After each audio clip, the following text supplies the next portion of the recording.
Oh, it's just another thing to me. Another day on the grind for a couple cents.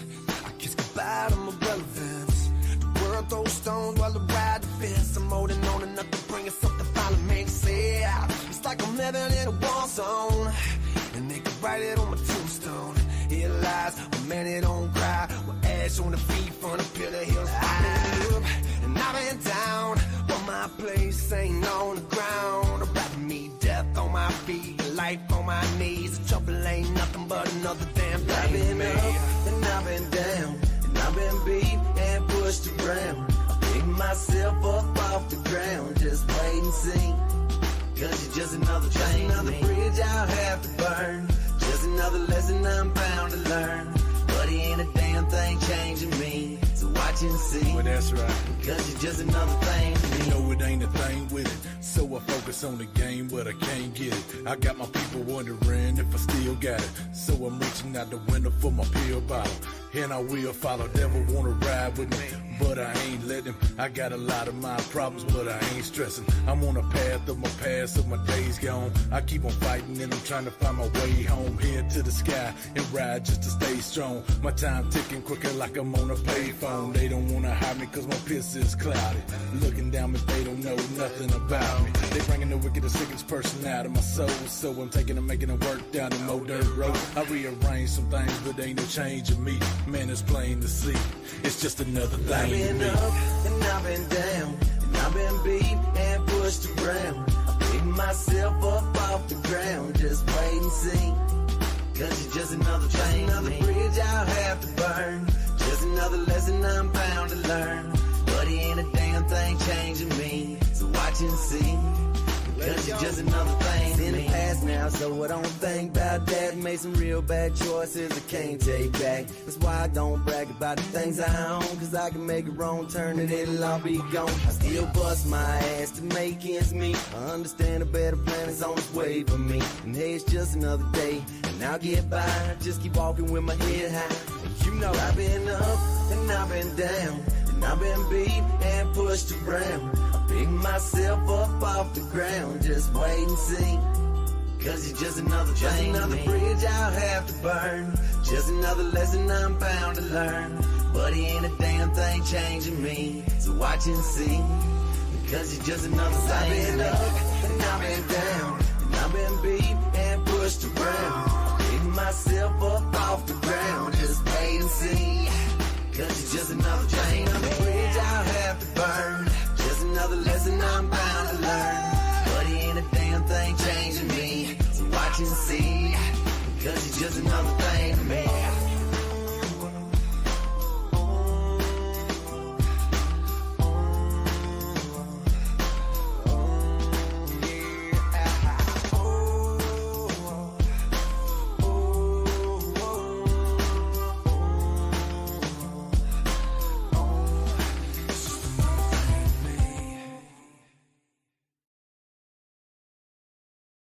Hey, good morning, good day, good evening, wherever that's working for you. Hopefully you can hear me. Get a 5x5 or whatever.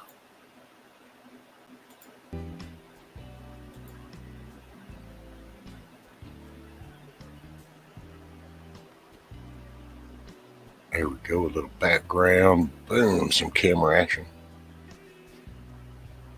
Shock and awe. So it's Wednesday, hump day, yeah.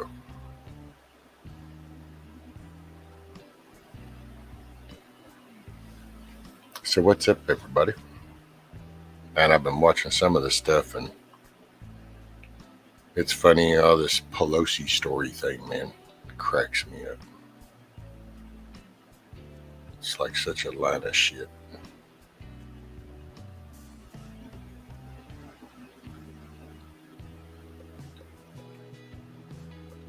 I don't know.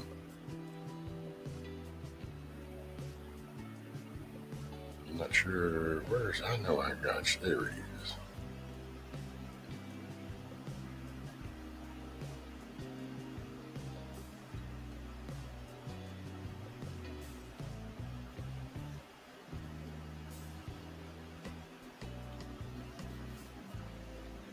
What's up, Mayhem? And by the way, good morning, everybody. Miss Cindy Mad Shad. Greetings from the Erie Coast. Let's see what we got. Kiss Off. What's up, girl? My little troublemaker. Mr. Huckleberry. And I seen Monte. Mr. Monte. What's up, Hans? How about Alan walking out of it? Oh, yeah. I thought that was funny. Shad, he just like looked up there at that thing, front row, dude. Looked at that, just got up and walked off. It's like, nope.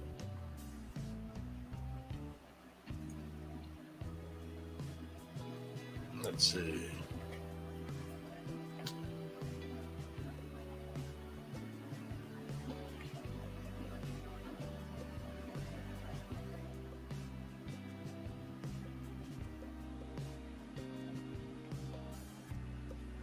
Right? It's hammer time.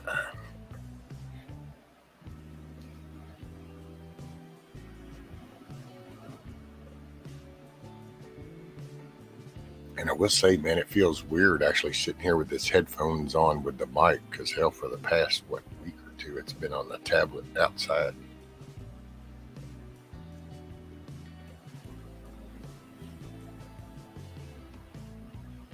So hopefully everybody had a good day yesterday. It just rained.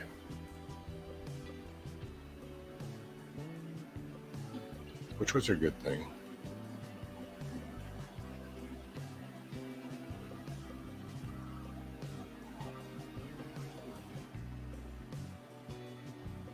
You know, that's the second time Pelosi's husband been caught getting hammered.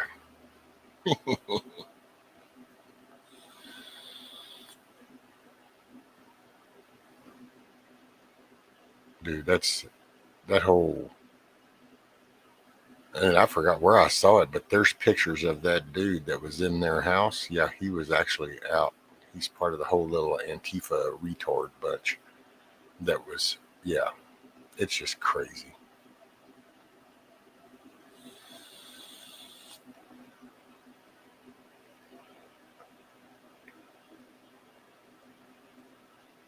Anybody down for a painting baby?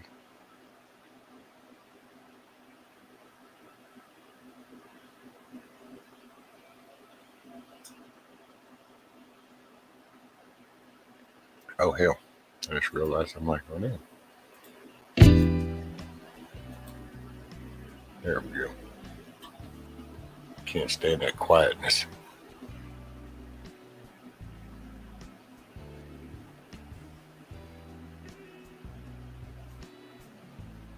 Oh, and I sent to your number, or I can do it to the email, Shad. I forgot about the email.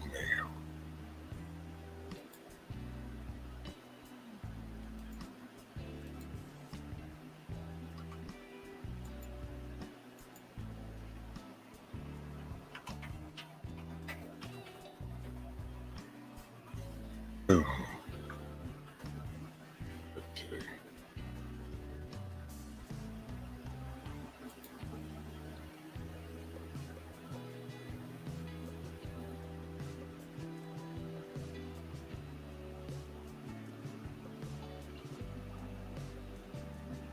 Hey, morning, Scatpack. I think I saw that. Actually, I should have said morning a while ago, because I think I did see you up there. Oh, Lord. That's it. It's a Viking raid. Arg. Arg. Arg as I make coffee, arg. Right. It's more like a R. I'm not to the ugh yet. It's got to percolate. Yeah. Excuse me. So how are you, brother? You doing pretty good? How are we doing? Not too bad, sir. Not too bad. Why is this thing so... I can't hear too. Oh. Gotta wake up and do the things. Get the coffee in you.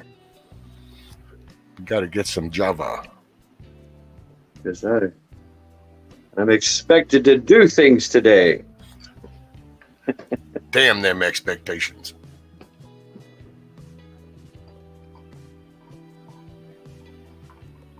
time I checked, you paint with brushes and not with hammers.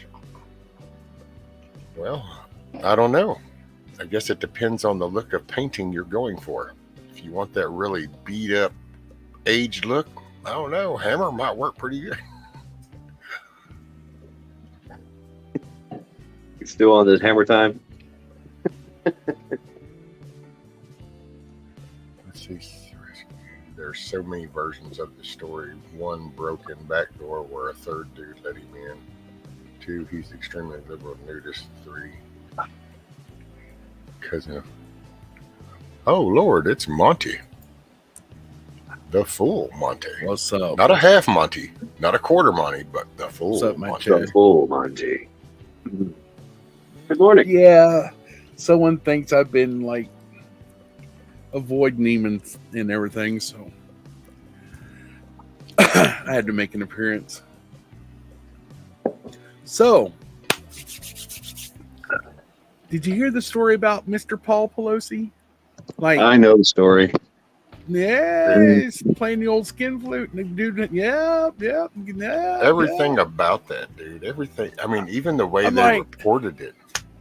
It's hell, the fact that people are going, but wait a minute. So the guy went in. It's like, you do understand that this is the Speaker of the House's residence. It's always got 24/7 security. So if Yeah. that dude in his underwear got all the way through, it's because he was allowed to go in there. Exactly. Yeah, there's the police footage, the police audio, and the police report. They were. It spells it right out. There were 3 people in the house. One person let Mr. David in, right? And they were, all 3 of these people were having grand old time. And so when the both David and Paul were standing in their underwear with, both of them had hammers. Yes. So the third person, nobody knows who the third person. Maybe that was the butler. Maybe that was security. Well, You he know, doesn't I don't know. exist anymore. See, he doesn't exist anymore. They've already, Right. the way that they talk, they've erased that third person now. If you listen to the verbiage, they've removed the third person. The butler. Of The course. butler And always it's like does it. they're trying to spin this whole, it's like the 911 thing. It's like, you do understand. So think about that. I'm so scared. Let me see if I can get into the bathroom. I'm going to go in the bathroom. Let me call 911. Now I'm going to go back outside and we're going to have more conversation because I'm terrified.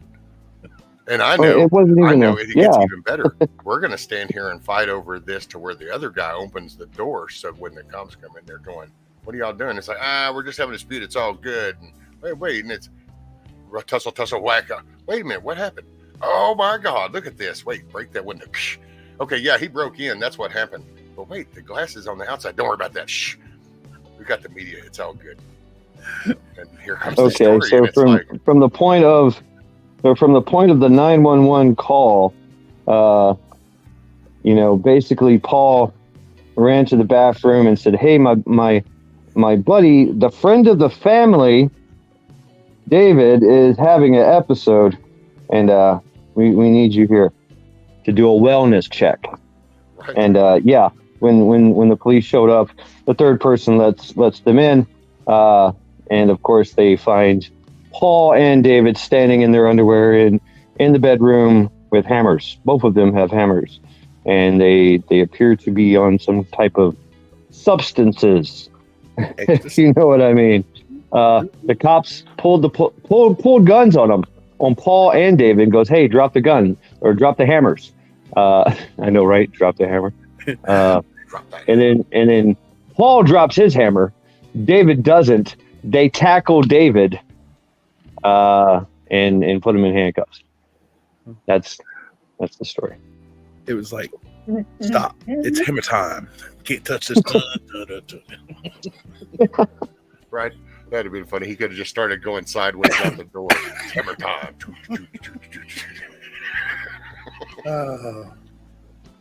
Yeah, these guys were having some kind of drug. What would you call that? Drug motivated fun. with hammers and underwear. They took the YMCA little thing to a whole nother level.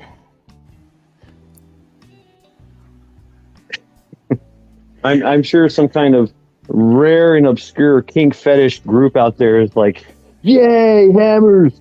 But I don't get it. I just don't get it. Oh, Lord. You know, see, this is one of these scary moments in life. So you realize how things are kind of going and you're going, and then all of a sudden, something you go, oh, shit. This is one of these oh, shit moments, see, because we got into a topic and then who comes knocking but mayhem. And so then it's kind of like now it's like, oh, Lord, this can go anywhere. What have I done? I cracked the seal on Pandora's box after I sent him an invite. Oh, my God, what have I done? Yep. Are you guys talking about sexy? Right out the gate. Yeah, there we go. And what's worse about it is they're censoring it. Yeah. Oh, I know. Dude. You Man. leave Mr. God. Pelosi alone. He was just having a good time at his sexy party. Someone ought to write. Sexually positive. Someone ought to write Paul Pelosi and say, "We know what you did for Klondike Bar." Oh. Dude, there's even Oh, pictures poor. of the David dude from the Antifa bunch and doing pictures and Yes. stuff. And so it's Mhm. like, it's all intertwined. I mean, it just, but Yeah. then I already knew shit's batshit crazy the minute you've got people that can look in their family members and go, no, it's okay when you are passing and letting people shit and piss and do dope on the corner. Should have known your thinking was all off. Shit's So- that they're batshit crazy. Go ahead, Mark. So did this little bit come out because it'll put a stymie on her running for office? That or does it create Huh. that? I think it just happened. I think it's been happening, and they just kind of, Right. oopsie. Whoops. Well, when you start playing with some psycho people, even though like you're in a power position, but when you're using some really weak-minded individuals as your little front line, then there's going to be a moment when you can't control them, and stupid shit's going to happen. And then you end up with these little stupid moments where it's like, oh, you've been interacting with. They don't understand your political game, so they're just like, hell yeah, buddy. How's that go? Play stupid games, win stupid prizes. That's it. Yeah. Huckleberry said, I'll never look at a hammer the same way again. Right, especially if they only Fat Max. Hey, stick with the E-swing. It's a steel handle.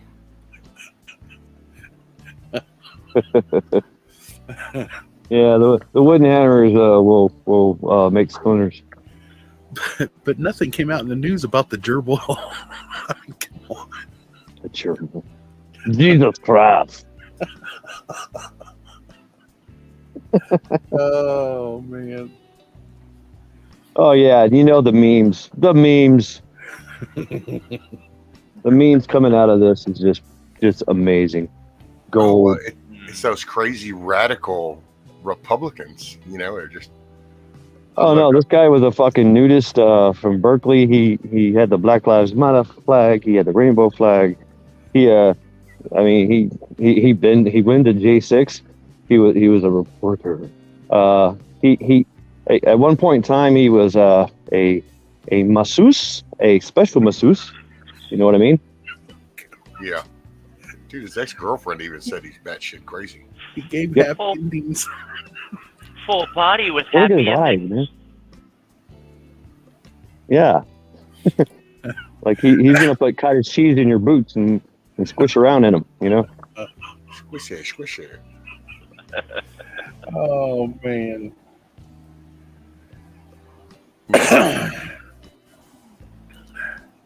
But I still bet she blames Mr. T for this. Oh, they already have. Dude. Yeah, They already oh, yeah. have. This is already radical Republican Oh. shit. Oh snap. Look who's in chat. Corn Pop. Man, nobody even said Oh. anything about thick or chunky.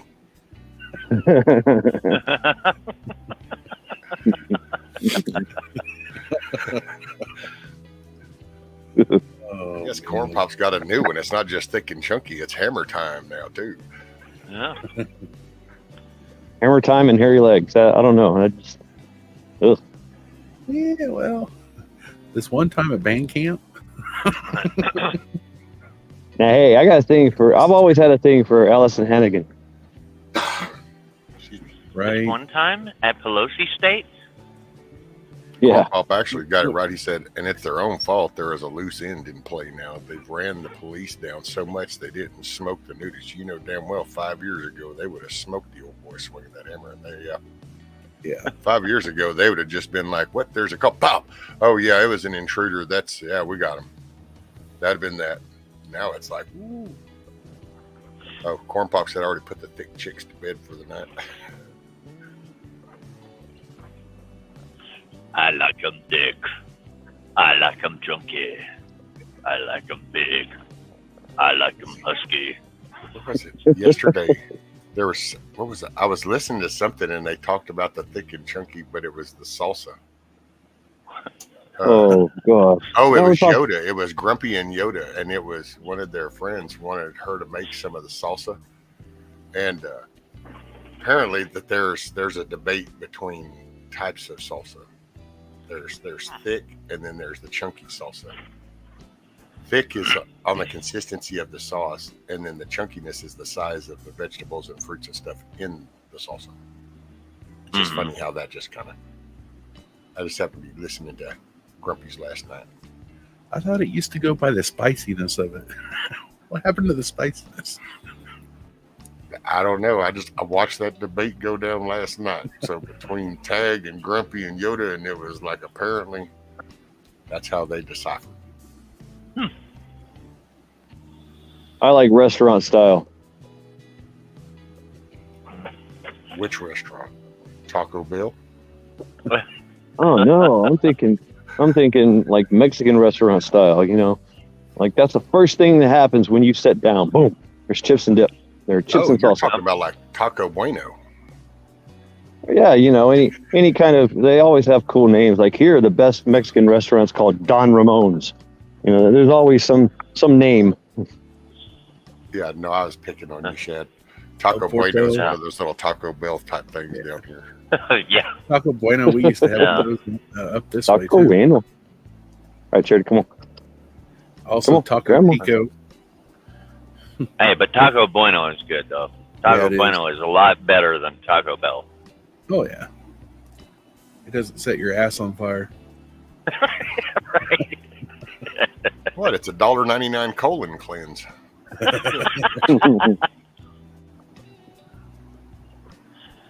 Yeah. Oh, so so that's why my doctor gave me a prescription to Taco Bell before my prostate exam. He says, "This cure everything."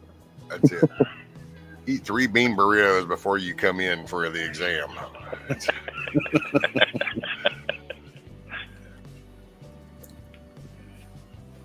So I was watching the other day when Jeremy and Nikki was there. Oh yeah. Fire Remember on the I- mountain, dude. Fire on the mountain. Remember when I mentioned chili has beans in it? Yeah.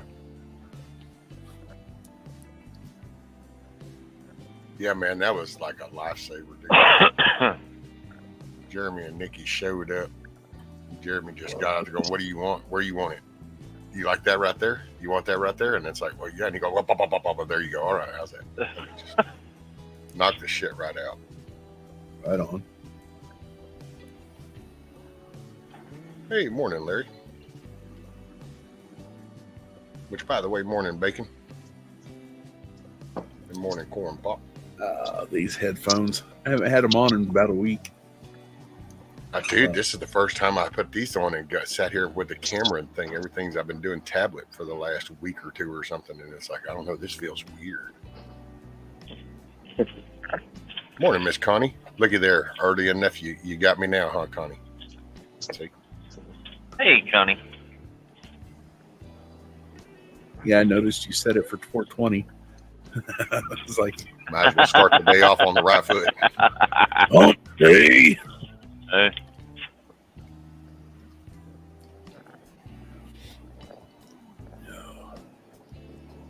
Well, you start your day off in a good frame of mind, good jokes. That's good humor, and I kind of miss that. Yeah, but being up here on camera, I got to put a shirt on. I mean, come on. Well, Yeah, there's just a nothing shirt. wrong with that. It's okay. Well, you don't have to wear your pants. Who says I am? Right. Golly, Damn, dude. you're asking too much there. Yeah. It's bad enough I put a shirt on.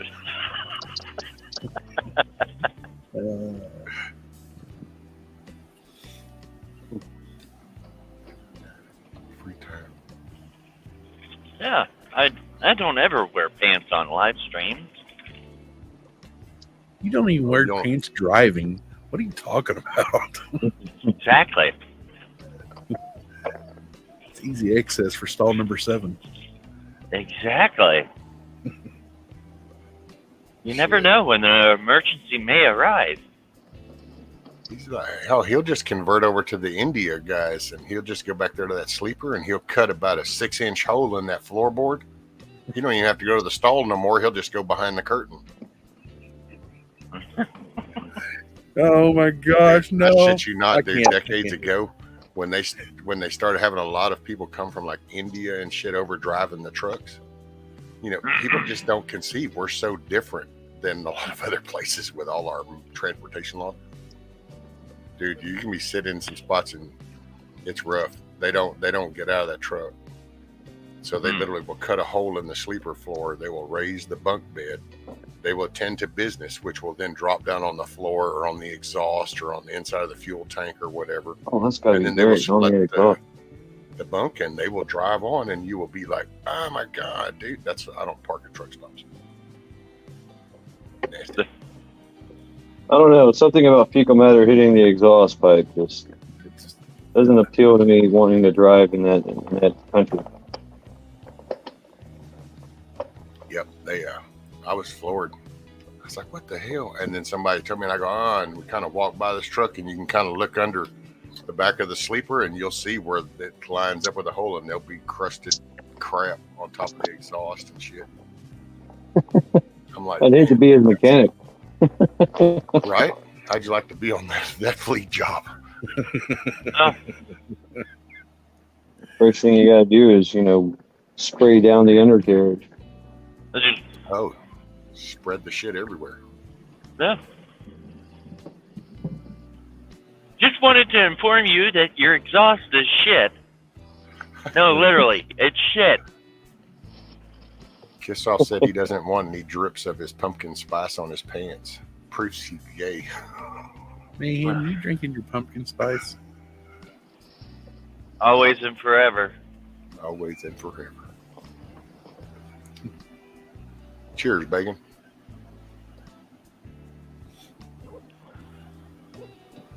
We might get Bug out here in a little bit. Don't know. He said he was on his way to. I think he's working the election stuff. Oh yeah, that's Oh. the day, isn't it? Or tomorrow? Well, it's the early, I think, is starting, and then No, it's supposed to be on a Tuesday. Wait a minute, I'm confused. I think it's. Yeah, Now, I for think us, the it's early next started. yeah, Yeah, it's next week. 12th. Texas early started, but your actual voting day is next on the 8th. Or no, not 12th. Yeah, 8th.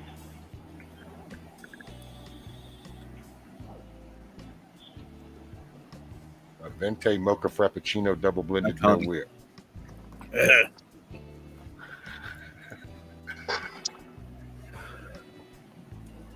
So, remember me telling you about the deaf rescue dog, that the American Bulldog I was telling you about?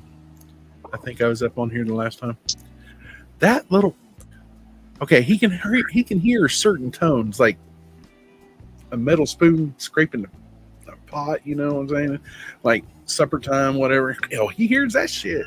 And this dog is so smart. He's like Harry freaking Houdini.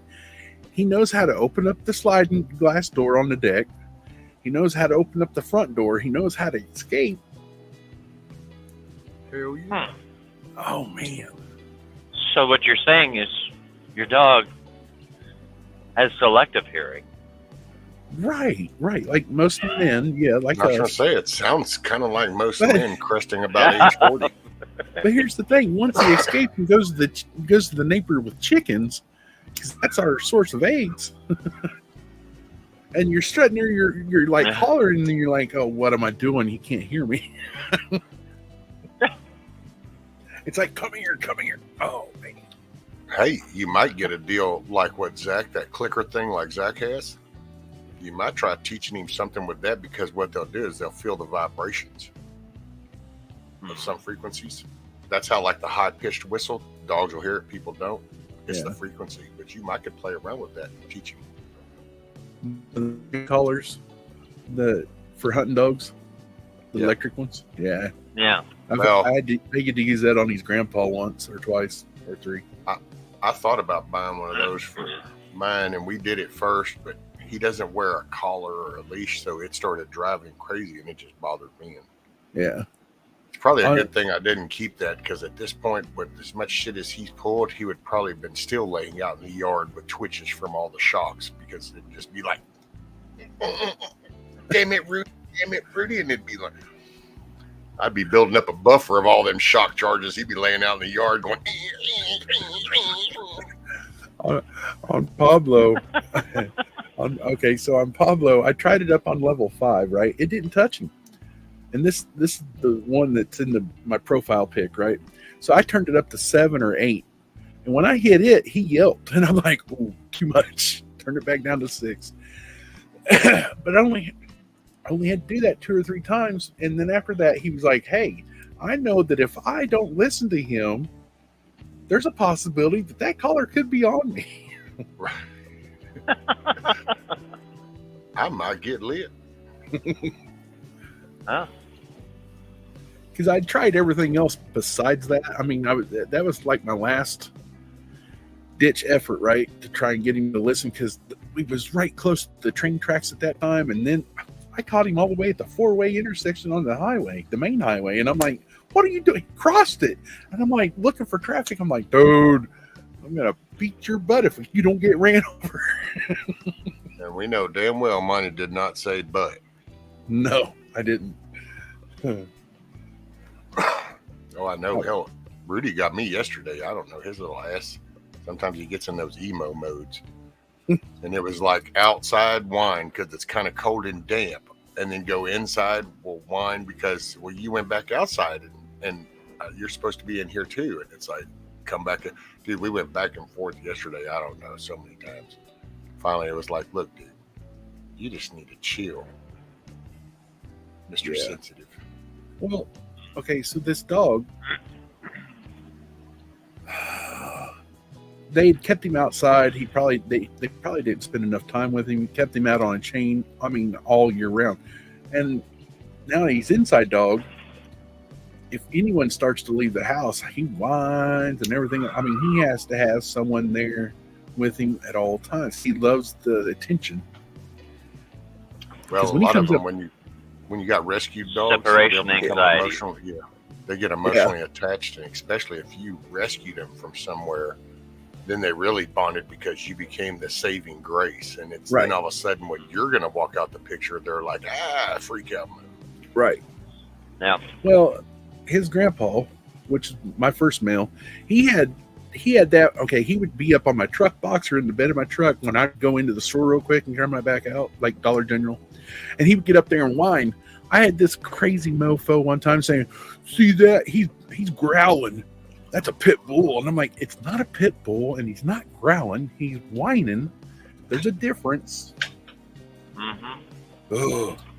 Shit, I'd been like, hell yeah, he's a pit bull. And so what if he is growling? Maybe he don't like you. You want me to growl too? Piece of shit. There you go. That was my version of growling.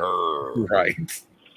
Yeah, I would have been like, are you stupid or something? You don't know the difference between whining and growling? Oh, sorry, I just caught that. So a while ago, Kissoff said Keisha wears hers on 8. She now knows not to try anything. So see, then we've been talking. Then all of a sudden I looked over and I see this one that says, I tried it on Chuck first to make sure it doesn't hurt. LOL. And I'm like, holy shit, poor Chuck. He got tagged. Hey, baby, try this on. We're going to see about this for Keisha. What is that? Well, just here, put this on. Yeah. Oh my God. What the hell is that? Well, that's so she'll listen. It's like, maybe it'll work on you too. Well, my brother, that shock collar, he tried it on himself first, and he goes, "Ooh," and it was full max. I mean, all the way up. He goes, "It stung a little bit." Morning, But- mermaid. Speaking of shock collars on people, that reminded me what I was going to say a while ago about Paul Pelosi. So did you forget that his safe word was pineapple? That's what I forgot to say a while ago. Well, you know, they have this new collar out, and it's not really a shock collar, but it vibrates on their neck, and it sends out a beep Yeah. every time they bark. It's more humane than a shock collar. I use it on Shiny. Yeah. He starts to growl, and he's like, "You beep, beep, beep, beep," and he's like, sorry, I won't do it again. Yeah. They kind of got that version for hunting dogs too. Man, I was. This is a crazy little video. It was a short video on YouTube I'd seen, and I seen this guy holding a shotgun. I was like, "Hey, I'll click on it." So I was clicking on it. I clicked on it and watching it. This dude was sitting there. His hunting dog was just sitting there and everything. All of a sudden, he pressed the safety off of his shotgun. That's all he done. He didn't say no words, no nothing, no sound. Clicked it. That dog went into retrieve mode, and I'm like, "That's a good dog there." No. Shit, dude, that's the cats around here years ago. You could just go if you touch that Red Ryder, if you could just put your finger on the barrel and go lean, lean, and you could watch anywhere, dude. It's like, how could they possibly, but they can, dude. There's like, they get tuned in on a frequency. It's like that sound just made it, pew. Yeah, they could not stand that. Two things real quick I want to say. So, damn, now I got to remember what they were. Oh, the first thing was Scat Pack says, "I'd like to think we are adults and have left the gaming to the kids," and I beg to differ, ma'am. Yeah. I will go pop a cap in an ass in an hour if I'd log off right now and go log in the Battlefield. So, age has nothing to do with gaming. It's learning to enjoy, to have fun.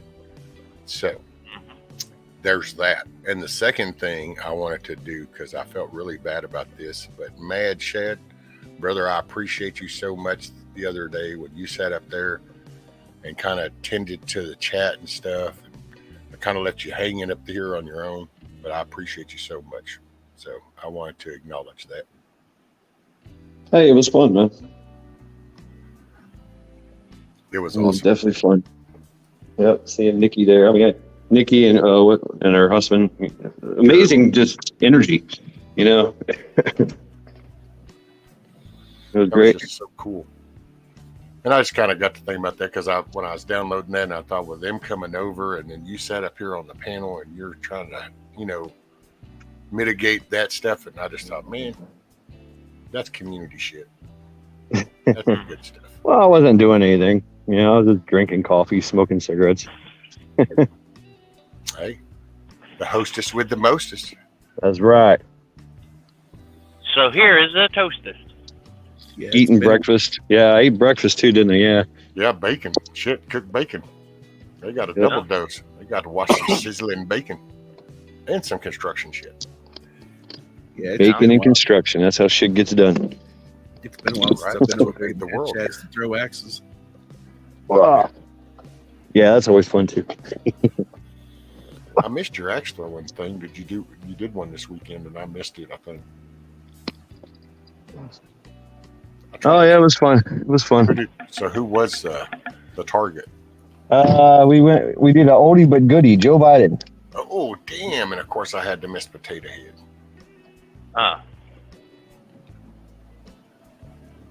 Man. Commute time. Anyone get the cod piece?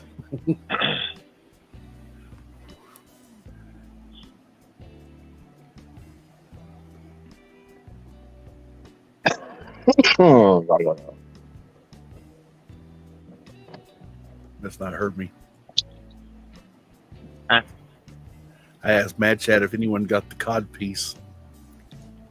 What's this about the cut piece? I said on Joe Biden, did anyone get the cod piece? I'm sure somebody did. I forget who. That'd be scoring there. Got the potato head cod piece. What the? It's a crowd. It's quite the crowd pleaser, man. Yeah, when somebody hits a cod piece.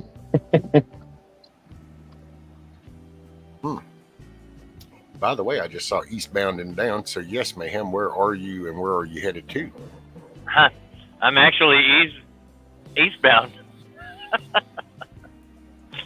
I'm on the west side of Wichita,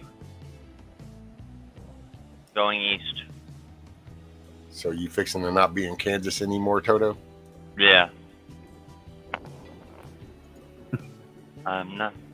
I went and picked up a load all the way in Friona, Texas, which is just south of Amarillo. By morning. Right on. Amarillo by morning. Morning Mayhem, pumpkin spice boy, looking for the Spice Girls. Yeah. Right? Looking for the spices. The spice must flow.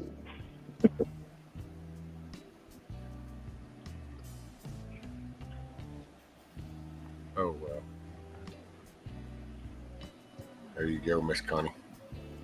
Got a long way to go and a short time to get there.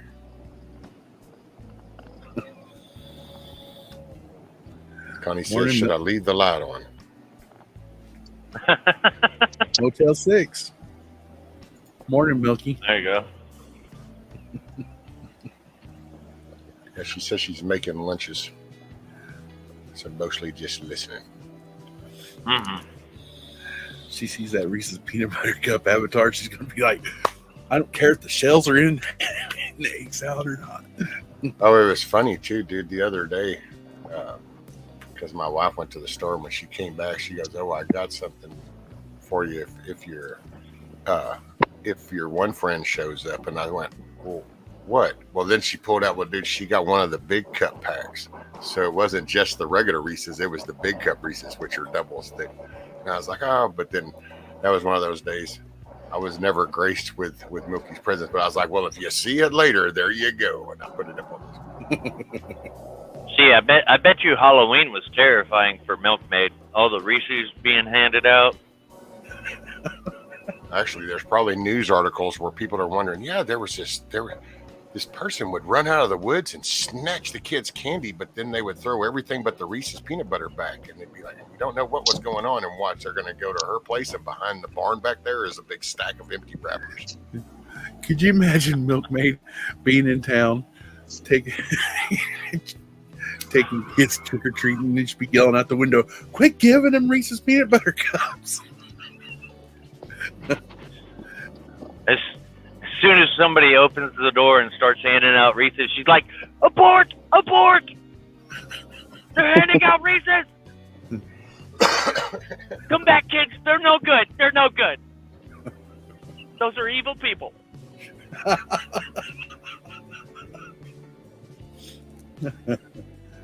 Oh. Dang. Oh, Connie says, I'm spicy. Oh, no.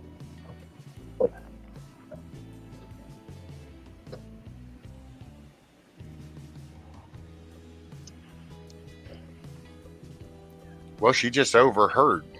Milkmaid, she just has overheard. Well, I take that back. There was that while back, that was months ago, when I asked her to get a Reese's when she went to the store, and I was picking with you. I think me and Monty were up here. That was months ago, but see, she remembers that part.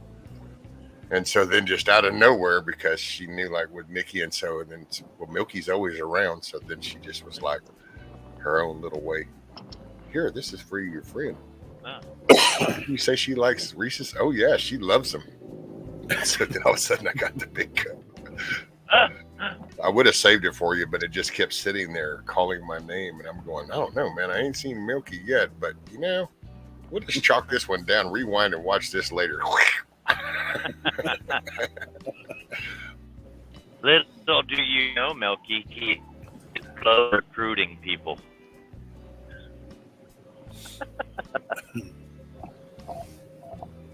They're slowly joining the cause. That's it. Yeah, well, they know that's good. That's like the best candy ever. Reese's peanut butter cup is like the best. Everybody loves that. There's only a few that can identify.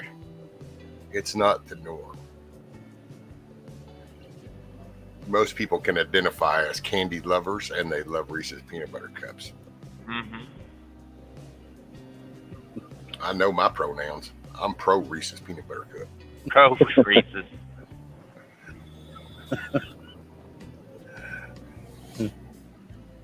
Y'all are hopeless. What do we want? Reese's. When do we want it? Now. What do we want? Reese's. When do we want it? Now. That's Remember it. the old commercials where it'd be like, I can't believe he got his chocolate on my peanut butter. I know, and who would have thought there was actually somebody out there watching that going, yeah, what the fuck did that dude just do? I can't believe that shit. That's bullshit. I mean, who would have thought? Nobody ever thought there was somebody. But we met somebody now. I like the Family Guy episode where it's like, you got chocolate on my peanut butter. You got peanut butter on my chocolate. And he comes, the officer comes up. Hi, I'm Officer Reese's. What's going on here? He looks at him, shoots them both, and takes the candy from them. Actually, you're right. Actually, Hoot, I think I said it quietly because somebody was talking. So Hootow says, I protest Milky just got here, and I spoke to all four of them on panel at 5:49 a.m., and none of you spoke. Just so you know, I'm not saying hello again. 5:49? It's 5:06 here, so how could you do that in the future? Yeah, easy there. Go Where'd talk to the Medcheck doctor. go? I'm sorry, Hoot. Somebody is in charge of letting me know who's in the chat.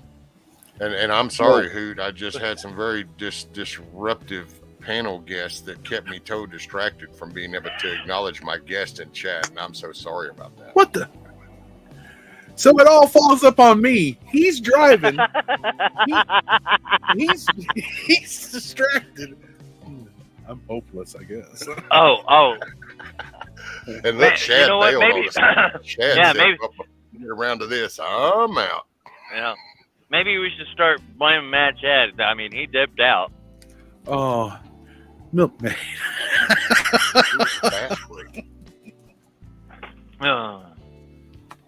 Sorry, Hoot. Hi, Hoot.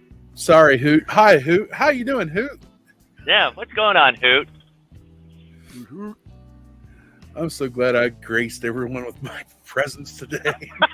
It's What's so up, good for Moonchild? everybody to see me. Morning, Moonchild. Morning, Miss Sherry. Oh, I was starting to get text. A lot of them. Moonchild. Hey, Sherry. you okay? People on Messenger. Hey, you okay? Yeah, I'm okay. Well, I've been trying to. Okay, so I've been really trying to wean myself away from YouTube a little bit. Not to mention, I've been playing this addictive game on my phone. But see, here's the thing. Man, they called it Tetris. It's been around for a while.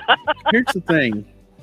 Up here well, I should have already been doing it a few months ago, but I got community service hours I got to be doing, so I can't be like jonesing for YouTube. Like, I gotta be getting those hours knocked out. If not, you won't be seeing me on YouTube for a while. Well, technically, can't I sign off community hours if you're on YouTube? Because that's community. Yeah, well, Sending out, and, try telling that to my PO. right. Well, hey, you could end up with one like my daughter ended up with, and hell, they just told her how they could go down and she could get some medicinal approval, even told her where to go and everything. Little backroom doctor to sign off on some shit script. I'm like, there's just something wrong with this. I try not to get pissy, but damn it, I did my shit. You know what? And I put my head down to do the right thing, and all of a sudden we ended up here, and now you people are encouraging all the wrong shit. No, why did I have to do all that? It's not supposed to happen this way. It's Right. like it's like starting at point A, skipping point B and C, and going straight to D. Man, just straight up and out. Because yeah, she brought that up, and I was like, what? She goes, yeah, my PO told me. And I'm like, wait, what? And she goes, yeah. And I'm like, what kind of shit is that? I mean, it's so Yeah. unfair. I'm just but I was like floored. Hey, what, I guess whatever. Morning, Samantha. By God, I got to make it a point Samantha. to catch everybody coming in because you don't need. Yeah, I mean, yeah. You don't want to hurt anybody's pee-pee. Hey, I dodged that one shot right there. If I can't keep dodging too many, or I'll get taken out. Last time I talked to mine, they was like, you can't even set any fire. You can't even shoot no fireworks. You can't even have a slingshot. And I'm like, for real? For real. What? Even Bo and Luke Duke had a bow and arrow and a knife. I mean, come on.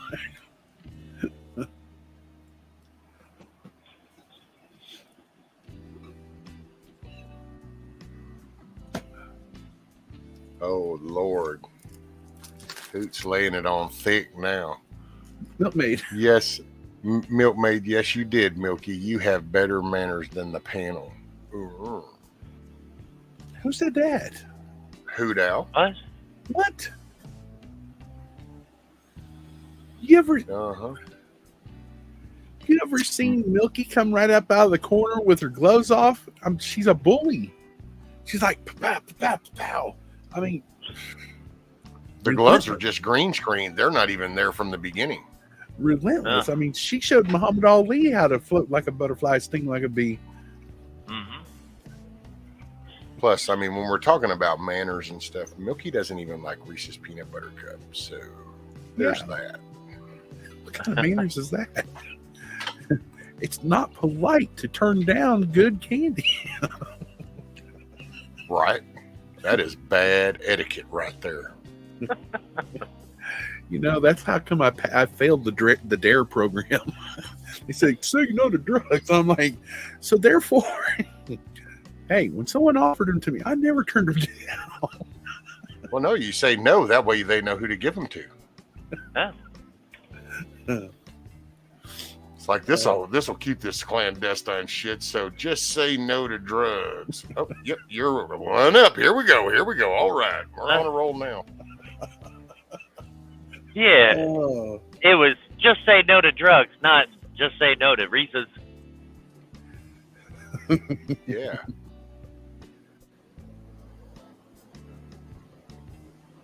Money and look at the trouble they got.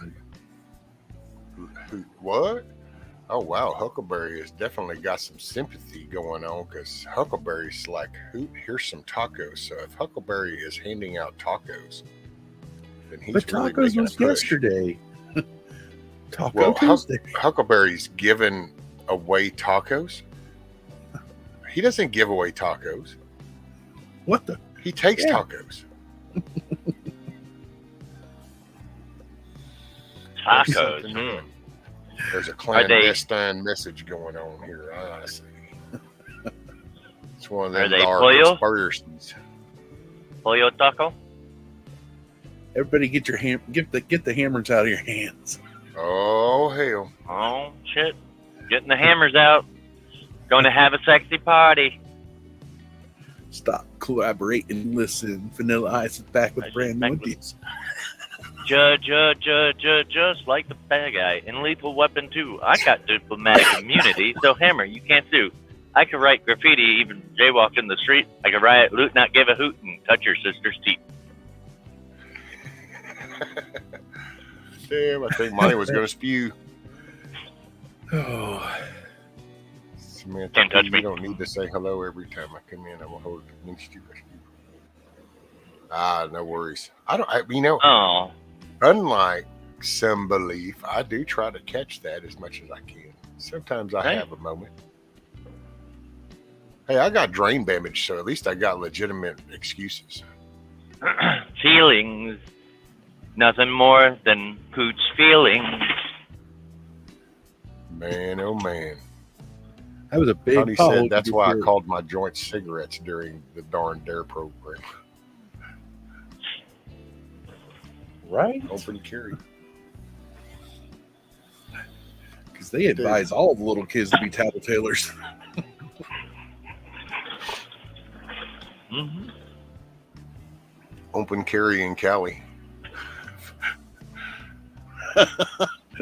It's got the hammer. Oh man. Now, I want to know, was that considered an assault hammer or just a regular, bolt action hammer? Hell, give it a week or two, and there might not even be a hammer involved anymore. It's like Different kind of hammer, though. Yeah. They'll be gaslighting us like crazy. They're like, what are you guys talking about? There was no hammer. But you guys said a week ago that there was a hammer. No, we never said that. Remember in the movie? Just check Wikipedia. That's all been taken away. Yeah. Remember in the movie The Longest Yard when Goldberg was in there? The recent version. He's like, they call me the hammer. Yeah. Or something. Yeah, see? Here you go. Here's a cup. I still don't think it's big enough. It's like, good golly, man. Put a bridle on that monster.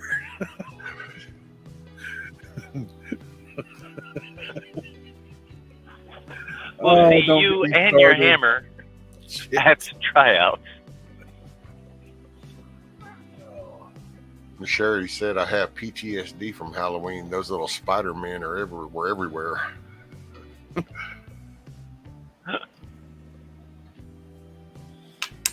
Okay. When lunches are done, are you gonna? Yeah, I'm not sure. See, so now, do you take that and go, oh, wow, that's cool? Or do you go, but wait a minute, that means she's not occupied with something now. So now what happens? Oh, shit. Right? The reason she's done so quick because she went into her safe room where all of her Reese's peanut butter cups are. She ate 3 a or 4 couple. packs in the bag. He's like, now I can get these done.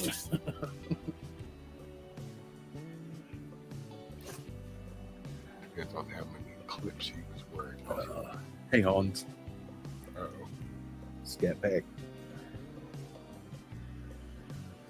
Scat Pack. You saw 2 dinosaurs? Back in the day, they used to say that was excessive tripping, but hey. Right? Well, I thought we called them chickens nowadays.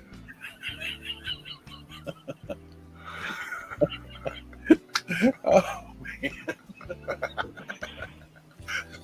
So, an older buddy of mine from NA, he was telling me the story about, acid, LSD and stuff. He goes, one of the last times I did it, he goes, I was sitting there. He goes, this couple was tripping too, and he goes, "Did you just see that little Smurf?" I'm like, "What?" No, yeah, it was funny. Dinosaurs? Oh. Did you see the Smurf riding a dinosaur? Milky said, means I can finally sit and enjoy coffee in the porch with the mister. With a side of Reese's. Yep. She takes your Reese's. Man, that has got to be you like did the really coffee? uncomfortable. Like, do you get splinters in your ass or something? I mean, because when you're sitting in the porch, Yeah. that's got to be rather painful. Most people just sit on the damn thing, but Right. you're like all up in it and shit. Then I guess. Milky goes above and beyond. Things that make you go, blue. What's up, Redneck Pepper? Mernin. Oh, hell, he had to go to the icon. He had to go hide. It's like, oh, shit. Let's see what we got. I don't even know what night trick or treat was for here. Been here since I was 6. We've not had them. Oh. Around here, there was different days.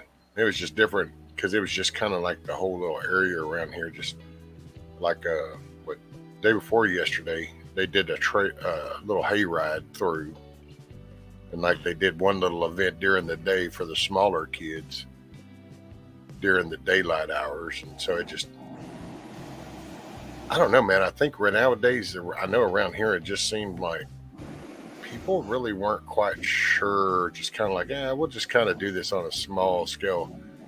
Because hell, man, you just don't know where the world's at the past few years. A lot of them do trunk for treats or something like that. Yeah, and that's pretty cool. They'll get like 10, 15 people, and parking lot thing. Yeah, parking lot, and I think it's safer that way. To be honest, I mean, my own feeling, the way the world is today. As a kid, I don't remember ever. If it was a school night, I don't remember doing Halloween on a school night, going trick-or-treating. I always remember it being either a Friday night or a Saturday night. Yeah. Yeah, if Halloween was actually on a weekday, then it would be celebrated that weekend right before that. Right, yeah. Now it's like up in the air. I don't know, like some Monday night, I remember my buddy took his kids trick-or-treating Monday night, and I was like, I don't remember ever doing that.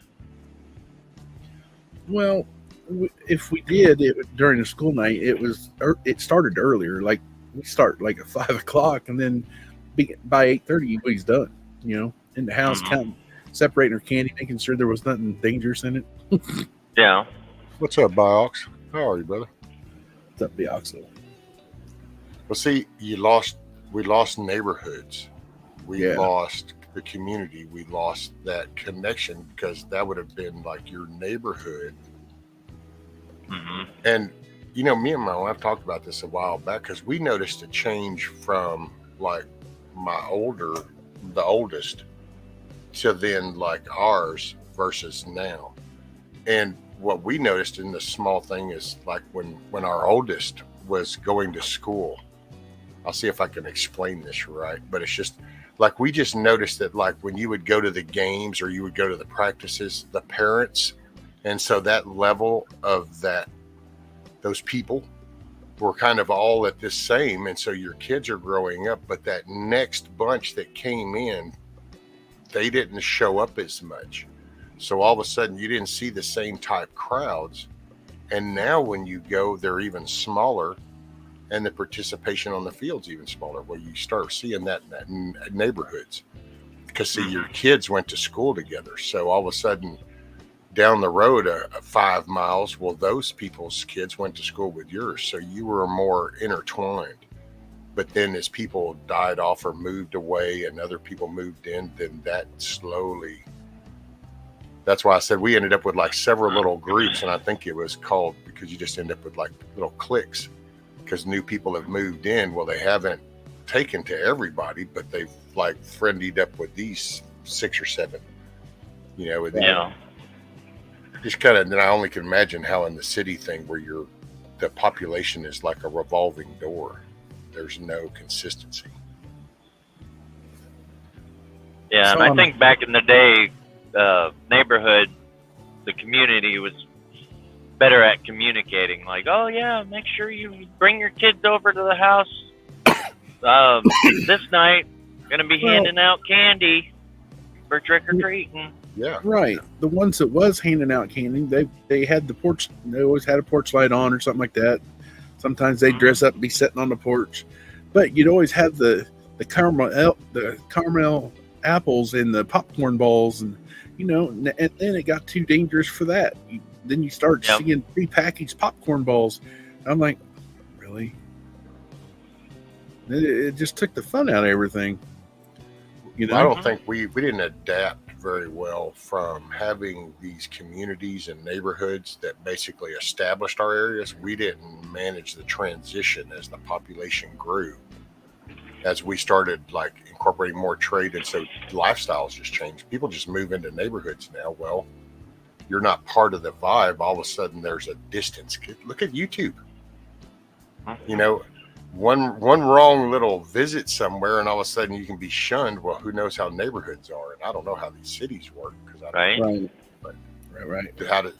When you leave your driveway, if you live in a city, do you look at that as in friendly neighbors, or do you catch yourself going, "Oh, I wonder what's up there. I wonder what's up there." Lock the doors going through here.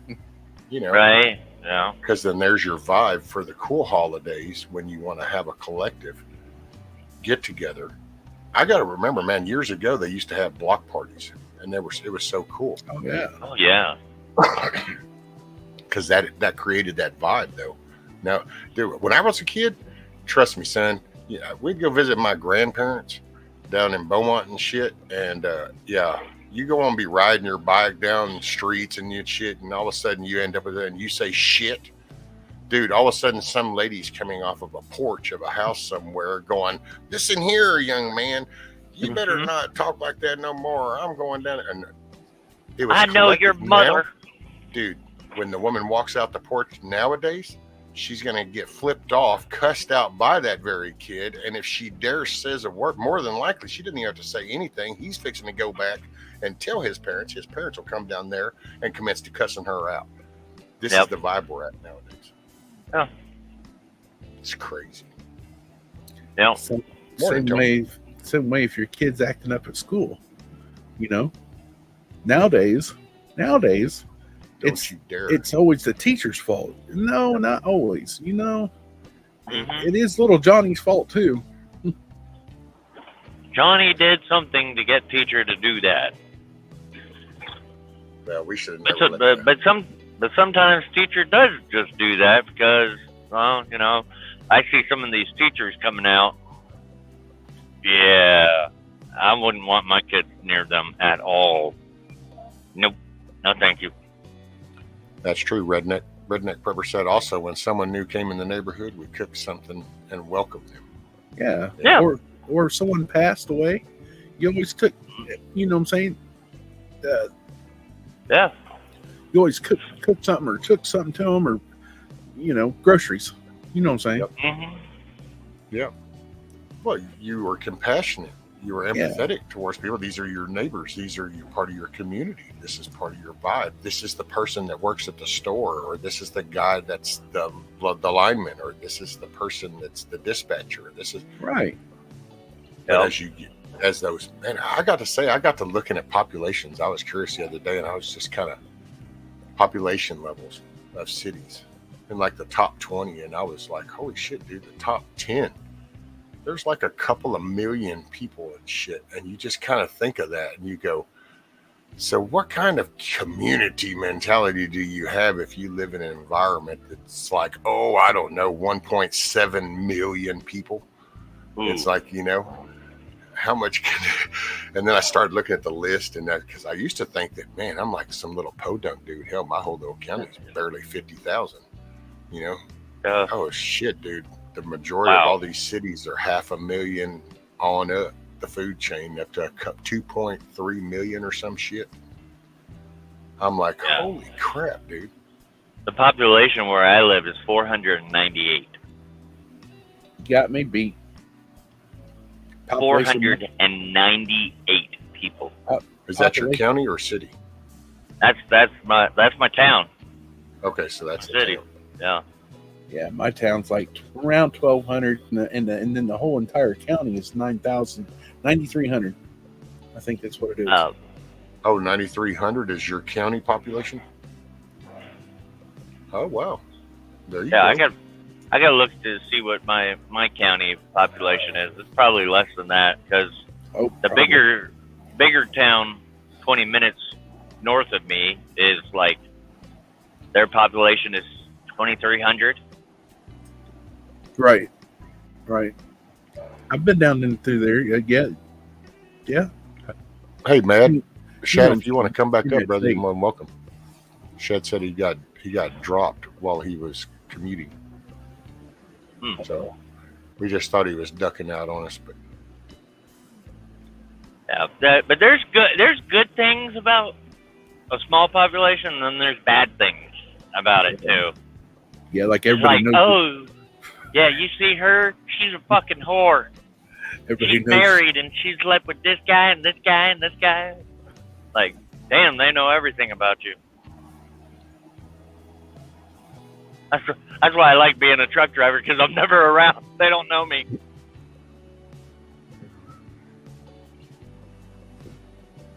So, Milkmaid is sitting on the porch with the milkman.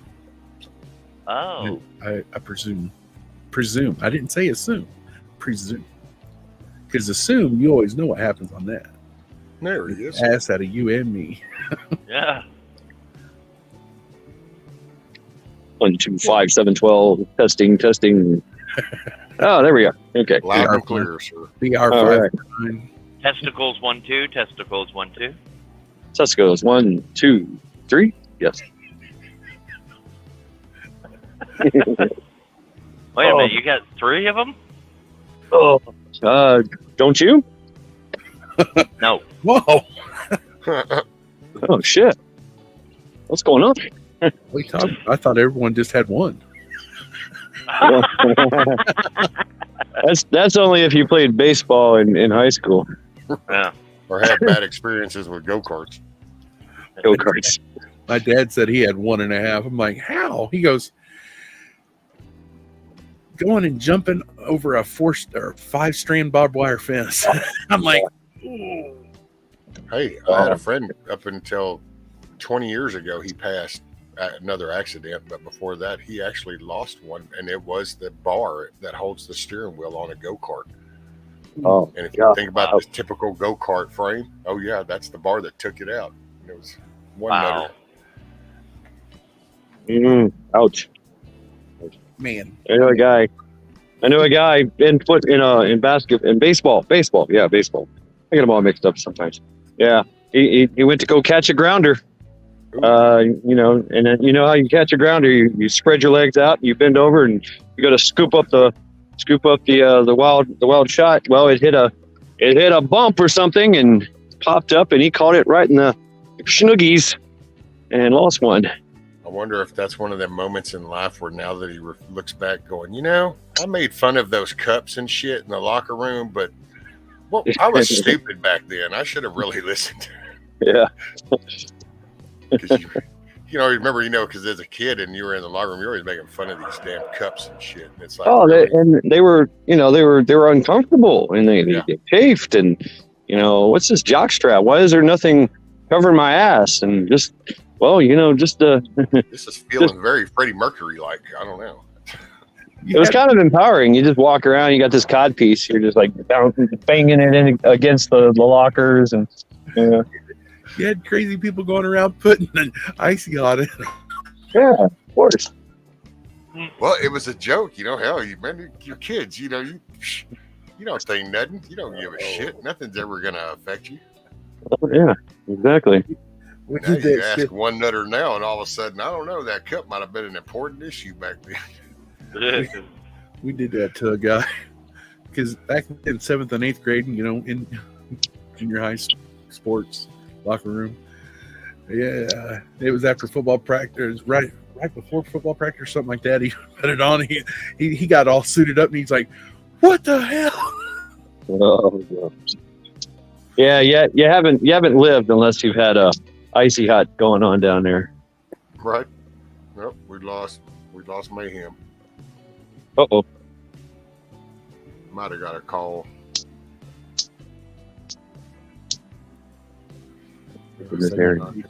Someone paged him from stall number 7. He's like, "Hey, need you here right now."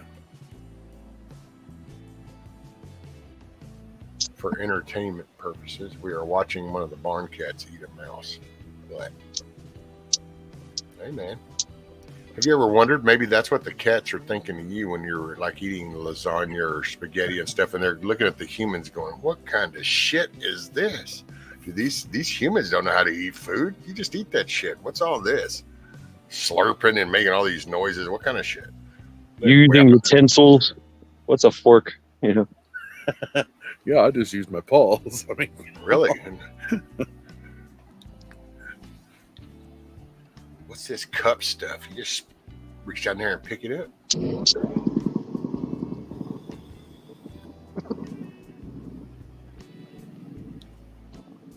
Actually, it's an empty sac kiss off. So they snip the little thing and then they take the swollen part out and then you just have a little dangly. Ow. My home away from home. I swear, when shift happens, I'm going to be here at work. I really am. Oh, loud noises. Stand by. Yeah, my buddy, he got the snip done, and he ended up getting elephantitis of the Damn, that backfired on him, huh? the Instead of niblets. snip and tuck, it was snip and swell. I was like, "Are you serious?" He goes, "Yeah, apparently it's like it still keeps producing." And I'm like, "What?" So the nurse had to go in there and like help you or what? He goes, "No, not really like that." But I was like, "Oh, come on." He goes, they have like grapefruit." I'm like, "Oh, come on." Oh, damn. He's like, "You know the Cowboys you always watch walking bow-legged?" He goes, "Now I know why they walk bow-legged." Really? Hey, Shad. Scat Packer says, where are you at, Shad? He's at work. So we're in the shop. I'm making stuff. We make things like this. Aha. Big vats of rubber. Hell yeah. Rubber roofing products. Yeah. Nope. Good morning, Cleveland. Hell yeah. Piazzo, I feel for you, buddy. I'm sorry. I got this there. Size of grapefruit. Ooh, son.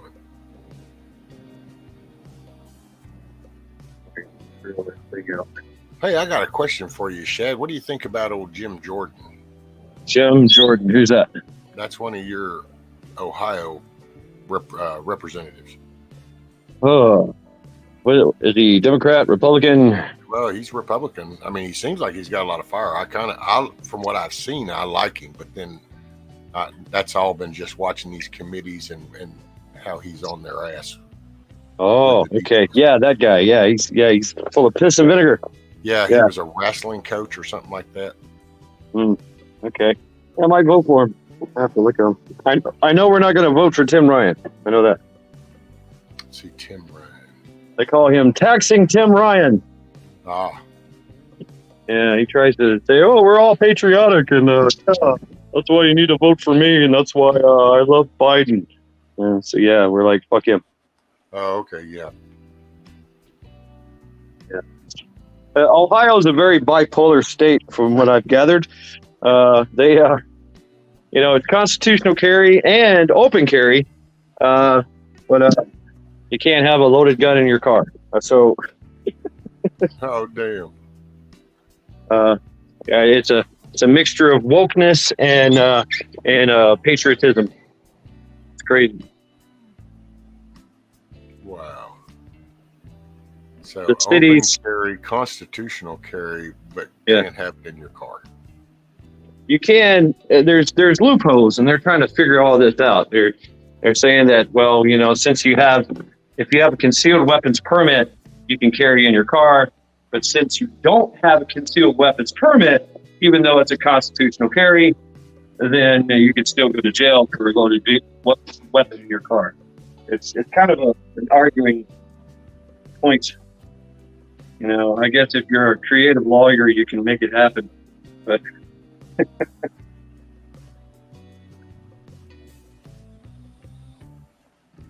Man, that just has the workroom look. I was just looking behind you. oh, I'm not going to show off my pecs here. Don't get them worked up this early. Right. Take it off my shirt. Man, Chad, we can't leave you in a rubber room during shift. Who'd I said we can't leave you in the rubber room? I'll be just fine. And I'm in the hood too. I'm straight up in downtown Cleveland. It's no stranger to gunshots going on or a car chase, high speed chases going on. It's crazy over here. Connie said they got people saying they are conservatives and voting for Vance guy. Think they're trying to trick people. J.D. Vance was backed by Mr. T. Is that the guy Vance? Or Ryan? You said Ryan. Tim Ryan, that's what I said. Taxing Tim Ryan. We call him. But then there's another dude named J.D. Vance. Yeah, I'm not familiar with him. I've heard the name. I don't know. Oh, they got people saying they're conservatives and voting for the Ohio Biden guy. I think they're trying to trick people. J.D. Vance. Oh, so that must be the Vance guy is the guy that's going against the Ryan guy. Ah. Man, it's Grumpy was kind of talking a little bit, last night. It's like, what do you do if you're looking at these options and if you want to stay, okay, well, I'm going straight, true constitutional. Well, are you even going to have an option, and do you make that stance, or do you try to take the lesser of two evils this round and then immediately out the gate start focusing on a constitutional replacement for them? Because that's me. I'm more on the other side. I'm more, you take your shot now, the lesser of two, but then you start working it, knowing what's coming, I don't know. What y'all's take?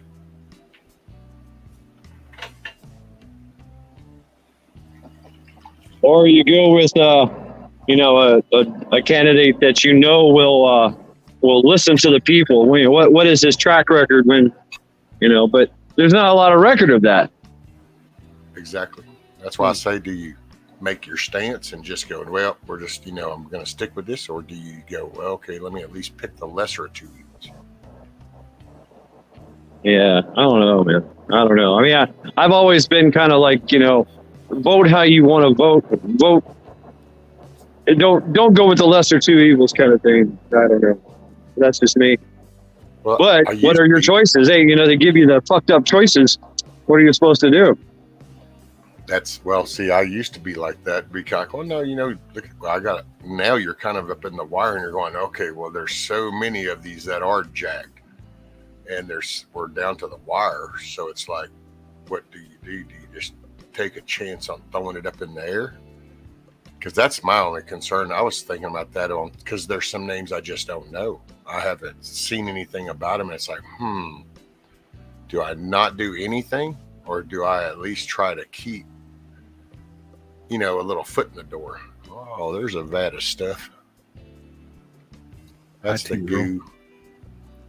Morning, tea girl.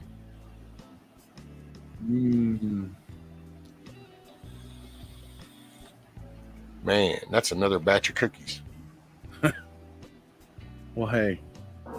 It's all just rubber and solvent.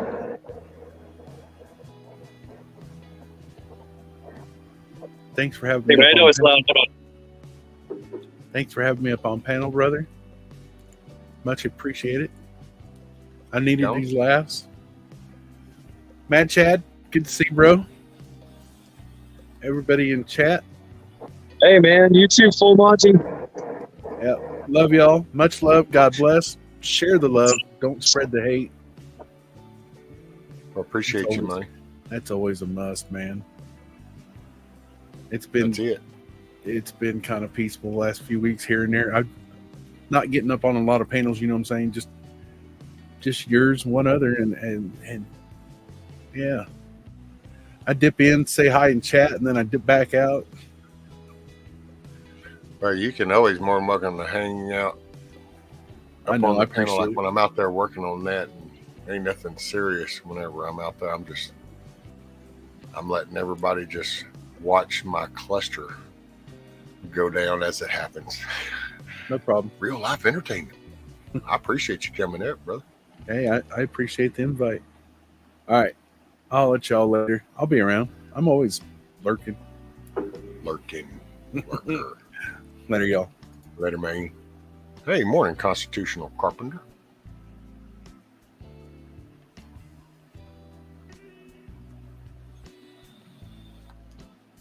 Let's see who we got. Mayhem says I'm going to listen in. I don't know how good of a signal I have in this area.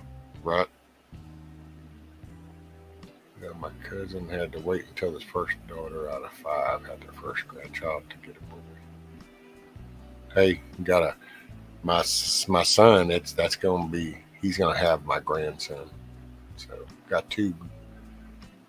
Have a step granddaughter, a granddaughter, and now a grandson on the way. Shoot you. I sure do miss my granddaughter. Miss both of them. Don't get to see them often.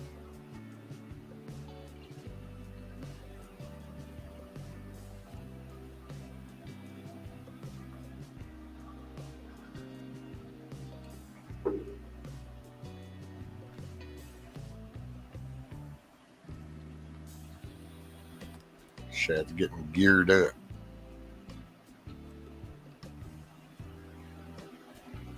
Getting ready to get busy. I think I had the first grandchild at 20, then I had the first grandson and granddaughter too.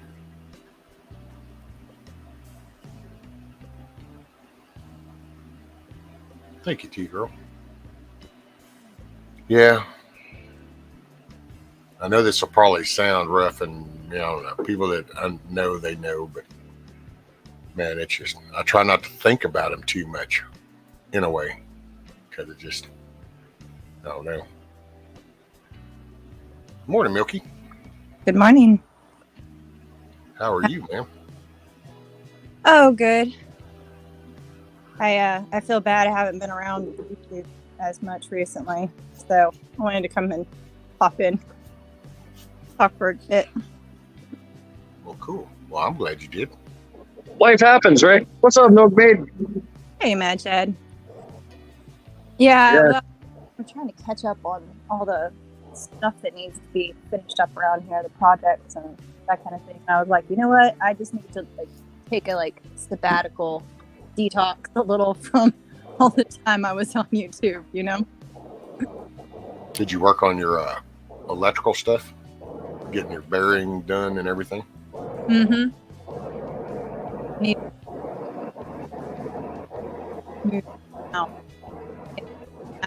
Hard work stuff to feels good when you find clean stuff up.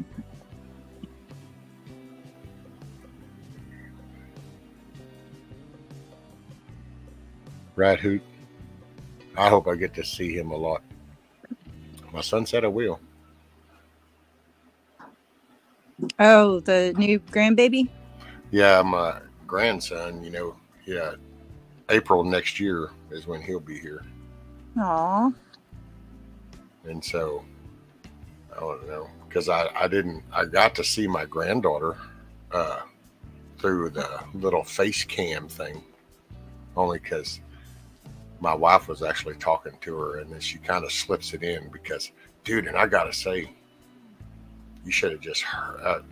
My wife even turned and her eyes got big because it was weird. When she first did it, she goes, "Oh, look, you want to show Pawpaw?" And she went to spin that. There was this pause, and it was, you could hear it. You could just pick up the whole vibe of but then the minute she looked at me, she started talking because but you could tell that there's been some kind of rhetoric. There's some kind of hiccup. It didn't match with her thinking because the minute we started to talk, well, then all of a sudden it's Pawpaw, and it's like, yeah, I'm not the bad guy, regardless what you're hearing. It's still Pawpaw. They can decipher things too, though. They can get indoctrinated, but they're intuitive. They can tell. Well, that's what I kind of rely on my own experience, and it one day you grow up and you start to reflect on shit, and things are sure gonna look different. Right. Poor Mayhem. The timing, buddy. It's just the timing. Well, no, never mind. I'm not supposed to tell you about that, but yeah, she told me she wasn't going to come up till you went down, so she waited for you. Stop it. That's not true. I am just picking. for future reference, full disclosure. Oh my God, don't clip that and spin that out. So yes, that was a joke. Full blown joke. That was this rare shit commodity called humor. Did I already robot out? Mm-mm. No? No. It's just on your Oh. Well, there's little spurts, so he might have been referring to the little patches, so I kind of probably made that sound better than it was, because yeah, there's little blips, but I just fill in the gap. I figure most people were filling in the gaps too. Yeah, it was funny when I was on Hutch's. That like I was up at his first harvest party, so it was like old times, you know. But when that went weird robot, so I went back and watched it, I was like, what the hell was that? Dude, that was some weird shit, because that wasn't like your normal robot. Your normal roboting is just cutting in and out. That one there was like a take me to your leader, or we're here. Mm-hmm. It's like And shit. It was funny. But yeah. Sure, it's the timing. Well, Hey, you're actually, I gotta say though, Mayhem, just to be fair, you are the one that dipped out first, so it wasn't like, and you still had the link, so you could have came up. So it's more like you're the one dodging. Mm-hmm. See, I had to wait try for that. He was trying that MSNBC shit. You didn't see what you thought you saw. Right. So what have I missed when I've been gone? Anything in YouTube land? Beat the shit out of me. I've been building a chicken coop. Well, I saw for a bit there we were working on. What was it? Were we working on the wood pile? I think it was that day. I couldn't come up and say hi because the chainsaw and everything. But yeah, it looked really good. That was awesome that they did that. Did y'all have a good time? Oh yeah, that was a blast. That was like the best weekend. I haven't had a good weekend like that in so long. It was a hell of a reminder. Yeah. I don't often like go out and meet people and stuff, but when I do, I generally enjoy, depending on. Uh-oh. We lost Shad. I was just reading, so Pennsylvania EMT, he said, guess I'll stay a few minutes, currently pinned down by a 65-pound coonhound using me as her pillow. Yeah. I actually accidentally fell asleep on the porch the other night. I had 3 cats that managed to wiggle their way onto my lap, and they were just so cute and comfy and furry. Just faded away.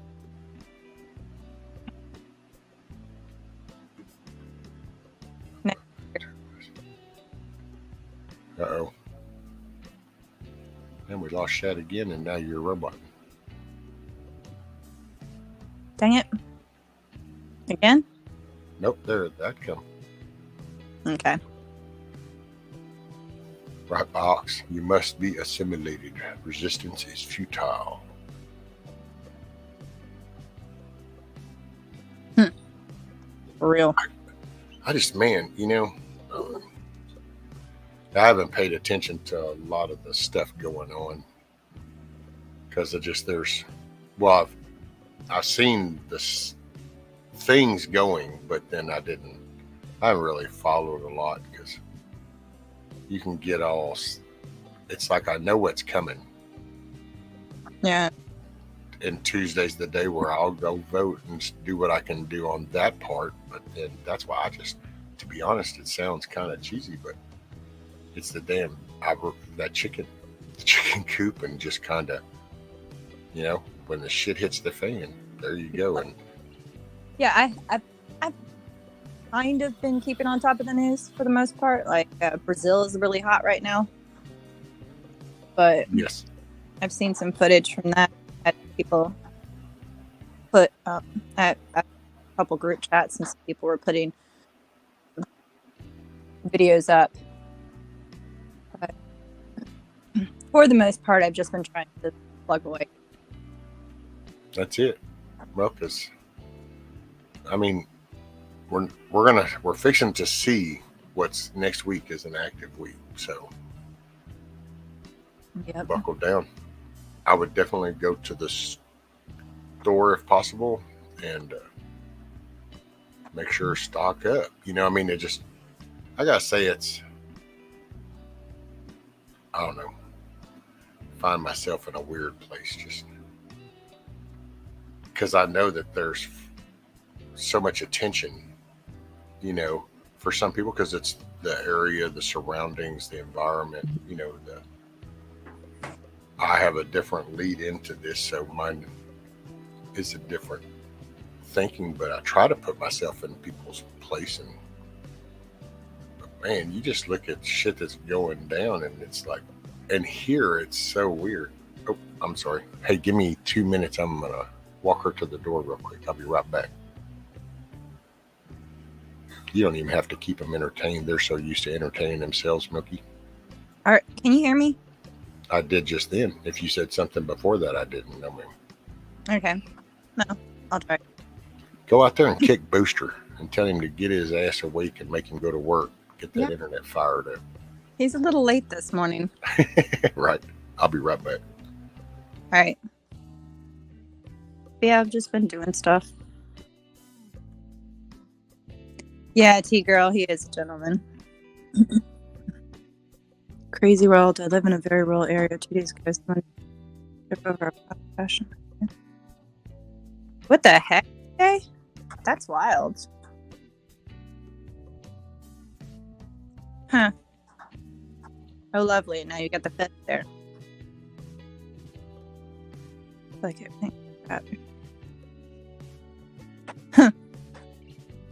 Right, Moonchild? Yeah, we've been pushing really hard to try and get prepared and all of that. I think a lot of people are getting a little bit of prepper fatigue, which I think that's why I've been kind of like slowly at it for a while. I sped stuff up, but this last year especially. And it's funny, my brother-in-law, who was like not listening to us at all, he got 6 months of food. And his wife wasn't really on board because she's all like, the Lord will provide, which is true. But that's what he did. He gave you 2 hands and brain and stuff like that. So he just recently went out and bought an extra year. T-Girl, yeah, no, I'm not super awesome. I'm just struggling along. It's funny because it just seems like I keep getting further and further behind. That's why I kind of took a bit of a sabbatical, because it's like I'm taking 1 step forward and 3 steps back. This sucks. So I wanted to buckle down and really work harder. I think I might keep doing that too. That makes when I get online and have a break or whatever so much sweeter.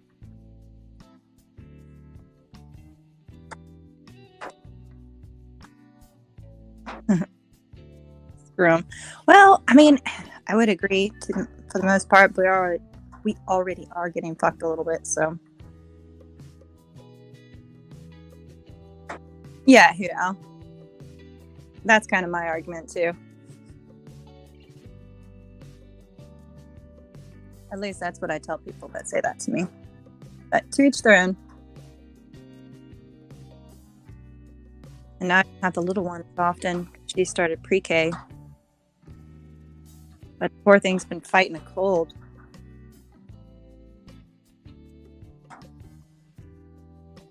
Not even for real.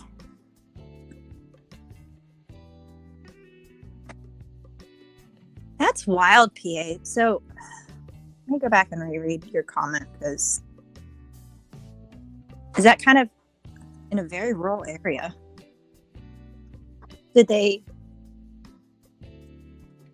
That's strange. Normally Normally, you would expect that maybe in a more urban area.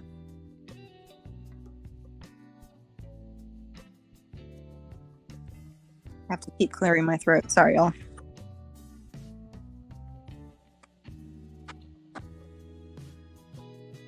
Yeah, I'm sure she will. It's just like, it's weird because I was talking to somebody. There's another YouTuber, and they hadn't confirmed it, but there's supposedly, what is it, RSV or RVS? I can't remember how it goes, but the flu and that virus were somehow attaching to one another, and it was making basically a flu that could lungs. Not fun. Now I'm gonna see if it's timing. Okay. Mm-hmm. Yeah. But just so y'all know, I can't stay long. See? As soon as I get up here, she's like, "Oh, I got work to do." RBS, thank you, Constitutional. See? Yeah, Sure. lots of people battling colds and stuff. No, a couple of people got COVID again. Hey, I seen where it says, "Oh, Milky, bless the little one. Hope she gets better soon." So, is she not feeling good? Sorry if I missed anything. Morning, Twisted Lady. Hey, Twisted Lady. How are you, man? Yeah, she got sick. So, like, when she was getting up from her nap, coughing up a storm. She get like a respiratory thing or sinus thing, or? I think it was respiratory, but it had a fever that would go away and come back. And her mom's a school nurse, so she was saying that she's actually seen a lot of that too. She's talking to other people. And it's kind of weird because normally that's not the case. Once your fever breaks, it's gone. But this one keeps popping. There's a rooster. There you No, I won't shut up. Well, that is weird. Yeah, because usually you'll feel it, then you'll take on that fever, and then you break that fever, and it usually doesn't come back. That's strange. Yeah. Morning, Too Tall.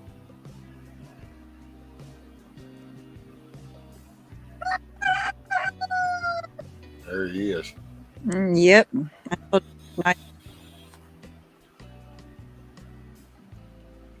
Huh. He sounds manlier than mine. Oh, he's so mean now. I don't know what happened. Oh, he's mean now? Mm-hmm. Like Keeps trying to towards attack. you? Mm-hmm. Where you going? But Oh, take you a willow limb out there and light his ass up. well, normally I'm pretty chill with animals, but if they attack me, I will kind of defend myself. No, So- see, no, it's not a defend yourself. You set the tone. So this is how this works here, and you commence to take a willow limb or something, and Yeah. this is how the cow ate the cabbage. Yeah, I had Big Boss peck at me one time. I smacked him right in the face. They knew, hey, don't peck at me no more. Well, this one I have, like, he's come at me, so I kicked out because, like, he was really coming at me. And, then he stopped for a second, but he keeps doing it over and over. So he may end up in a pot. Right? I'll get another rooster. Thank you very much. Some chicken and dumplings on that ass. Yeah. We have two roosters, Big Boss and Hey Hey. Mm-hmm. Do they fight? No, they don't fight. But if we remove one and try to put it back in the pen, they will. Yeah, that happened with my boars. One of them got out, and they have these tusks. They're pretty, they don't look sharp and everything, but when we put him back in, even though they were perfectly fine, before he had been out for like a day, and he came back in, and they went at it, man. And I almost videotaped it. I tried to at one point because I was just sitting off to the side, watching to make sure nobody got dead, because they have to figure it out between themselves, But the way they slash at each other, like, I would really want to fight a wild boar. Oh, hell no. No, but Big Boss, he lives up to his name. He really is the big boss. Like, yeah, like when Hey tries to mount one of our chickens and they don't want it at that moment, and he starts chasing them, Big Boss steps in and he's like, no, you don't. And Hey stops. He's like, ooh, sorry. Well, I think the one upside to like a semi-aggressive rooster is that they will protect their ladies. Oh yeah. Oh, and Spurs will screw you up. Yeah. They go crazy with that shit. But that's why I say I don't know. See, this whole contained thing is kind of new to me. I don't have anything to reference, because it's growing up. You just had the chickens wandering, and so that was just a chore to go throw some feed out, and like you'd have the roosters and they'd get a little attitude, but they just you set the tone. So you just, like down there, you take a willow branch and they start doing that little running and flapping. You just start to switch that little ass, and then you kind of chase them a little bit, and all of a sudden they kind of put it in check. But I like all this whole nesting, and I didn't know nothing about any of this shit. You just go out and do it. It was chores. Go feed them and then go get some eggs. And when the little shits run at you, you smack them around a little bit, make them back off. And it's time to get a chicken, run out there and go catch one. That was actually the fun part. Yeah. The chickens were totally... I'm learning now. I think I have a rooster. We think he's going to be a rooster. I'm named him Bug Out. So I'll have 3 hens and a rooster is what it's looking like. That's appropriate. Uh-oh. She broke up. Oh no. She broke up. Can you not hear me? Now, Nikki, come back. Hold on. Go out there. Is it working? It's the government. They're like, don't put out farming information. Seriously, is it out? No, I heard that. No, we heard that. That's good. Hey, Sister Marie. Hey, Sister Marie. How are you, man? Sister Marie. She's been on the move here lately. Yeah. Oh, yeah? Yeah, she stops in for a little bit as she's busy. Well, it's that time of year. It's going to start picking up where you're getting ready for the Christmas stuff. And, like, here, getting everything, that you can done inside before it gets too cold.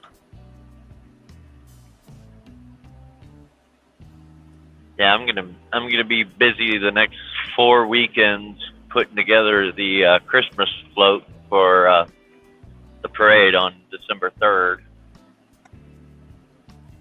Oh yeah. I probably, you know what? I might even video it and just show progression. Did you see that guy got convicted for running through the? I forget. Remember the guy who drove through the parade? Yeah. Yeah. I think like 15 counts of murder, something like that.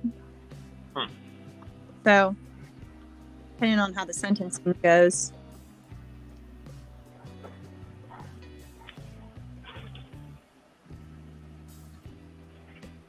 Yeah, that's one thing that makes me nervous, but the family's going to be up on the float. Right. I'm gonna be driving. So fuck around and find out. Right. Twisted ladies. Okay. What is the best way to get rid of What is the best way to get rid of a horse of mice? Maybe she means horde. A horde of mice? Mm-hmm. Horde, probably horde. Never heard of a horse of mice.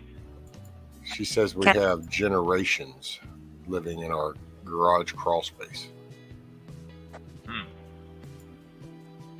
Well, there's always cats and snakes. Yeah, they have those plug-ins that you can plug in, and it like sends a signal through the wires that mice don't like. My mom has them in her house. She says they work. I will say you can trap them. I took a water jug, one of them blue water jugs. I did this in a shop that I was working at. We had a couple of mice, but duct tape these little pins, bolts on the side of that jug so that it could tilt. And then I rigged it up beside the bench table, and we put a little bit of stuff right at the tip. So as the mouse would come around, as you hit the cresting point, it would tip over and he would fall down on the bottom of that water jug.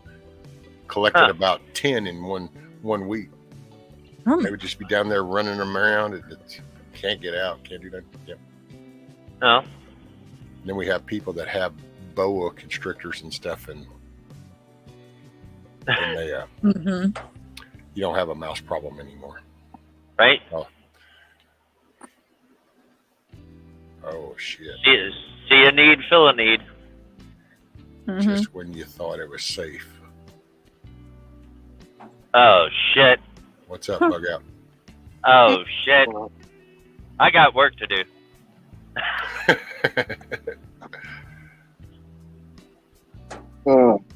Hey, people. Driving, always fucking driving. Seems like. So are you not working like the mayhem election? driving, not like I drive as my occupation. That's way more driving. But it seems like the only time I really get to like chill is when I'm freaking driving somewhere.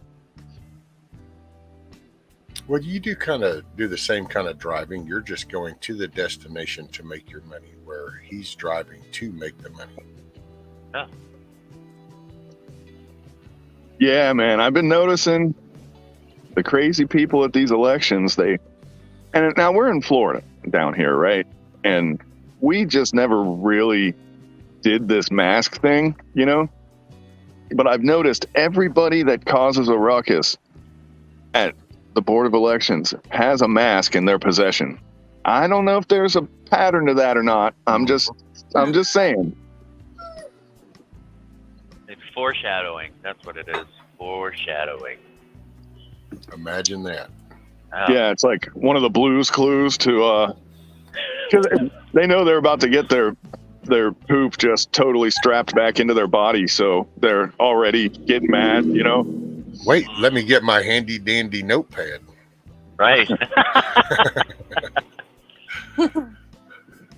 We just figured out Blue's Clues. We just figured out Blue's Clues.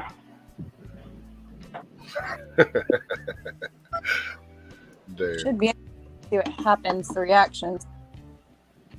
Oh, I cannot miss this. I've already took one trashing from Hoot Owl, so I don't want to suffer a second wrath. So, Bug Out, Hoot Owl says, good morning. Oh, hey, how are you doing? Yeah. Yeah, you can better be on it, Rescue, or I'm going to tell you. Hoot's gonna get you. Gonna get you. So do you have any fun stories with the crazies? Not really. My favorite story still is the total, like, I'm gonna guess libtard chick. I don't know for sure, but she walks right up to me and she goes, "Do you work here?" And I said, "Yes." And she was like, "So you work for the elections?" And I was like, "Well, I'm not getting hired. I'm not hired by the Board of Elections. The Board of Elections hired a security company, and I'm that guy. So indirectly, I am contracted by the Board of Elections. So yes, I'm supposed to be here. This is my job." And she goes, "Well, I don't see why you need to be here." And I was like, "Well, okay, you know." And she goes, well, at least it's not like the primary election. There were people with guns there. And here I am with a gun on my hip, and I'm looking at her and I'm like, oh, I'm sure that was alarming. She's like, well, I'm glad we don't have that today. And she hits the button, she hops in the elevator, and she goes down. And the whole time I was like, an armed person about armed people at the elections. Like, her observation that poor, or was she trying to make a point? I don't know, man, because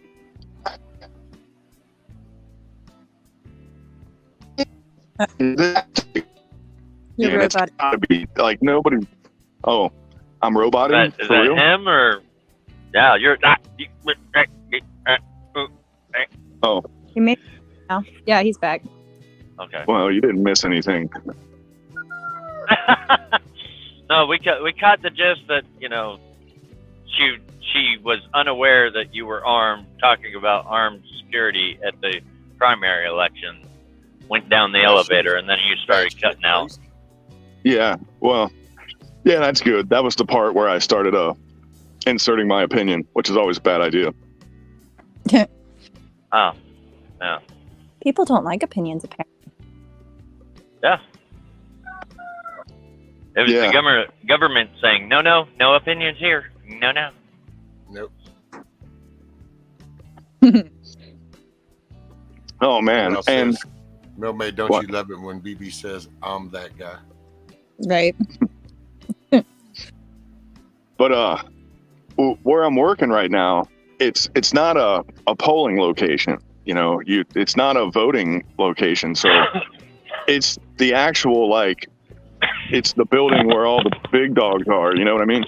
Now they do have a box for mail-in ballots, and it's the main office where you can in person receive a mail-in ballot. So if you requested a mail-in ballot and it never arrived, you could go there and say, hey, where's my mail-in ballot? And they can give you one and go, well, here, just use this one. And there's a box where you can drop it off. And what blows MFers' minds is when they say, I'm here to vote. And I say, well, okay, this is not a voting location. However, you can vote here. And their mind just goes, and I'm like, well, you can take this here mail-in ballot, go in your car, fill it out, come right back up and drop it off, and there's no line. Or you can go 3 streets down to the polling location where there's 400 people standing in line. Up to you, And then they think I'm like the man trying to trick them. That's the right-wingers. They think I'm like some Illuminati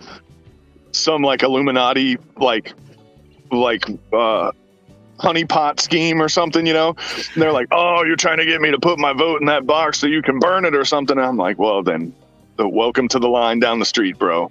See you later. Yeah.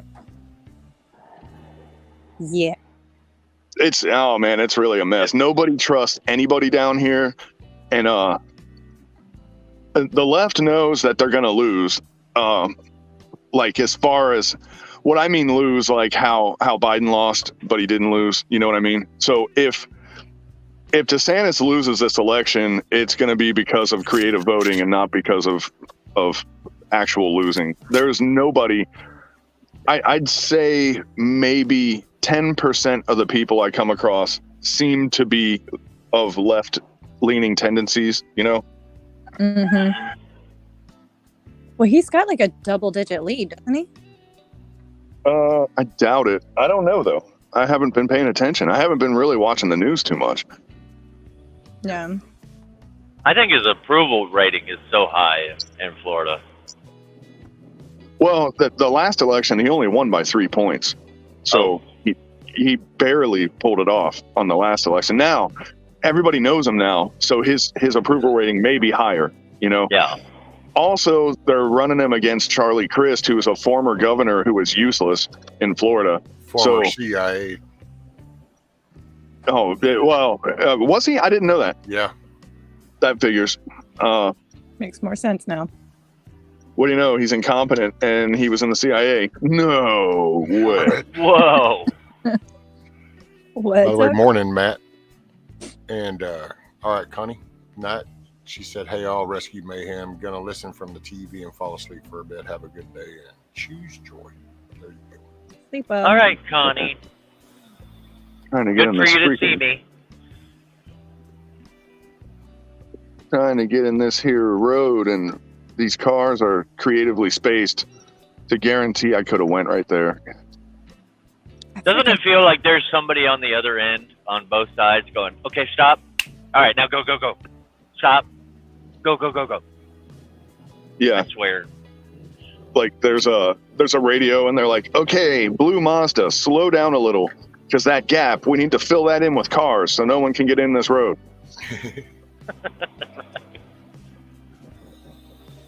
It was funny, me and God, this was 30 years ago probably now, but when I was in the Marine Corps, me and this guy that I rode with, we lived in the same apartment complex.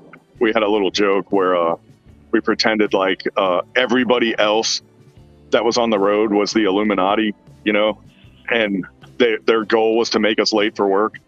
So we would make fake radio calls, like put your left turn signal on, but don't turn, you know, shit like that. Right?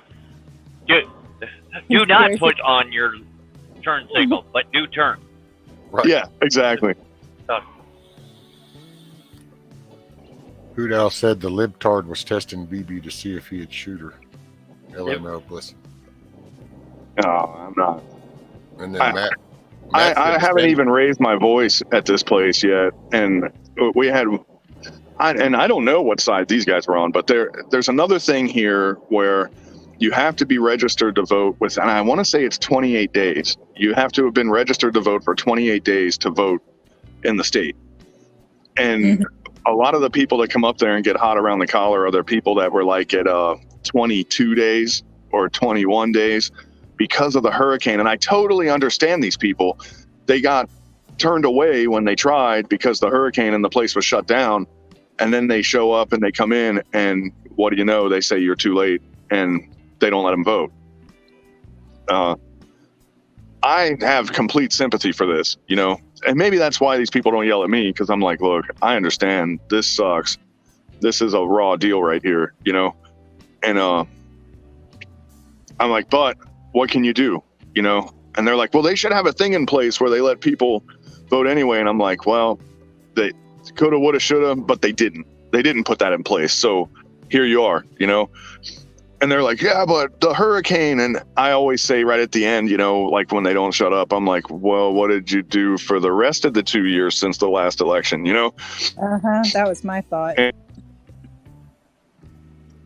they kind of go, okay, I'm going to go walk down these stairs now. I'm like, have a good day. See you later. But somebody was getting hot around the collar, and they were doing the whole, the Mussolini-esque pounding on the little counter when they were talking thing. And all I had to do was I just walked in there and I said, look, man, my goal today is not to have to earn my money. Please help, you know? Help me out here, man. And they looked at me, and they looked around, and then they realized they were acting like an ass, and then totally left that. I watched them be nice after that, and I was like, God. I understand people get caught up though in the moment. You know what I mean? And sometimes they just need to get pulled out, and then they go back in and go, all right, you know, new conditions, new situation, because they think they're going to go in there and everything's going to work out. And why you would ever have that attitude dealing with the government is beyond me. You know, has it ever worked out for anybody dealing with government? Maybe some people, but that's success, you know. So yeah, whatever. You wrote that slightly, that last sentence. Well, Oh shit! I just have a 0. Still? Now not. Oh, yeah. I don't know. I'm in a traffic jam, so. I feel like we're having the Super Bowl of robotic voices mayhem. I know. Which side's going to win? Am I roboting too? No. Not just then, you didn't. When you were asking him about that last sentence, though, it did. And it was kind of funny because it was like you're cutting in and out. He's answering you cutting in and out. And then you're Yeah, what gets me is I always think it's me. You know, I'm like, oh, maybe it's just me. I'm not going to say anything. Yeah, that's a thing. Because when you're internet kind of goes shitty, everybody else robots. So then you don't know if it's just them or you. Right. That's it. And Well, with Bug Out, usually it was the dump trucks before, so he was always fine. Although I gotta say, there's something up. Did you notice how when he rolled it and then he got the new one, the internet connection with the new vehicle? Remember, he even bragged about it because it works so good. But then here we are now, and now it doesn't work so damn good anymore. It's almost like it was one of those little teasers, like, okay, they're the new purchaser. Go ahead and open the bandwidth for them. Let them have all the luxuries. Yep, look, okay, we're in it. Yep, first note's been made. We're good. Cut that shit back now. Yeah, first month they open up the throttle, and then they throttle it back after the first month. And see, and I don't know if this is me or if it's him, but see, all I see now is a black screen with the spinning. Yep, I see it. oh no, sorry, baby. BB's got the circle of death. Damn, yeah, we went from the blue screen of death to now you get the black screen with the circle. Mm-hmm. I did notice that on the road, like I could have full signal, and some of these truck drivers have the amped up CBs. Yep. And they'll mess with my signal. Yep. That's one thing I've been trying to figure out or learn a little bit, but quite frankly, I haven't taken the time. Yep, there he went. There he goes. He died. Crash and burn. Yeah. Hey, morning, Giggles. Giggles. Hey. Damn, Miss Sherry said in Canada you are sent a card to take to the voting station with an ID, or you don't get to vote. Mm-hmm. Well, if you're There on he the is. register, so you can just have your ID. Which reminds me, Yeah, but we can't do that here. You know why? Because it's racist. So racist. See, that's some of that. Man, I can't believe I kept hearing of that shit. And it's like, Next to me. Hey, See that freaking dump truck right there? Yeah. That's why you can't hear me. Mm-hmm. And like they're freaking everywhere, of course. I guess especially now, doing like cleanup. Oh yeah. No, man, the dump trucks just. There's some company that gets paid to just have dump truck operators just ride along the road aimlessly. Mm-hmm. They go absolutely nowhere. Speaking of ride around aimlessly, how about us only having 22 days of diesel fuel left in the whole country? I was down to 22. No, I They heard. said 20. Go ahead. I heard. Okay, let's see. It was 7 days ago. Somebody asked me because everybody always asks me because I'm a truck driver, and they said 7 days ago it was at 25. Then yesterday, a friend of mine in Florida said that they just heard yesterday that it was going to be 28. And I was like, well, there you go. There's your answer right there. At first it was 25. Now it's 28. And I have yet to hear anything from my company, because if it was going to be true, they would say, hey, we're going to back off on long hauls, or, watch your fuel mileage or something. We haven't gotten shit. It's the strategic reserves that is what that is down to. So technically, Failure to be proactive is not always an indicator. Because as a historical example, I will bring up the entire Mount Vesuvius eruption and Pompeii and all that stuff. They could have left. They could have, but they stayed. And they died. That's all I'm going to say. I'm just going to throw that out there. And they died. And they died. Well, see, I'm starting to think that population centers are your new Mount Vesuvius. Well, there's that. Okay, here's what I've been following. I don't know what's real and what isn't. All right. I get these little tip-offs.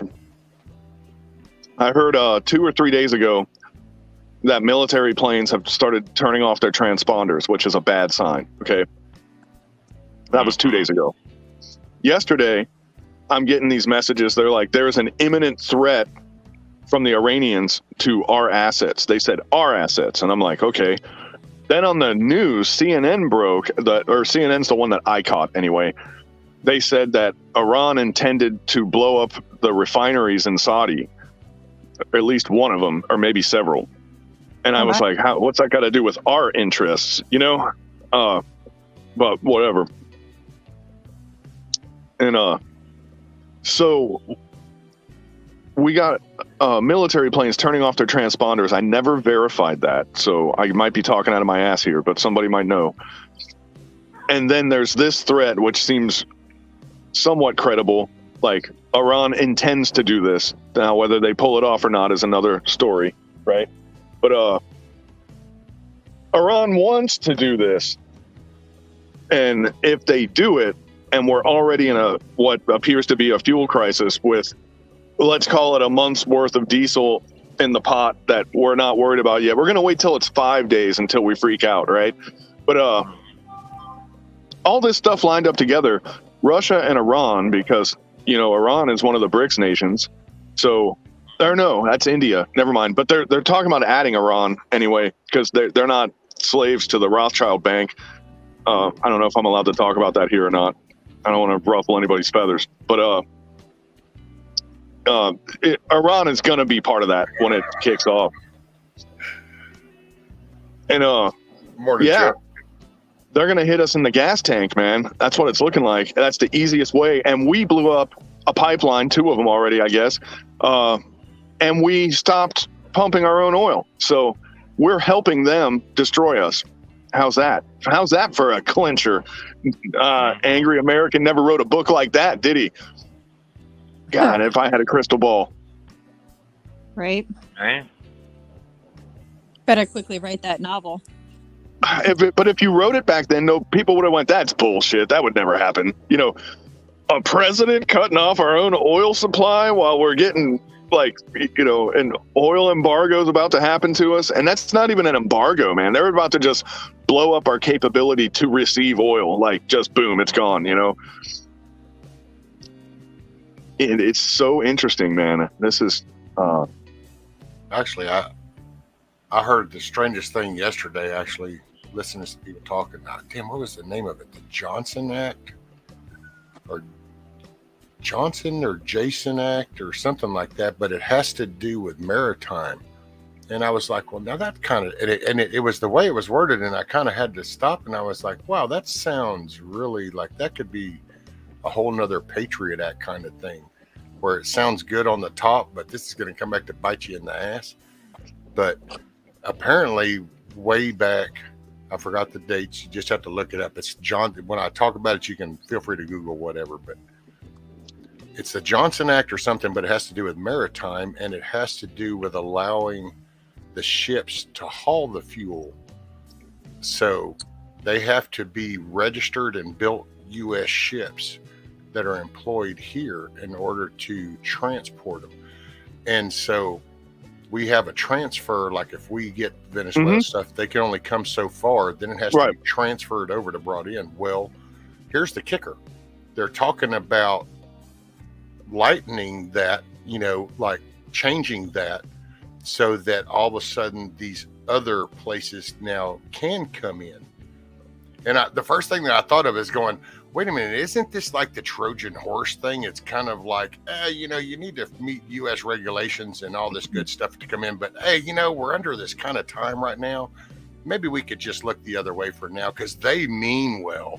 And it's like, but wait a minute, wasn't there like some stories where like there's this new cool design shit that kind of looks like storage containers, only when you hit the button, all of a sudden other shit goes boom, boom, boom. It's amazing how that works. And now you want to just let any old ship come up into the... Well, there were laws that were in place that weren't taken as seriously as they could have been, let's say, right? People got lax and complacent, right? and then the coal happened, and that was outside of was it Jordan or Kuwait or maybe Basra? I can't remember where the coal was. It was somewhere in the Middle East, right? And that it was a merchant ship. It got next to the coal, but it was a IED, and it blew the coal up. That happened in like '98. I'm sure you guys remember it. Oh yeah. Well, they revamped. They pulled out every law that dealt with maritime stuff, dusted it off, and started enforcing everything like strictly at that point. Which a few years later, what I don't know how many years later, but anyway, that's one of the things that we did as riverines in the Strait of Hormuz and the Persian Gulf and all that stuff. We strictly monitored oil ships, and like, for example, on and off again was oil embargoes with Russia, and you make sure, and you just stop, like when there's an embargo against Russian ships, for example, you do not let a Russian oil ship go through the Strait of Hormuz. You board them, and you're like, hey, you're not coming through here. Sorry, bro. And it's pretty hairy, doing that, to get on a big giant ship like that and tell somebody that they need to make a U-turn. They very rarely just say, oh, okay. Like, that's not usually how it goes down. It gets tense, to say the least. And well, and you're on their boat on limited ground, and it's kind of like, yeah, uncomfortable situation, I'm sure. Surrounded by a bunch of ricochet creating surfaces. Sounds like a plan. I'm gonna take this into this steel enclosed room. This will work out well. Yeah. And man, those earlier deployments, you used MP5s, and I just remember looking at a guy and I was like, if you ever went on the happy switch with this thing, we would all die. These bullets would just bounce all over the place. It would look like one of those lotteries before they pulled a little ball out to guess the number. That's what the bullets would be doing inside of the chambers. Right. I will say a lot of this shortage thing that I've heard about, some of that I've heard is just on the East Coast, that there's going to be like a refinery that was shutting down and supposedly maintenance. Now then that all becomes whatever rabbit hole. But so apparently it's not a nationwide thing, although then you hear the percentage part about the strategic reserve, although that's still like, that's in the reserve, which is what makes sense in a way if you think about it politically, because the cost, you're going to start dumping some shit because you're playing smoke and mirrors, and we're at the little November time, so you don't want to remind people. We're using the reserve to appear normal. Okay, we're doing that right now, which is not normal. We've been adding to the reserve since the 70s, since Carter, which was the last Biden incompetent level president, right? And we've been building our reserves since then, and now we're using them all. In 2 years, with one stupid guy, we've blown 40 something years worth of saving our change jar, for a rainy day. We're blowing that. We can't have a rainy day now. We have to have a perfect day because we've used our rainy day jar. Oh yeah. Well, see, that's why it's next year. It's not going to be this. It's going to be the next year, even regardless of what happens. So this one, it could be the next 10 years. Next could be the next 10. Oh yeah, if it doesn't pick up within the next year, this is snowballing big time. Because next year's already bad enough. The consumption of oil, regardless of what we do to mitigate it, the consumption of oil only goes up because the number of people operating motor vehicles goes up. And you can make a few electric cars and stuff, but man, I'll tell you, these electric cars now, a couple of Achilles heels have been shown. Like in this hurricane here, for example, if there was a burning vehicle, you were like, oh, there's a hybrid, and you drive up and sure enough, it's a hybrid vehicle. Those things were just burning on the side of the road. Like, remember when the Volkswagen bus, the Beetle looking bus, the Volkswagen Yeah. van. When I was a kid, was when all those Volkswagen vans were dying off, you know. And whenever we would do a road trip, like go to Gatlinburg or some shit like that, you would always see Volkswagen hippie vans on the side of the road on fire. It was just normal, you know, because they were all like at the point where they were just failing catastrophically, you know. And that's exactly that time. This time reminded me of that time, but it was like expensive hybrid vehicles instead of shitty VW vans. I just think the whole electric thing, I'm blown away at the attention that it even gets just because of the basic concept. It's like, I mean, it doesn't take, it's like go to Google, go anywhere and go lithium mine. Matter of fact, you don't even have to know how to spell lithium. Just start spelling it and it's going to auto-fill it in. But just do that and then go, yeah, how is that going to work? But I will say things are getting bad. Had to buy a battery yesterday for her car because for the past 2 days had to jump start it. Thank God my lawnmower's a badass little lawnmower because it jump started that car. But finally tested it. Sure enough, dead sale. Went to go buy one, and what was normally like an $87, $85 battery was $160. Yeah. Oh, That yeah. little old battery. Yeah. Yeah. That was pretty. I don't know. You just kind of start looking at this, and then it's like, yep. And I don't understand. And there's so much time on that green shit, and it's like it's just not feasible. Yeah, no, we're not there yet. It's Well, we're trying to do both. We're trying to cater to all this complacency, foo-ha-ha bullshit, shiny things that we want to play around and entertain, but we're going to say, but we want to do it in this very basic, raw way. And it's like, okay, well, you can't have both. It's not Star Trek. You don't reach over and hit the button and just have some magical shit produced. Right.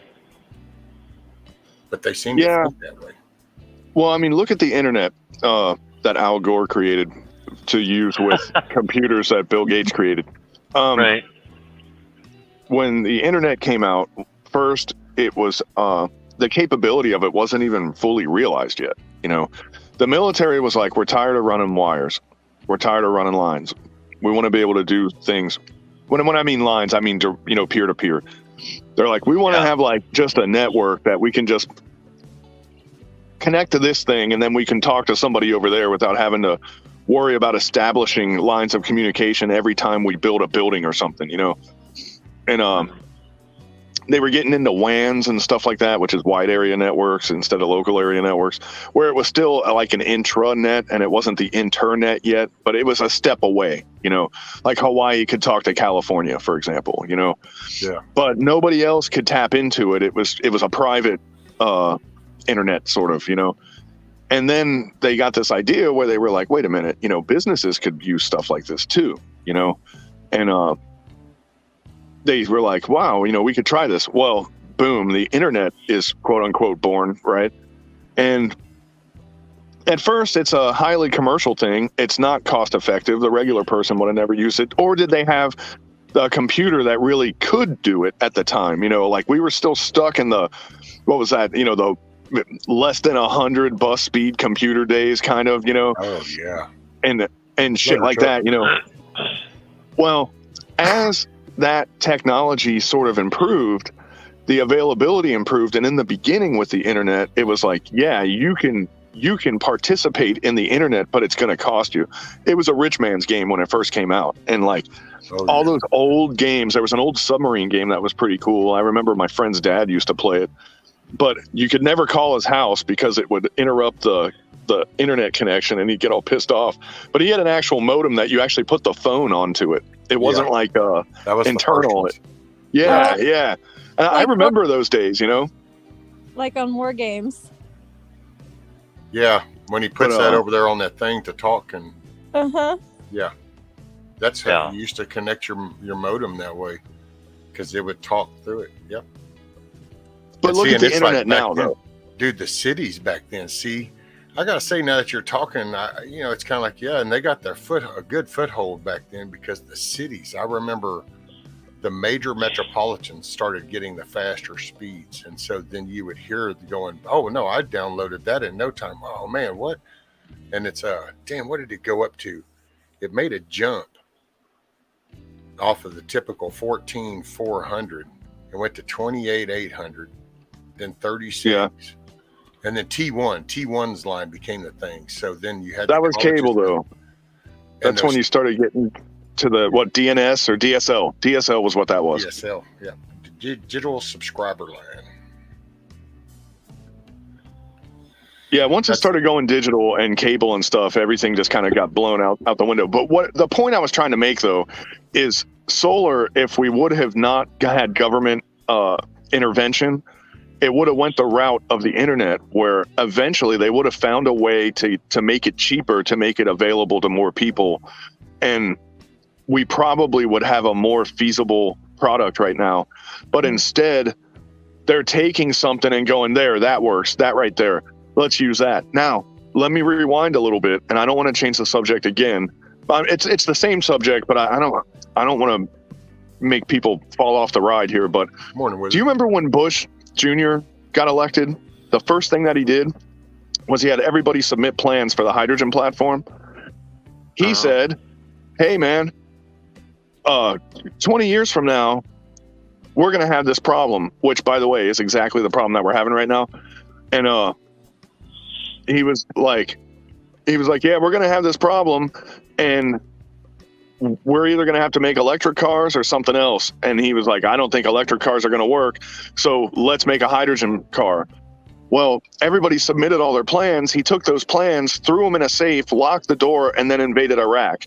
And I'm like, what happened to those plans? Why don't we pull those out, and why don't we make a freaking hydrogen car, right? I mean, we have the plans for hydrogen vehicles, and they emit water vapor as an exhaust system, which is, by the way, not fossil fuels, and it's not ozone, and it's not anything else. None of the detrimental shit.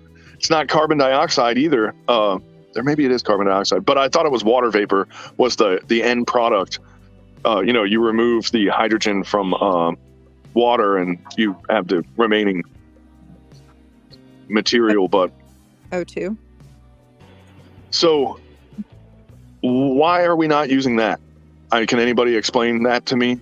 Well, I mean, I can give you some little layman thing that first comes off the top of my head when I hear hydrogen powered engines and then the public.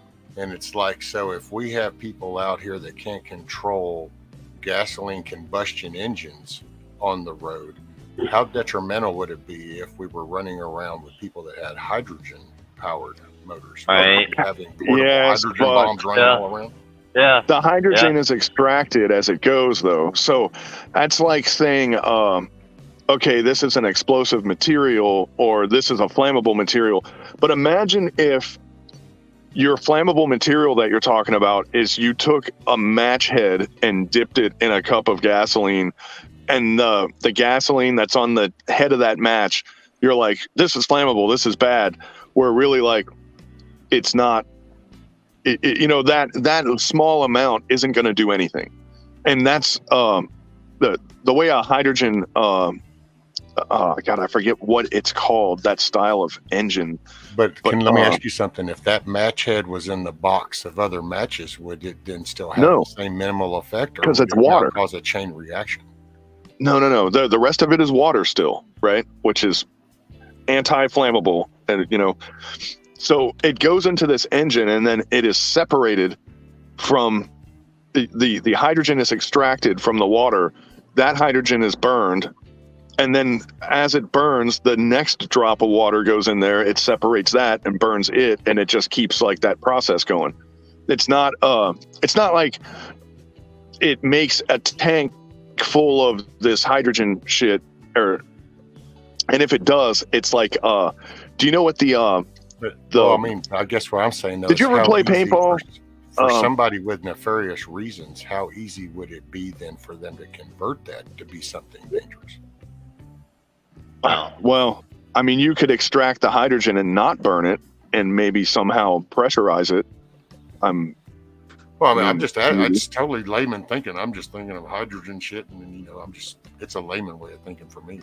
Well, when we were kids, man, we had what's it, Poor Man's James Bond or the Anarchist Cookbook? I can't remember. But we found a way to make hydrogen, and you would put balloons on a bottle, and the gas that came out was hydrogen. And we would fill the balloons, and we would shoot bottle rockets at them, and when they would blow up and make a huge ass fireball, we thought that was cool. I was like 10, but Morning, Hawkeye. Morning. I mean, you don't need that engine to make the hydrogen, is what I'm saying. I mean, like, if a 10-year-old that has no money and no income can make hydrogen in his grandmother's garage, but like a terrorist could make it anywhere, Morning, Mama Marie. Moonchild's got and it. I'm not shit hit the fan preps either, man. That guy like knows what he's doing. I'm just like some dumb guy that can read a recipe,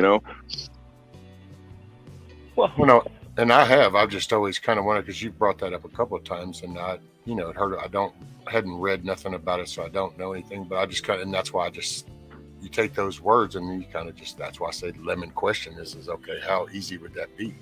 Because you can think of always the better side, but then you look at the way humans act and you go, what is the safer route? I mean, my God, we got to put a warning label on a hairdryer cord to tell you not to get in the shower with the damn thing. Well, to be honest, man, this is what I think got it killed in the water. It's not the fact that it's I said dead in the water, and we're talking about hydrogen. That's funny.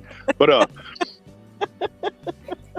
what got it killed, the real reason, and then the reason that they said, those are two different things. One was they were concerned that the water vapor would raise the global temperature and create global warming. They were afraid that it might do that. So they said, let's not test it anymore because it might do that. Which is kind of the opposite of what we did with the jibbity jab, where they said, oh, it's going to work. We got a good feeling about this. Just stop testing it. Let's just do it live, So yeah. Anyway, so that just shows that somebody has a split personality, right? Right. But the real reason, I think, was they did not like the caliber of the investor in hydrogen. It was not oil people, which at the time you had an oil family in power. Let's just call that what it is, right? The other side was trying to push electric. So it was like the Ron Paul of engines, where everybody said, oh man, that's a great engine, that works, but I'm not backing it, and it politically got castrated. That's what I think. But that war in Iraq was mighty convenient, because when Bush had to decide which of the submissions to go with was exactly when he started the war in Iraq. So I don't know if the war in Iraq saved having to pick the hydrogen platform, or if it just happened to be the right place at the right time for him. But nobody asked questions about it after that, because, they were all worried about those buildings that were completely blown up by Saudis with fireproof passports. Yeah. Fireproof passports. But we still can't find the black box. Yeah, shit happens, Or any trace of a plane, period, that hit the Pentagon. Right. That was a little wacky. It spontaneously combusted. Speaking of which, I actually was talking to somebody about the planes that hit the towers, and I told him, those weren't commercial airplanes, and I'll prove it. And I shared a picture of a black gray Air Force plane that looked just like a commercial plane, and I said, what was it? United? It was supposed to be United Airlines. Here's a picture of United Airlines, and here's a video of them crashing into the towers. Now you tell me that was United Airlines. And they're like, yeah, I see what you're saying. Nope, it wasn't a commercial airplane. It still blows my mind that people buy the narrative from, 20 years ago now? 21 years ago? Milkmaid, It's the boomers. My mom is one of these people. So Really? I completely have a firm understanding on this because I can prove things to her. The jab was the latest one. I was showing her, like, look, there's been no testing. There's been no this. There's been no that. Stay away from this shit. And with me, when she was around me, she said, oh, yeah, I definitely need to be cautious. And then I'd hear her on the phone with her friends going, I pulled strings to be first in line, so I can't wait to get mine. And I was like, whatever. And now all this stuff's happening. She looks at me and she goes, well, I didn't get the third one. And I'm like, No. oh, yeah, so you're one of us. Yeah, welcome to the bunker, you know? Well, it's I didn't go all the way with it. Well, I guess I ride the line on both because I didn't buy the jab thing, but I remember sitting. I can walk in there and sit in the very spot I was sitting whenever I looked at the screen and saw those planes smack that building. So. Well, yeah, rescue, me too, though. But the thing is, what I'm saying about the boomers is something about that generation, okay? And I'm not saying that they're dumb. I'm just saying this is how they were wired, you know? They believe the establishment. They believe the establishment is on their side and looking out for their best interest and is on their, you know, daddy's going to take care of you, right? Because that's what it was in the 50s when they were a kid, you know, like that. People did have faith in the system back then because they were World War II veterans that were like, well, if they screw us over, we're going to go to the town square and we're going to hang everybody, you know? So they better not screw anybody over. I did because I believe that people were honest is what call it gullible, call it naive. And actually, I feel kind of really silly as shit when I thought that, damn. And I kind of make a fun of it because I was actually batshit crazy and kind of what I would say bad in the beginning. And then woke up and said, okay, I need to be responsible. I need to do right. I need to change. And I put my head down and focused on doing that for decades, only to now rise above and go, holy shit, where did I end up? Because what I thought people, and it's like, and this will sound funny and people can make fun of whatever. It's like educated people. You assume somebody that took the time. I had a mindset. If you went to college and had a master's degree, what that told me was you were committed to whatever that degree you wanted because you stuck that out. Well, see, nowadays that's all stupid. Now it doesn't mean shit, master's degree, whatever. Well, I'm from that time when you earned that degree. Well, honesty. It's like politicians. Everybody knew that they did shake hands, hug babies, you know, and they lie through their teeth. But nobody ever looked at it as in, oh no, and they'll drop you in a heartbeat if they can, by the way. It was like, you're just going to raise our taxes a few percent, but that's okay, you know, we'll get an election next year. And it was just the normalcy of people were good. well, And now it's like very obvious that, the majority's not. And you're kind of, some people don't want to wake up. I did. I was like, yep, pretty much we're fucked. if you think about it though, like we bitch about the fact that there's a narrative going on right now and we can't understand how somebody could not, you know, see it for what it is. But in all reality, there's been a narrative for decades, you know, a century, over a century. And Human nature. well, yeah, I mean, you control the flow of information, and back then it was probably easier. And you had people believing that we went to the moon. Just kidding. Well, there was a narrative going on with all of it, including etc. So it's kind of hard to like at younger generation too, because the older generation fell for the same bullshit. But isn't it just doesn't that swing just the opposite the other way then? Because you have a generation that is so digitally and raised and enhanced on digital that now all of a sudden that didn't exist because it's now shown in this environment that couldn't have happened. And so you end up with a whole nother extreme on the other side. You have the blinders over here, and then you literally have people that are on shrooms seeing something totally different than everybody else, kind of thing. And Yeah. I feel like I'm in the middle. Right. Well, yeah, and that's, you know, my initial inclination with if we're talking about the towers and stuff, I was like, wow, we are the victim of a crime, pretty much, But then the more I looked into it, the less it started adding up, and I started getting flack from people because I was going, wait a minute, let me get this straight. I call it the Columbo approach. You know how he acts like he's stupid, and I go, so hold on a second, just help me out here, 1 second. So you said that that this was caused by jet fuel, but there's 45-degree cuts on this here piece of steel. Like, can you explain that one to me? But right. I was kind of doing the Columbo thing, and it just didn't add up.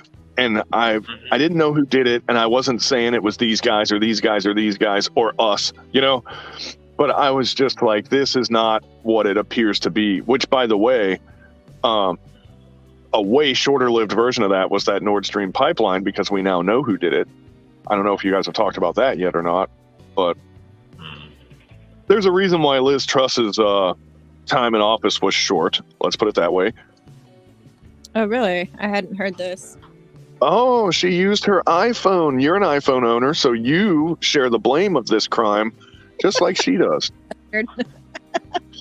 Because people with iPhones, like Hillary Clinton, Liz Truss, and you, they like to do shit, and they always do it on their iPhone. So the iPhone probably is what makes you commit the crime, I think. Oh, gotcha. But on her personal iPhone, 1 minute after the Nord Stream pipeline was blown up, she texted, "It's done," to Secretary of State Blinken. Isn't that a weird coincidence? Yeah. I had not heard this. Oh. The world knows now. Now, look at Iran threatening to blow up the oil refineries in Saudi Arabia, and you say, what could have caused that? Why are they so angry, right? Because that's what the rest of the world's saying. But meanwhile, the other part of the world that's watching us,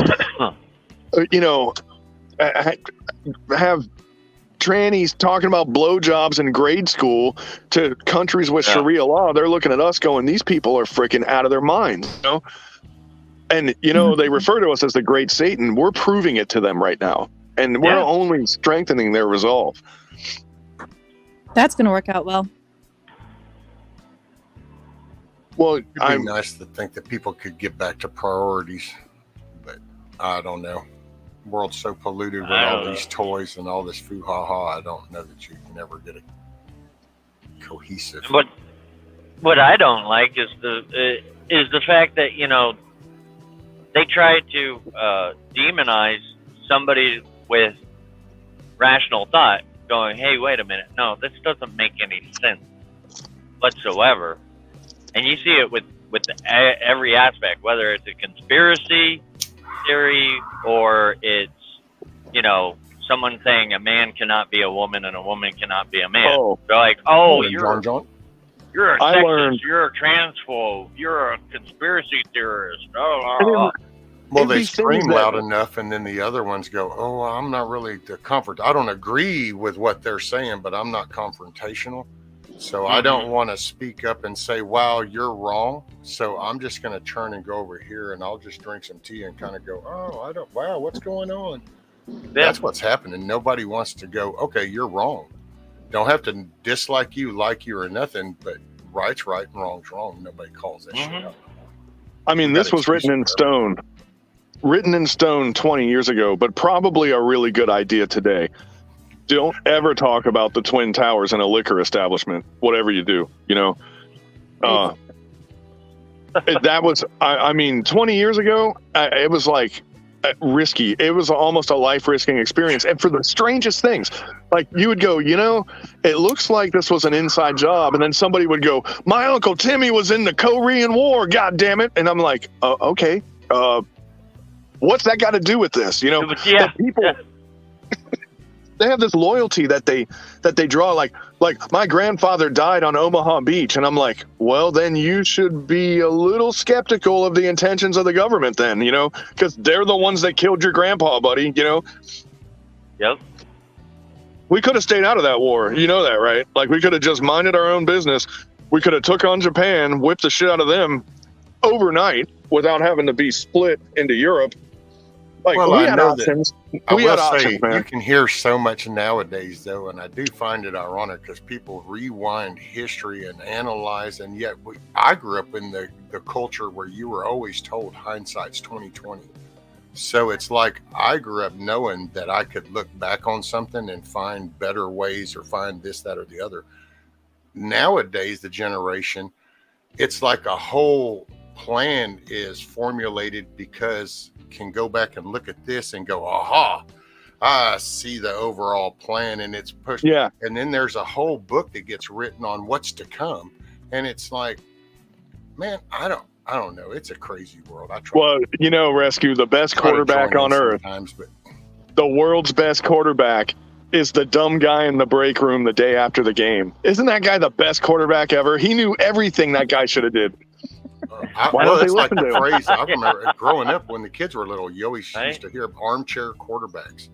Yep. It was an armchair quarterback. Why? Because they always could tell you the better play.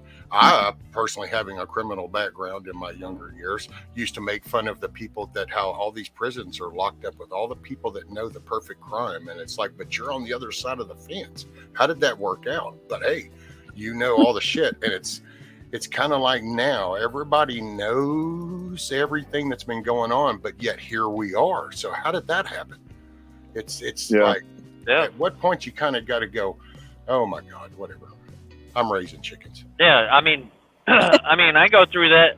I go through that with my company. Like my boss gets on to me all the time. He's like, "All right, let's go over this because I got a camera in there, and it gives them all types of information, whether I'm following too closely or whatnot." And he sits there as an armchair driver, and he's like, "Well, what you could have done here is you could have backed off a little bit and let this driver over in the center lane, let him get over, and then you could get over." And I'm like, but that's in a perfect world, and we don't live in a perfect world, sir. Well, see, no, that's what I'm saying, though. Now, they could take your route from 5 years ago, dissect that all down, and then proceed to chastise you, going, look, you could have saved so much time. You wasted this many hours. And then if that becomes the speech, next thing you know, Mayhem looks like he's been some lazy ass for 5 years because somebody took a clip of something and analyzed the shit out of it to fit the narrative. Yeah. Yeah, and I really do get tired every time he sits down. It's like, you should have done this, and oh, you can't be in the left lane, but I'm actively passing in the left lane. That's wild. Well, you can't do that. You're following too closely. Really? My son got a call one time from a dispatcher because they called him because he supposedly braked too fast. And he proceeded to go, well, what you didn't know was that four-wheeler that just shot over from that on-ramp over in front of me and hit the brakes. So there was that. And it was like, oh, well, just be careful. And it was like, see, this is what happens when you think you're watching something. So you think you know everything, but you really don't. There are shitloads of cops out here, man. What the fuck is going on? And I would say, weird. just because we have talked about all this other stuff, so I will, in honor of all redheads, we'll circle back to this real quick. But we want to keep this. You got to remember local, because I want to point out, just for some of these cases you hear about, like a firefighter getting shot because he tried to stop a guy from going into a gas station with a gun. And the guy gives the girlfriend the gun and she shoots him. And then a DA goes, that sounds like that was in defense of others. So we're not going to charge him. This is why local shit matters, because people voted that DA in, and that DA will change the layout of that area based off of rulings like that. So there's just the importance of your local shit. Just wanted to circle back to that.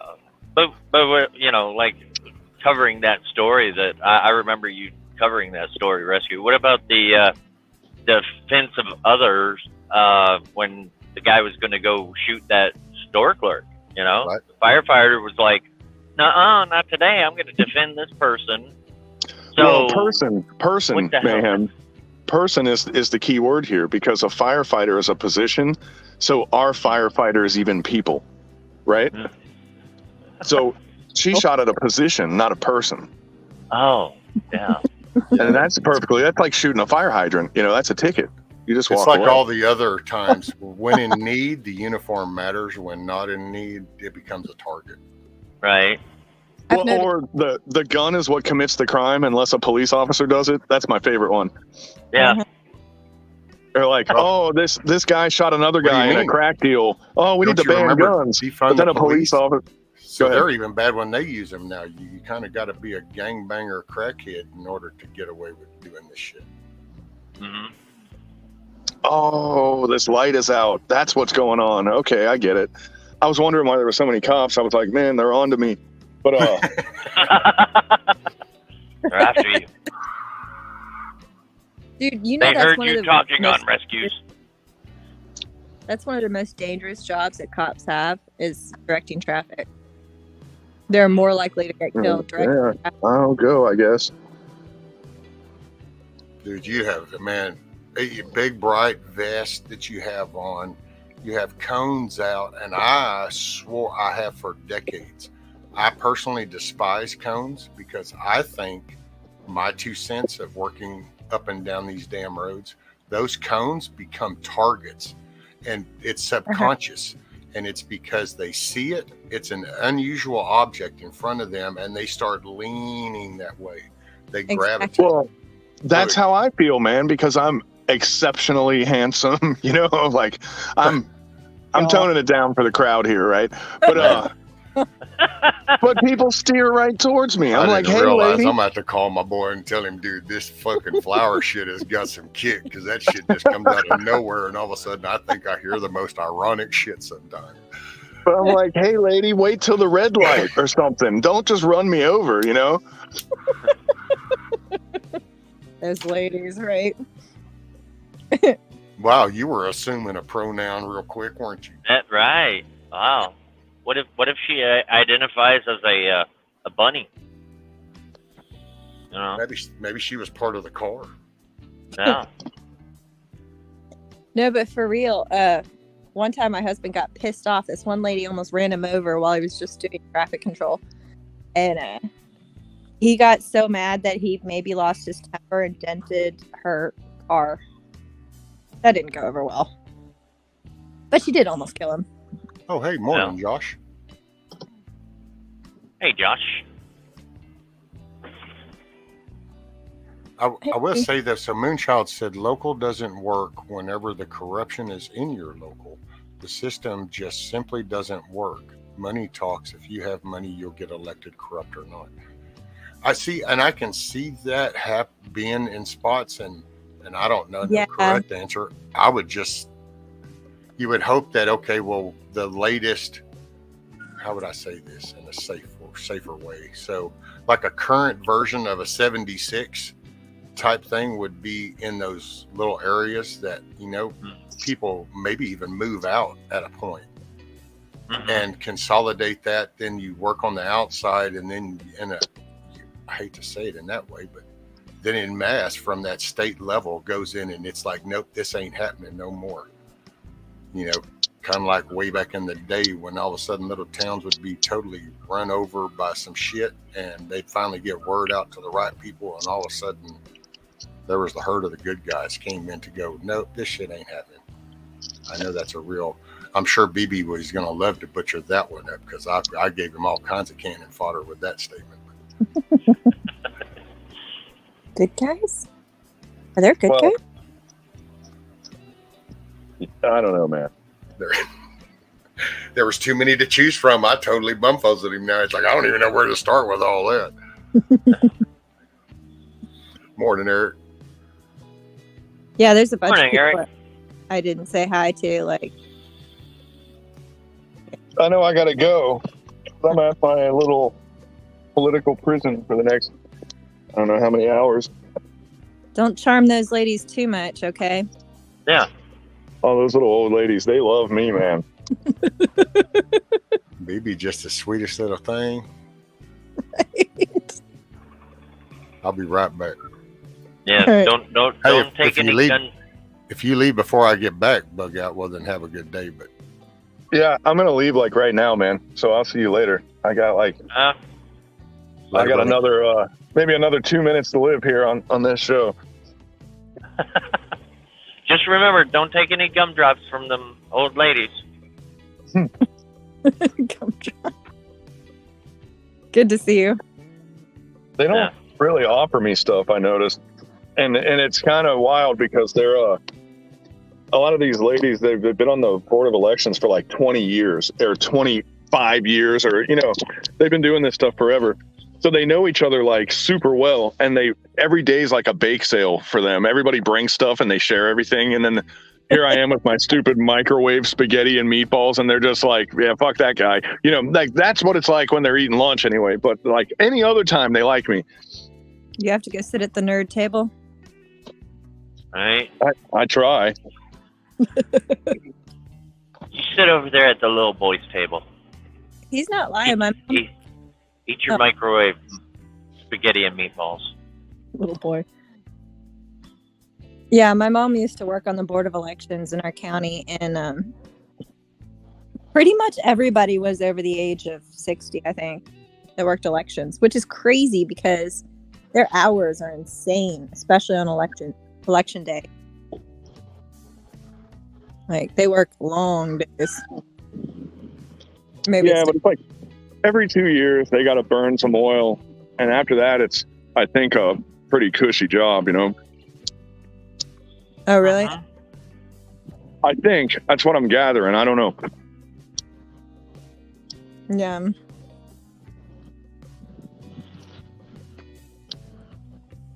They there's, and if you look at voting and the whole nature of it, you can't really get in front of it. You got to wait until it happens, if you know what I mean. So they resolve the stuff from the election that just happened. That takes a little while, a couple months tops, and then they start canvassing to get the layout of what's coming next. But you got to figure you got easily a year of downtime in between each one of these elections, where I don't know what they're doing. And that's what I've been asking. I'm like, so what do you do? And I'm trying to say it without being mean, It's a side job for most people. Like, It's the perfect side job. I was going to just chime in real quick because I heard y'all say something about, so many people at the age that they are. And when you think about it, it's the perfect side job to go do when you want to be active. Yeah. All the people, at least here in Florida, I can't speak for everywhere, but all the people that are here in Florida that work the poll centers, they're all like temporary employees. They only work when there's an election. But where I'm at now in the board of elections, they're like full-time employees. They work year round. So, but I don't know what the fuck they do. well, it's probably, don't y'all have like different ones depending on your district around that state? So maybe, I don't, that's where it gets, foggy at best, well, she was a secretary. They had three people that were on the board of elections. You had I think it was called the president, the vice president, and then the secretary. And then they would meet every so often, but really, honestly, was only like a couple times a year. But she would take the minutes, blah, blah, do some of the paperwork. And then the other two, I don't know what they did, but like, I was a kid when all this happened. But I remember it really wasn't that often. And then they had a conference like once a year where all of the boards from across the state would go and they talk about policy or whatever. I don't know. It's the only time she went to a nice resort, though.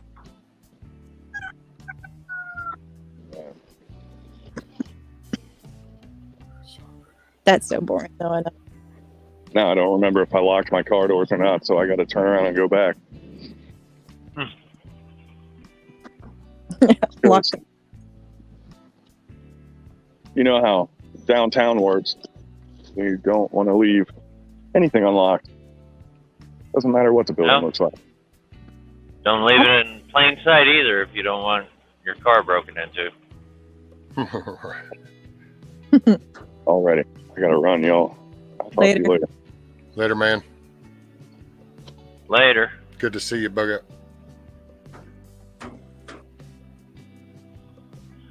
I don't know what she's talking about. Scat Pack, what do you mean the T is silent? Huh? A lot. What? A robot. No. I was trying to scroll up to see if I'd missed something in chat or something. The T is silent.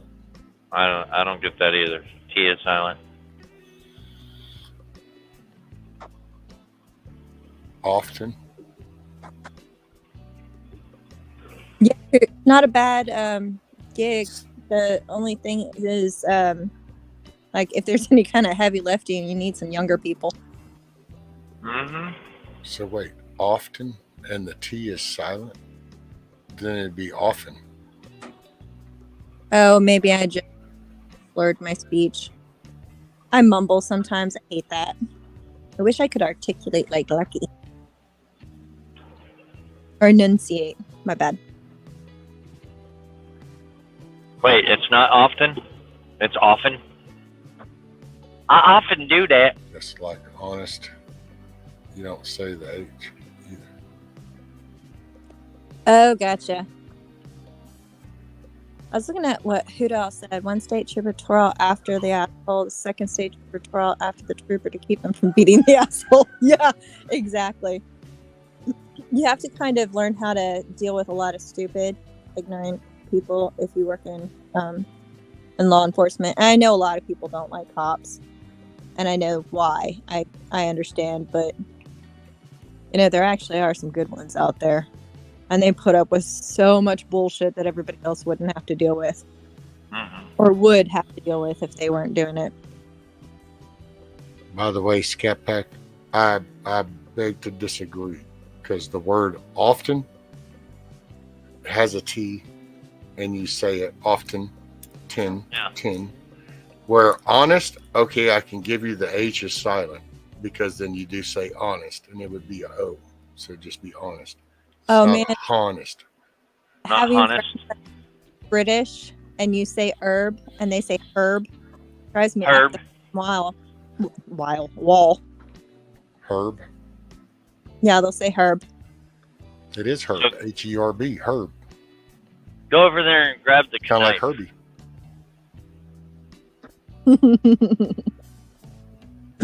Yeah, Anyways, Herbie. Herbie with I-E. It's Herbie. Yeah. you know what they call glitter, right? Mm-mm. You know what they what? Call glitter. They call it litter? Enunciate now. Glitter, you know? Litter. Glitter. Yeah. It's the herpes of the crafting world. The bedazzle. Right? You do you boo. That's it, Scat Pack. You do you, boo. Oh, wait.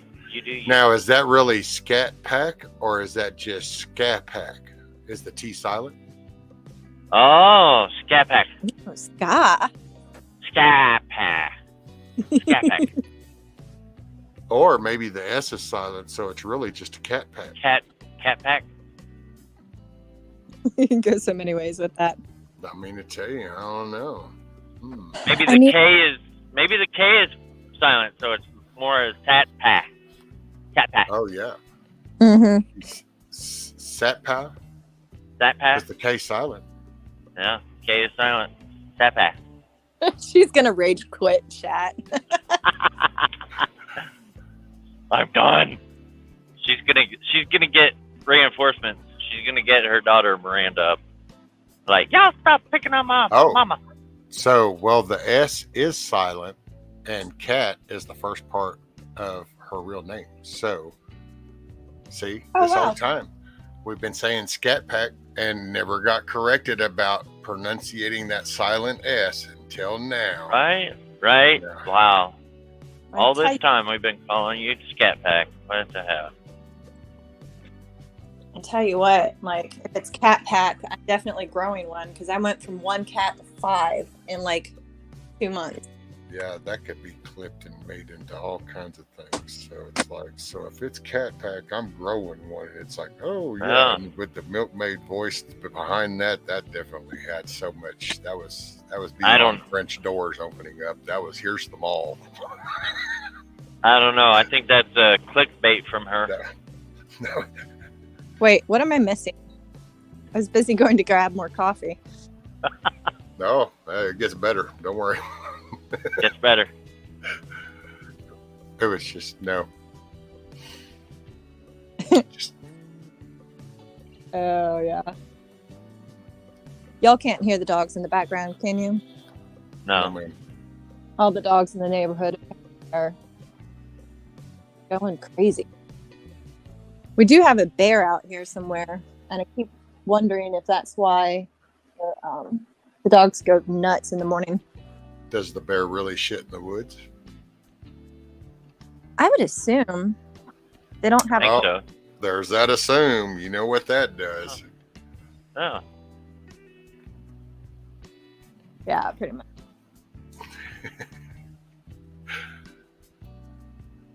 Just picking on you. We all need to stop assuming. Mm-hmm. Oh, who says it's true? I was right behind. Yeah, I mean, it's kind of frustrating when you're standing there and you have cars zooming past. It's kind of like being on a motorcycle, you know, where, you know, you don't really see cars as dangerous when you're driving a car. But then when you're on a motorcycle, all of a sudden you're like hyper vigilant. Remember the first time in traffic, and I was like, okay, I get why people say pay attention to the motorcyclists or watch for motorcyclists. But Yeah, I don't. I watch out for motorcycles, but they need to start watching out for themselves too. Sometimes I've seen some dumb shit done by motorcyclists. Oh yes. splitting lanes. Well, I had one that scared the bejesus out of me. I'm just driving. It's a 2-lane highway. Any consolation, you probably didn't want to put Jesus in you anyway. Yeah. It's not a natural body part. And all of a sudden I hear over on my right side, which is the shoulder, and I thought something done blown up on my engine or something like that. So I'm like, what the hell? And I look, and it's a crotch rocket passing me on the shoulder, and he cuts in front of me so damn close I couldn't even see the back tire of his motorcycle. Cuts in front of me and then takes off. That would freak me out. Yeah. Well, I mean, I can't really say much because a long time ago, a friend of mine, he had like a little crotch rocket, and he was like, "Do you want to go for a ride?" And I was like, "Sure." Dude, he went so freaking fast. I think we hit 135, and it was to the point where I was trying to like keep my helmet on because, like, grabbing the bottom of it and trying to hold it down because it was starting to pull my head back. And he zoomed past a tractor trailer doing that on a 2-lane road. It was fun. Yeah. Stupid as hell, but I did some dumb things when I was younger. I've tried to avoid it, but I keep doing dumb things. So yeah. All right.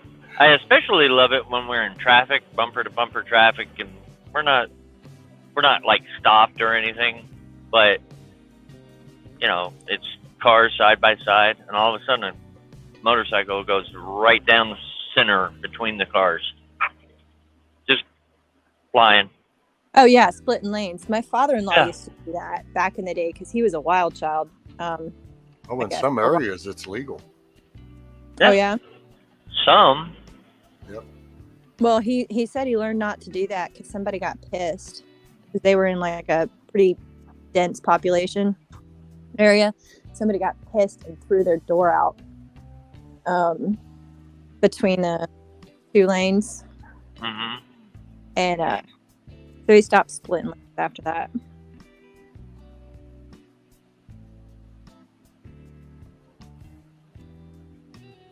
Mayhem T-Girl saying, have you seen my nephew's videos? He lives in Houston. Crash test goat. No, I have not. She I'll put a link in chat. I'll have to check it out. Oh, he's got a new channel?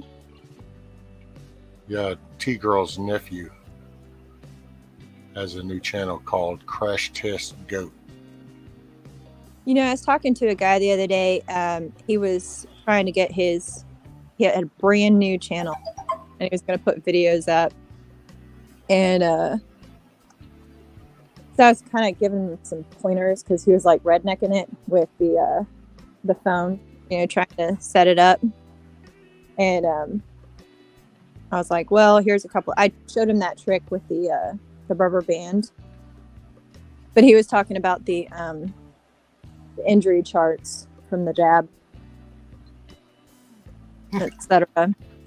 Which Just, I kind of well, a weird weird coincidence, but yesterday, so with the battery, when we went to do the battery deal, we ran into somebody that we hadn't seen in a few years that we used to know. She was in the nursing field.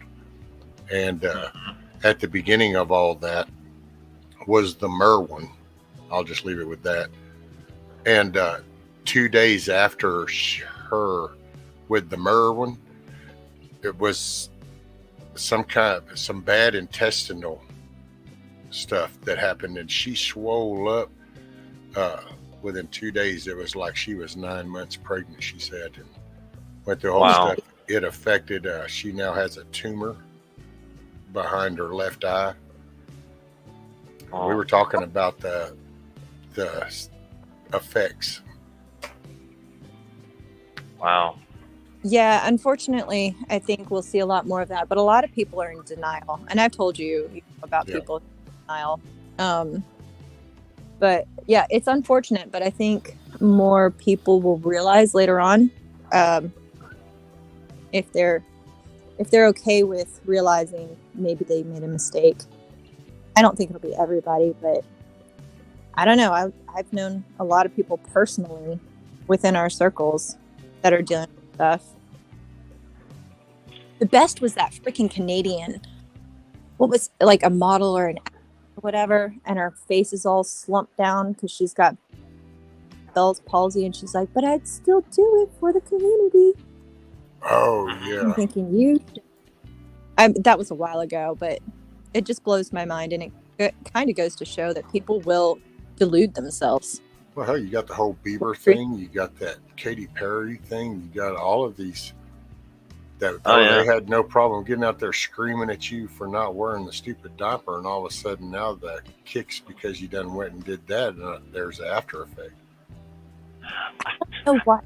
I have to admit, I love Katy Perry, where she's just standing there for the photo op, and one eye just goes closed, and she reaches up to her head like, what, are you pressing a button or fucking reset or something? Like, yeah. Eye opens and then it closes, and she presses up again and it opens and closes. Like, what the hell are you doing? Like, couldn't you just turn away? Not embarrass yourself like that? It just looks stupid. Well, for some reason, I got a lot of joy out of that. And that sounds really wicked, but I've never liked that woman. Like, she always irritated the crap out of me, and I couldn't put my finger on it. But I love it when they virtue signal and they're like, oh, no, never mind, it wasn't that. It's just, weird stuff. Yeah. Like marital stress causes heart attacks, which is actually kind of believable, but that's the newest thing. Yeah.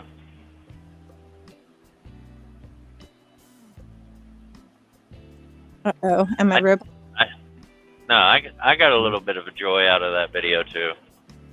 It's so morbid and cruel, and I shouldn't, but at the same time, I'm just like, stupid is as stupid does. Right? I got you look at it and you're like, that's what you get.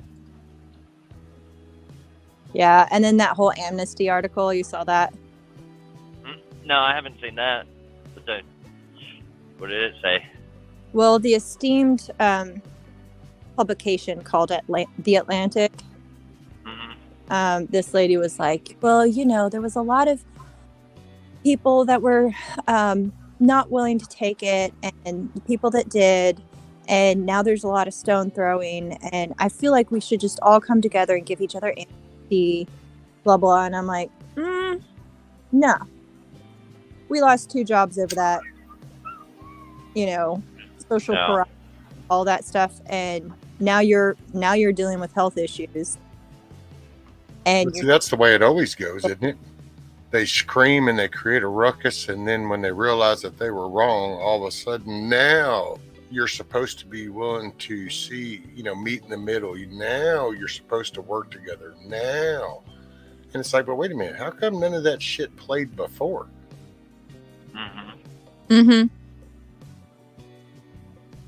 Yeah, well, I don't know. At this point, my patience is so thin. That's kind of also the reason why I stepped away from YouTube a little bit, was because I was starting to lose patience. And, I don't know.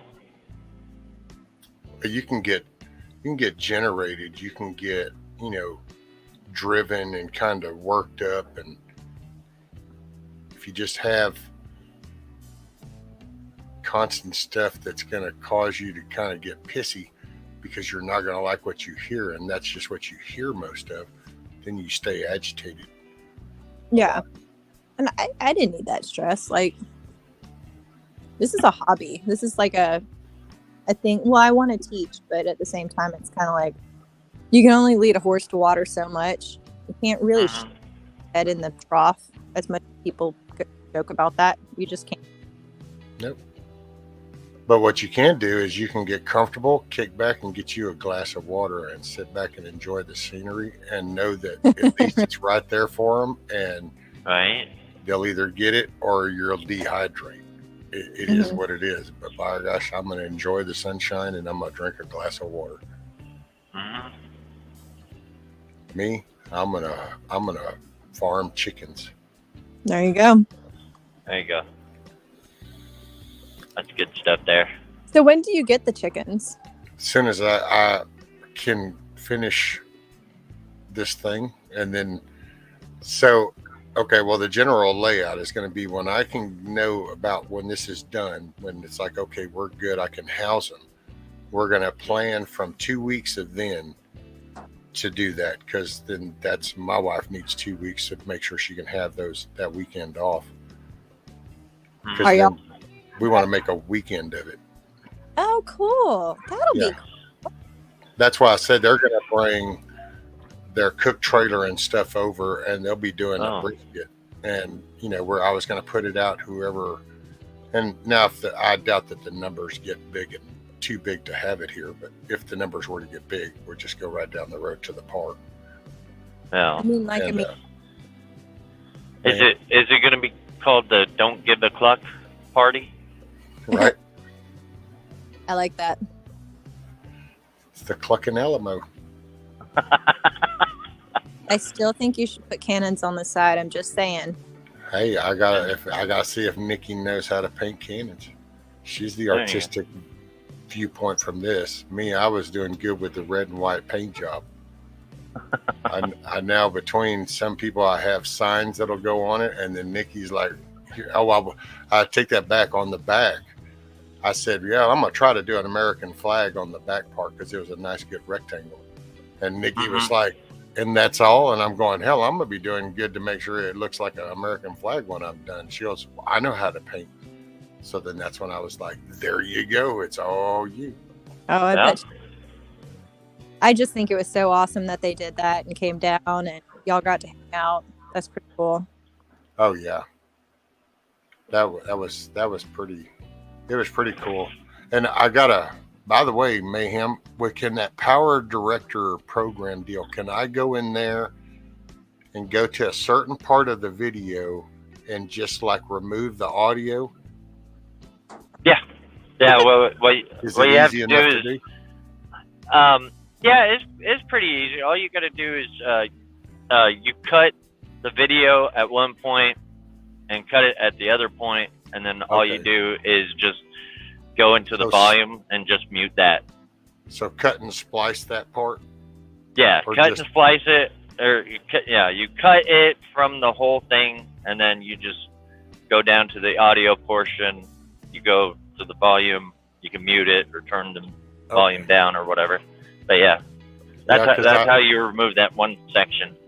Well, see, it's happened before, but if I don't, as long as I don't stream past 8 hours, well, I know 6 hours, 6 hours, it still takes YouTube Studio forever and a day, but you'll get the option to then go, well, oh, you can't, they won't see it. Yeah, mute that song. Well, then it takes them a day and a half, but they'll mute the little part. Right. But if I go too long, all of a sudden those options are now all gone, and it's just like, that shit's blocked worldwide, and well, there you go. Yeah. And it's like, shit. Well, that's how this one is, because it was 9. So, and it's the Fire on the Mountain, and I know right where it's at. I looked up one program called Power Shot or something like that, and some dude was showing how you can just kind of go over that part and then mute that. So then it'll play it, but the scenes, everything works, but all of a sudden the sound cuts off and then it'll play. Right. I just needed to do that, and then I'll re-upload it. Right. It's just that stupid one song, Fire on the Mountain, for So whatever reason. They took that video down where you guys got together? Yeah, it's blocked. It's actually still up there, but none of y'all can see it because, oh my God, Pandora played Fire on the Mountain in the background. At first I was going to dispute it, so I decided to go listen to it. And at one point it was like, man, that's kind of muffled. Are y'all shitting me? Really? Y'all are going to tag me on that? And then all of a sudden I realized that I was running the saw over offside the window. And so the sound had it muffled, because the minute that saw stopped, oh no, you might as well thought I was sitting here singing Fire on the Mountain. And buddy, it was nice and clear. Right. And it was like, oh, okay. That's I that guess I need Ed Sheeran song, right? No. Oh, no? It's an older song. Oh, okay. There's one Ed Sheeran song that's like Fire in the Mountain. Is it Fire in the Mountain? This might be it. This is Fire on the Mountain, Thunder in the Sky, or something like that. Oh. Kind of more of a country rock. Yeah. You saying something? You sang it. Yeah, because I was kind of like, damn, I would have thought, because I was actually didn't even notice it until all of a sudden I realized, I thought, well, I would have figured that there'd have probably been at least a comment or two on that. And then all of a sudden I went, and the one notice I had was from YouTube going, yeah, this has been blocked. You're in violation. And it was like, hey, what now? And then boom.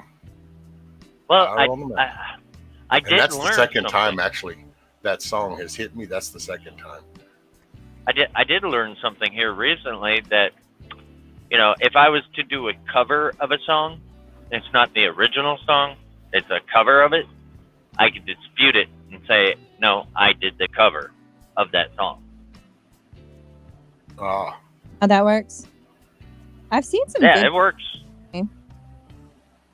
Yeah, like I've heard some good covers, like that new one, Unholy. Man, the covers are so much better than the original. I've never heard that song, and I kept hearing the covers by all these different bands, and I'm like, oh, that's pretty cool. And then I went and listened to the original. I'm like, oh my God, what is this garbage? There's a YouTube channel called The Petersons. Are you familiar with them? That sounds familiar. It's like 3 sisters, a brother, and then the brother's friend, I want to say. But they do covers. And they actually did a cover of, it was a Coldplay song. I think it was called maybe The Scientist. I'm not sure. But actually, I actually enjoy that one way better. But they kind of put a bluegrass spin on it, on these songs. So, oh, yeah. I know those. Yeah, there's an a cappella group that I subscribe to. That they're really good. They're from Japan, I think. Yeah. Oh my gosh, they do a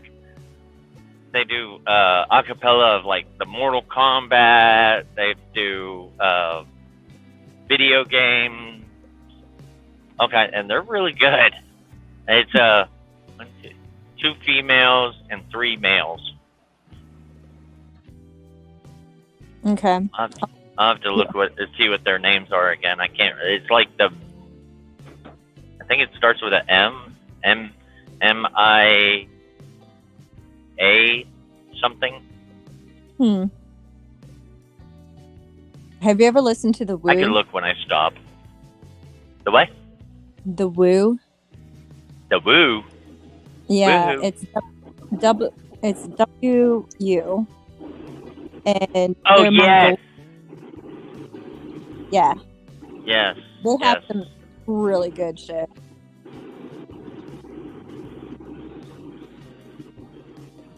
Anyways, I do that throat singing. throat singing. Yeah. Well, they have all these cool instruments too. But Yeah. they're pretty good. I've heard a couple of them. I don't know. I'm still like, I'm across the board when it comes to music. Depends on what I like, what I feel like that moment. I'm gonna have to hop off here in a second. I just looked at the time. Holy shit! Well, at least she can't say it was all about the timing. She stayed up here. Right? Yeah. Now you I can't. know. You only did that. You just wanted to be nice to me. That's all. No. You didn't want people in the chat to think, oh, look at that, Milkmaid's being kind of mean to Mayhem. Well, they all call me mean. She intercomed down to the floor below and said, okay, today I'm finally in the corner. I'm going to have to sit up here and visit with him. Otherwise, they're going to be on to us. So I'll be on break for a little bit. Definitely. Yeah, I think I'm going to mow my one last time because it's a little shabby. Because I've been grazing the cows on it. Why not? Right. But then my bull broke my clothes on. Oh, hell. Broke too. Yeah, Huckleberry, I'm going to work on the coop today. I was fixing Yeah. I'm making the transition to the tablet. Oh, yeah. He made his transition. That's it. I'm identifying as the chicken coop worker today. Right. I'm identifying as somebody who's thoroughly overwhelmed with everything. I'm gonna identify as a billionaire today. That'd be Ask nice. the government where's my money. Oh, Yeah. Are you going to quit your job? Yeah. I'm gonna quit my job, tell the government, give me my money that I'm owed. I'm a billionaire today. Are you gonna ask for your job back when they get done laughing at you?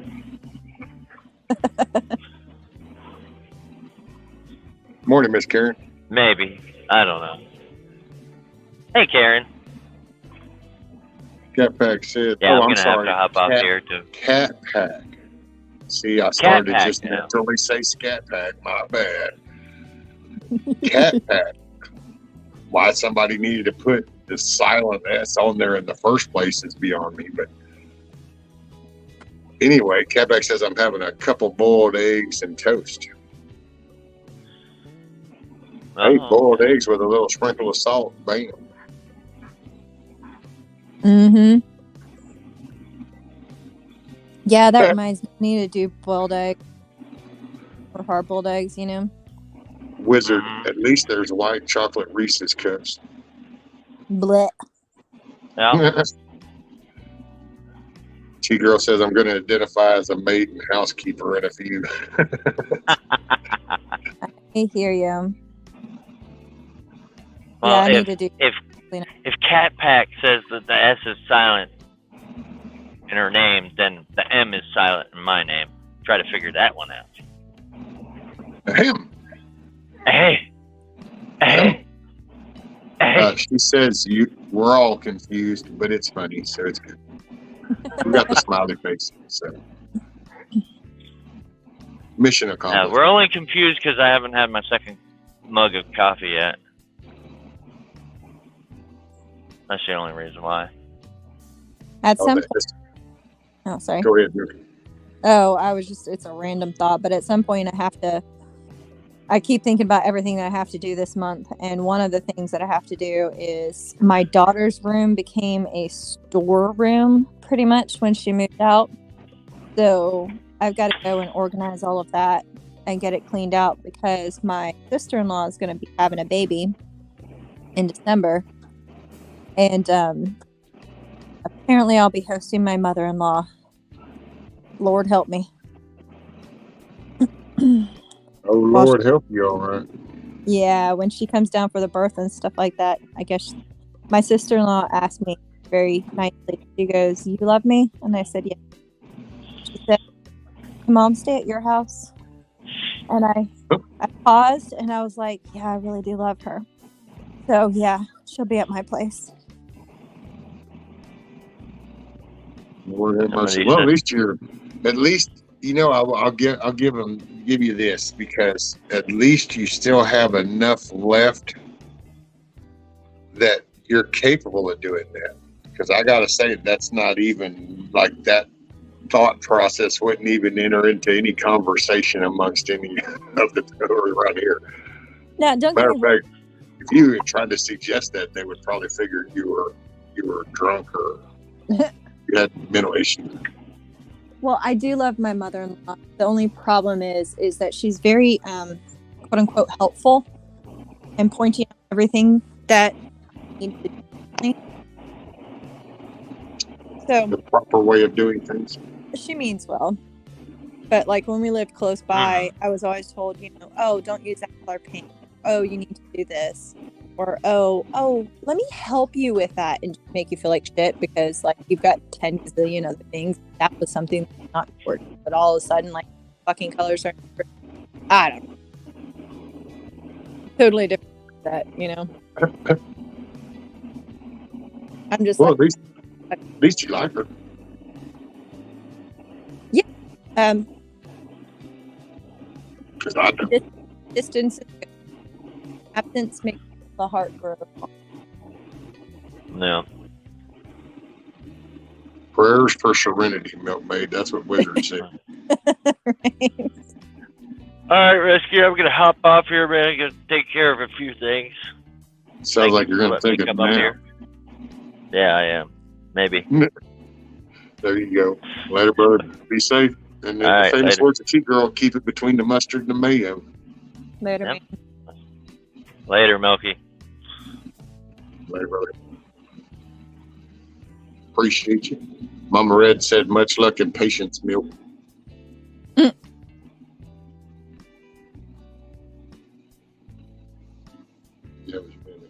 Yeah, the kind of person that describes the water when you're drowning. Eggs. Exactly. If you'd have just had those shoes on, then you'd be able to do this. And are you sure you can't do this? And it's like, can I just have a rope? I'm kind of a weird woman in the fact that like I don't care about I just don't care about cutesy. Like I enjoy it, but it's not high on my priority list. So more about fun. I turn my dang camera off. Your stuff should be working better now. Oh, is it? Well, I gotta go. I'll stay till 9 my time, but then I gotta definitely go because I stayed way too late. But I didn't want to like ghost you, so I was like, okay, he's going live. I have a couple of hours in the morning. I can go hang out for a bit. Oh, well, I just, it's good to see you. And it's good to hear from you again. Because, you just get used to seeing names and hearing from people. And then when you don't, you kind of go, oh, damn. You just don't know where the gambit falls. Oh, yeah. No, nothing like that. He was working for like 3 weeks straight. Both jobs, and he finally had time off, and we had a bunch of projects we wanted to bang out. So, that pretty much took time. Plus the whole sabbatical from YouTube. I was like, okay, this is healthy timing. I've seen people do that. It's kind of what Monty did. I think he kind of just needed a break. Which I get it with the chicken coop, the leader, huh? The what? With the chicken coop project. I get it by doing the chicken coop is actually almost a break because that's all I focus on. Right. And when everybody comes, that's all we're pretty much always talking about is just the chicken coop. So it's easy. That's why I can't do some of the others, man. You just kind of get into a tizzy. You get stressed all out. Plus, you get. I will say one thing about the chicken coop that's been kind of cool is it's been productive.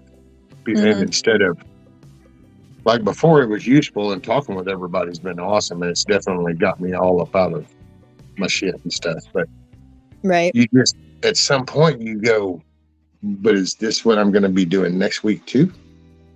And then you kind of go, that just doesn't seem so entertaining anymore.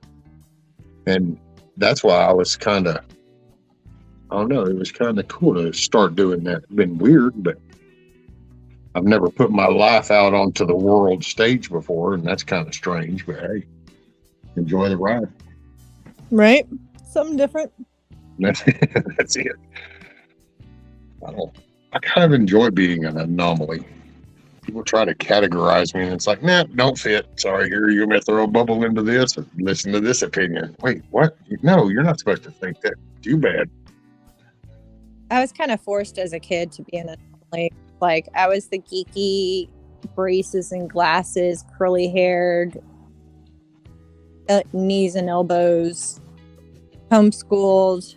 Oh man, I checked so many boxes of being a complete outcast. And it wasn't until I embraced that I realized, okay, this is good. Do this. And actually I enjoy it now, because now when I'm around other people, I'm like, you're just a bunch of sheep. Do something different. Yeah, People. Enjoy life. Mm-hmm. And even though the prepping thing is kind of new to me or whatever, because I gotta say the best statement I heard was, if you're not living your life, then what are you prepping for? Yeah, that's a very good point. I think some people go overboard. Some people, it's like a trend. I think a lot of people have viewed it as a trend. To me, it became a lifestyle. It was just. And I will clarify, I don't mean that like an insultive way or nothing. Oh, no. No, not at all. But yeah, I actually enjoy it. I love the lifestyle of, there's nothing better than when something bad happens and you're ready for it. Versus those times that you weren't ready for something and something bad happened. Because I learned the hard way with all the military moves and stuff. Like this one time, my husband was he was in Korea at the time, and I was alone in Tennessee, and we lived on this mountain with really steep driveway, and we were supposed to go back and visit family for Christmas, which is why I traveled a whole lot. And all the kids were young, and this snowstorm was coming, and I got out just in the nick of time to be able to get down the mountain. And we ended up stranded in the middle of nowhere in Virginia on our way there because a bunch of tractor trailers wrecked in the snow. And we slept in the car, and I was kind of sort of prepared, but not really. And that taught me quite a bit. And that wasn't the first time I got stranded. I had cars break down. And that really taught me. That kind of was like an event for you, didn't it? Showed a need to kind of think a little forward. What if moment, actually. Exactly. And that. See, and I think that's a difference I've come to realize and that's, I don't mean anything about the prepping thing. It just, and I guess life down here, you just, with all the storms and just being rural and not having things, so you might not have that. So you might have to figure out another way for a while, or, right. And hell, I can remember like damn tractor part. Well, it might take 3 months for the tractor part to come in or something. And you'd have to figure out different ways and so it was life. And it's like around here, I mean, hell, ever since we built this house, we've had like a shelf full of oil lamps. and there's always been some buckets to put water in, and it's this little routine you get used to because you kind of been through these little events. And so, but I can see like what do you say, like another perspective, because I can see it looking at it from, well, some intentional shit like you might see right now, and global stuff, and how intertwined we become and how dependent on shit. Exactly. Well, and even the little things that I gotta say, just like a sensor for a little thing that you have around the house, or that might run, if a little sensor on a wellhead. Well, what happens when we can't get those anymore? Are we going, do we do hand pumps? It's a process of thinking ahead. Yeah. And dog's right. It's just a new word for old country traditional living. There you go. Maybe that's it. I mean, it is. At the same time, it's like, that's why I pay attention to current events, why I do all that stuff, because, you can look, it's a continuum. You can look ahead for like the everyday shit hits the fan, and then you can potentially look ahead to bigger problems, and then you try to find the solutions for those, because everybody talks about all the problems in the world, but until a practical solution is available, and I'm just talking about personally, that's why I try to do what I do and say what I say. And I probably sound like somebody who beats a drum way too often, but well, no, because it really, in all honesty, it's just people, you try to help, I guess, wake up and realize what life is really about. Connect back to life, and it's not the shiny screen. It's not the latest and greatest. yeah. There was an interesting series that I was looking at. I was kind of thinking about it a little bit more deeply. It's like, how did people live throughout history? With all the things that we have that we depend on now. And there was a series, I think it was like, I can't remember the name of it. If I find it, I'll share it with you. But it was a historical documentary, and documentary, yeah, kind of, sort of. But it was these people in England, these historians, and they actually reenacted, I think it was 17th century England, how people lived back then, like the small farmstead. And these historians did everything the way that they did back then. They wore the clothes, the shoes, the food they raised on their own and harvested. They used animals from that period, or that closely resembled breeds.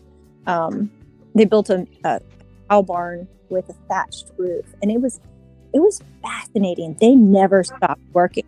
They were exhausted, but they were trying to replicate it. And to me, that was just so incredible watching them do that. I mean, everything from shooting pigeons and plucking them for dinner. They did it all the old ways. No modern tools whatsoever. It was cool as hell. Yeah, and that's the stuff that, I don't know, I've always found that's what's always, I don't know, kind of got me for here. It was like on the western side of things and the frontier lines, and just the drive of people. I mean, think about the things that were accomplished and done without any fancy tools, without companies. It was like, you want it, you build it. And the just the drive of people. And what was it? Oh, sorry. No, man, go right ahead. I was going to say, I got it here. What I was going to say was the community aspect was there too. Like, they had a hog to be butchered, and they did everything like it used to be. But there would be a guy that would come in and dispatch the hog, but then they were responsible for all of the butchering and doing all of the traditional things, where you literally went from nose to tail and used all of the bits and pieces, and including, stuffing sausage. and using the intestines for casings. Like, it was so cool, man. I was watching that and I was thinking, okay, these people literally could survive doing that. It was just, but having somebody come out, they would have people come out with thatching. Sorry, I just was so in love with that. Sounds like you was a little impressed. I was highly impressed. I learned a lot. I know. See what we're all capable of. We are. If only we weren't be so distracted. Because I've thought about that before. It's like when you think about the landing and people that came over. Well, there were people then that came over with the, they hit the shore and they just stayed there at the city and went, hey, what's to offer right here? But then there were the ones that were like, oh no, I'm ready to, let's go see what we can discover. What's ours? Let's go get our land. Let's go, and you got the same thing nowadays. You got people that love that city and love the convenience and ease. Mm-hmm. And then you have the people that kind of love knowing it's kind of like, well, I kind of like having my own little patch of dirt. Mm-hmm. Well, survival, honestly. I mean, are you coming? Oh, I'm sorry. I was talking to Rudy. I don't know that he's made up his mind as I went out the door, and it's like he's still, are you coming out the door or what? Or are you transitioning out? Yeah, I would. All right, I'll hang tight until you get there, and then I gotta go. Oh, yeah, you're cool. If you need to go ahead, and I'm already fixing to head down the ramp. I've already been maneuvering. Pig brain. That was put on today. Original hack. It was always the first thing cooked. I have not done pig brains yet. I have not gotten that far. But cat fight on my board. Y'all might. I don't know if I could do hog brain. Well, I think if people are hungry enough, they'll eat just about anything, including bugs. Z-bugs.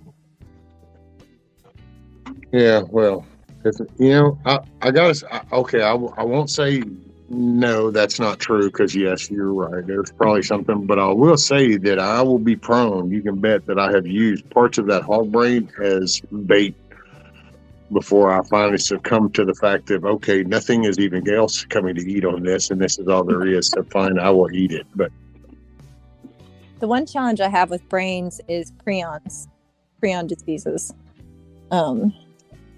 Like say mad cow disease is a prion. I'm pretty sure rabies is stuff like that, but you can use them to tan the hide.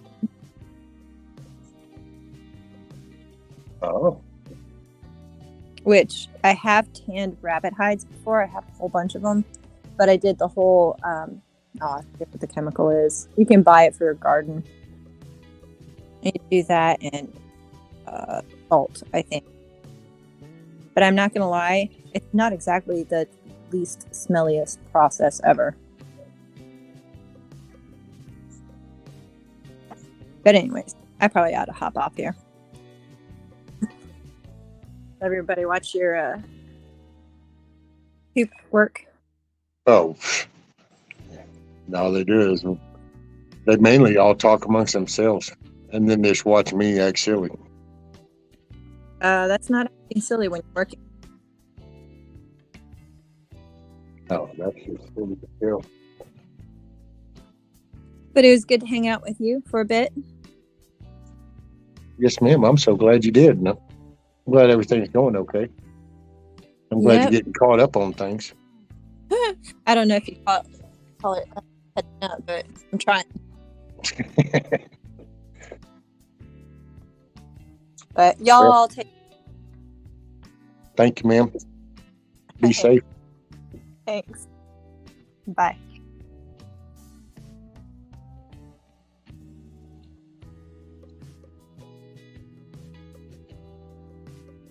Sure hope never comes to bugs. That's it. I ain't eating bugs. I don't know. That old dew's kind of, the sun's coming out. It's a heavy fog and dew. They looked at the burn ban yesterday, so.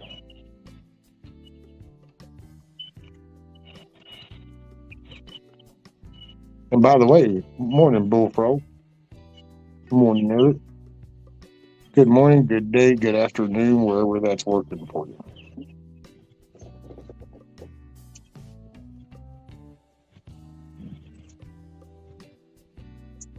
All right.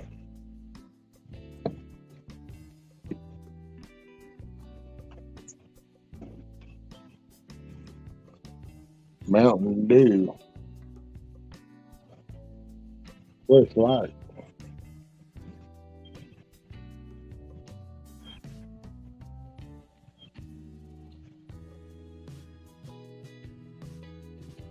Hey, morning, Miss Nancy.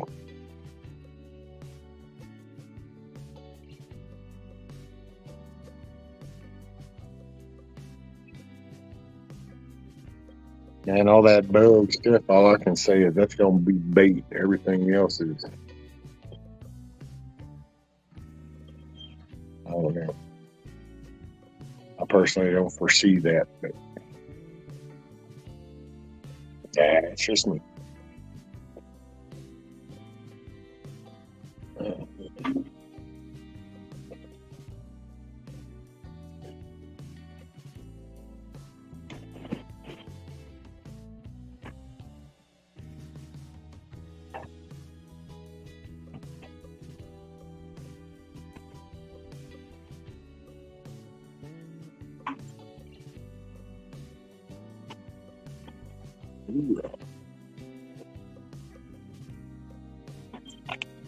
I think I have a hard Mountain Dew now.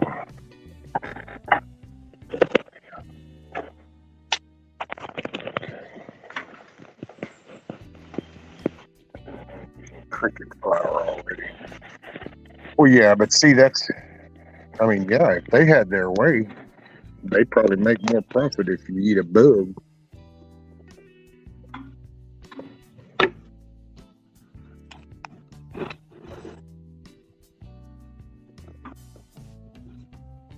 What don't you foresee? I don't foresee eating no damn bugs. That's what I don't foresee.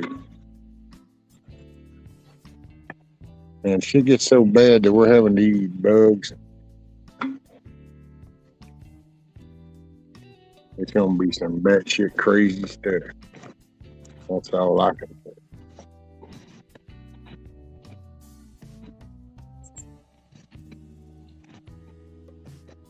Yeah.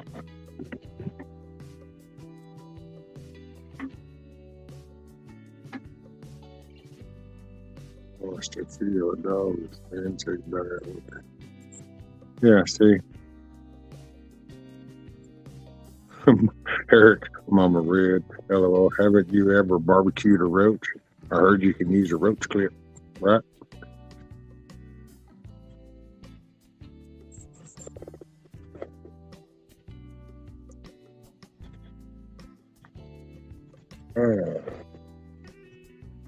Let's see.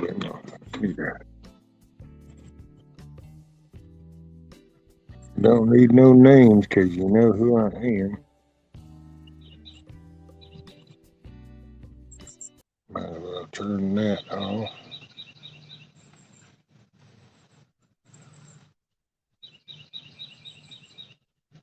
My little Pandora.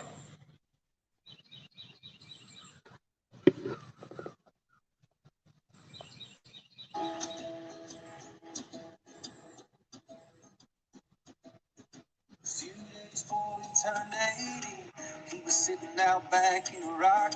Said, what you been up too late? I told him, Jason.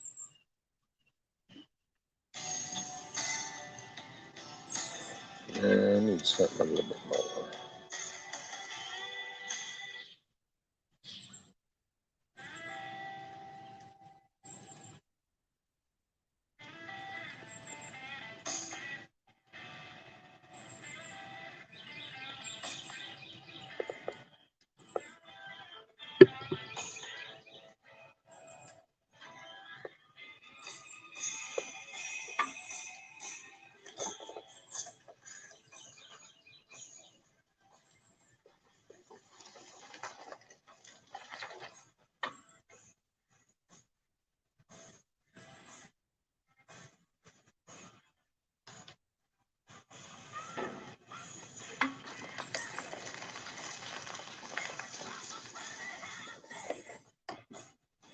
Can y'all even hear that?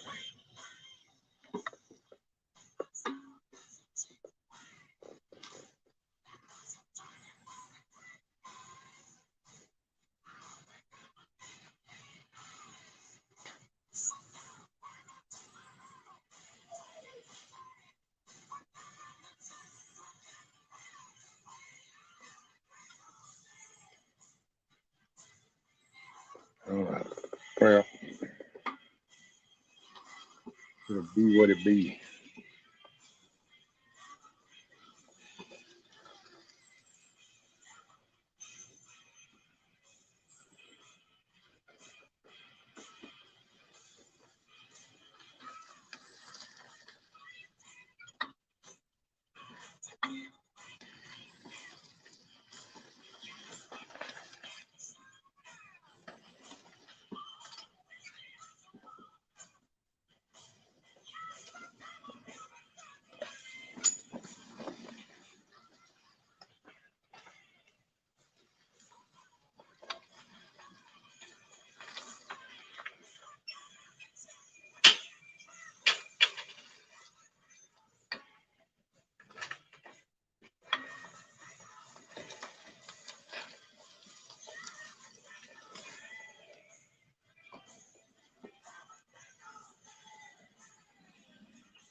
Knob suckers as well.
No, Lord.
Excuse me. Here you go. Actually, I'll get over on the other side. There we go.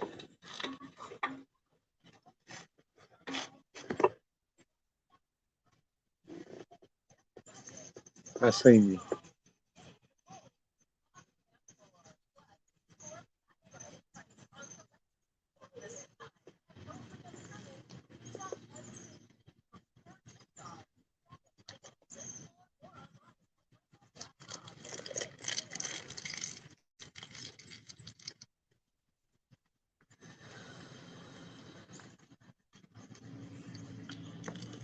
Oh Lord, not the clearance rack.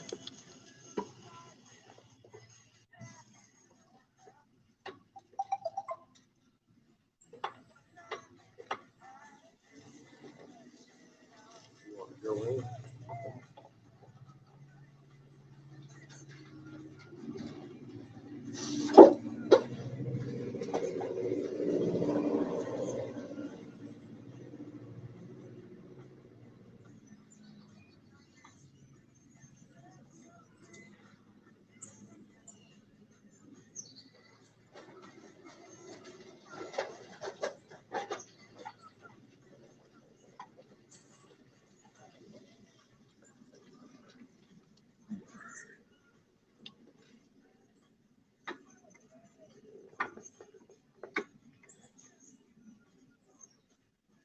I'm gonna have to trim some of the door because since they weren't painted, then they've gotten damp and they've swollen a little. And I was gonna use a block, but I'm gonna probably use plywood because it keeps wanting to split the wood.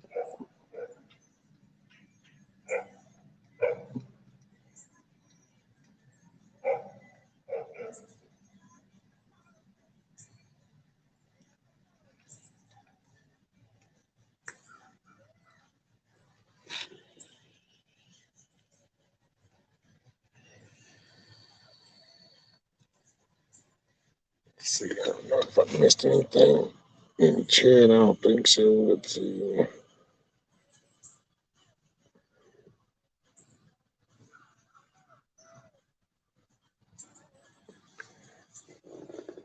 Hooey.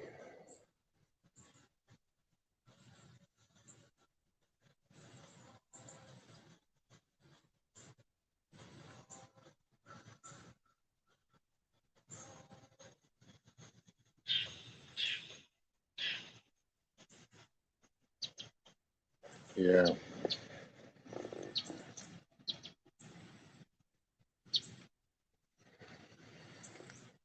No.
I don't know. I don't know, Hans. I mean, not much because I have it really snug. The one over on that side's loose. It's this inside edge of this door, and when it shuts, that inside part rubs.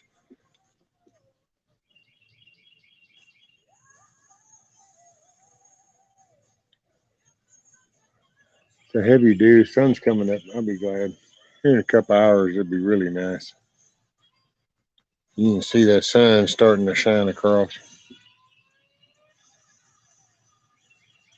So I wish I'd have done the wheels first. I'd have spun that bad boy around.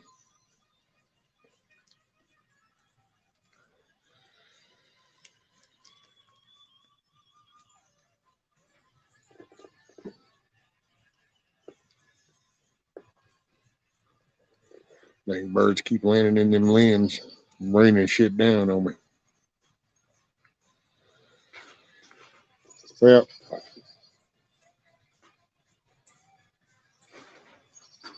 think I'm going to modify that a little.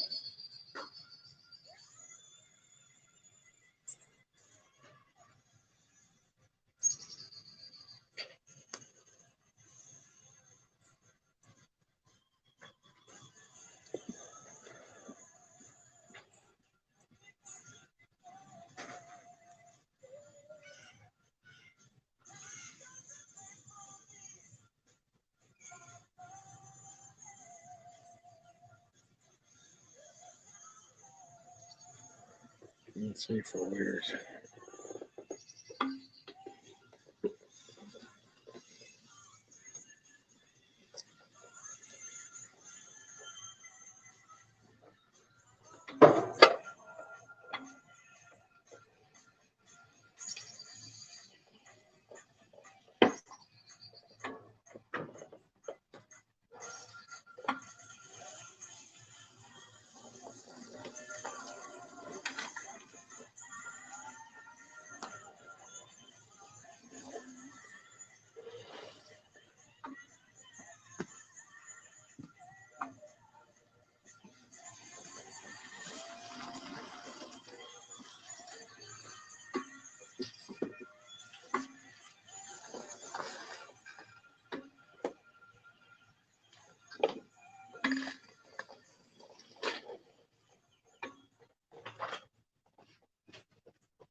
Oh,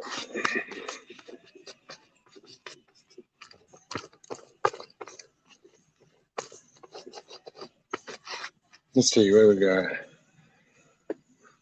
Do panels.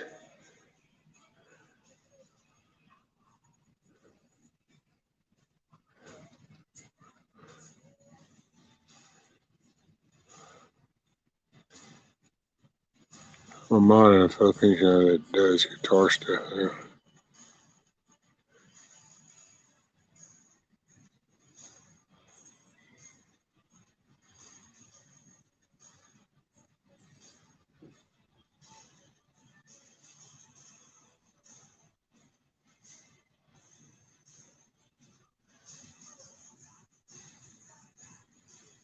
Hey, Josh.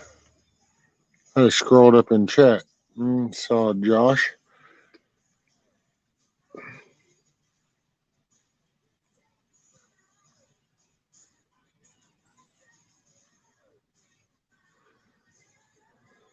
Eric.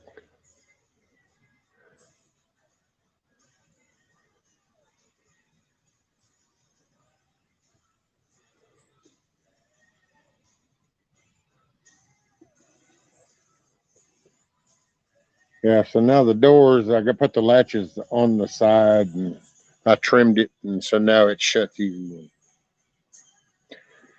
Risky, are you going to paint the frame of the coupe or leave it natural? Well, probably natural, John, to be honest, just because of already taken forever and a day.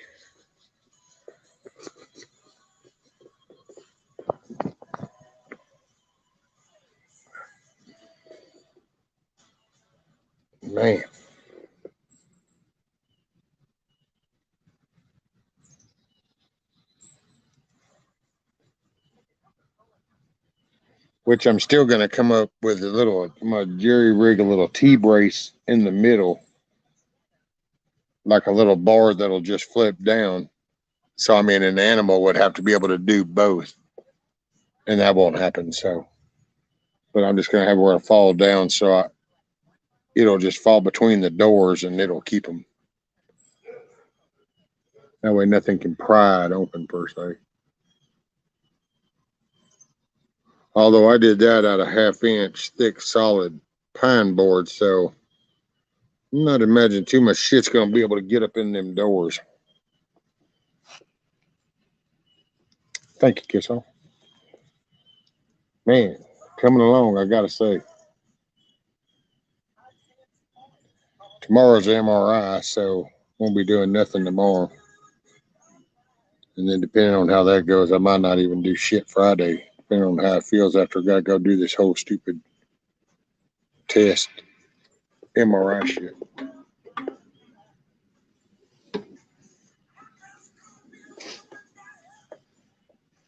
Kiss Off is going to get up here on a panel one day.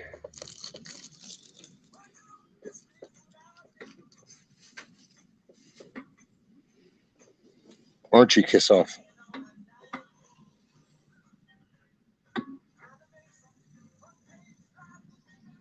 Hey, Ridge Runner. Thanks, brother. Hans, did you put stain for weather protection on the doors? Not yet, Hans. They'll be painted just like the rest. Now that I get them mounted, they'll be painted red, but then the trim around the doors is going to be white.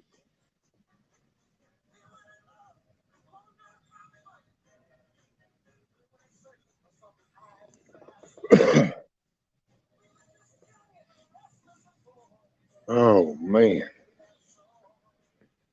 You just ever,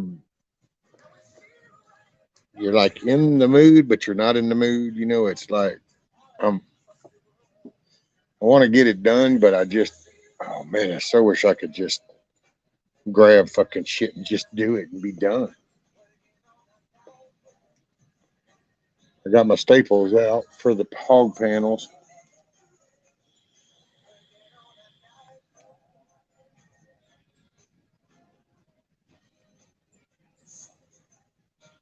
Look how thick the humidity is. You can tell by watch.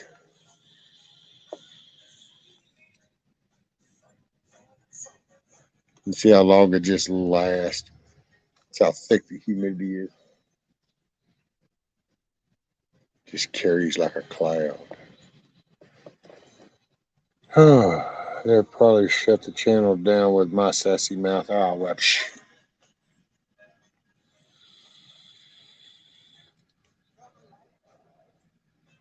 hoorah. Well, you can't. That's what makes you a teacher to others, that they can do anything. Right, Red Runner, she's good. I know, I guess.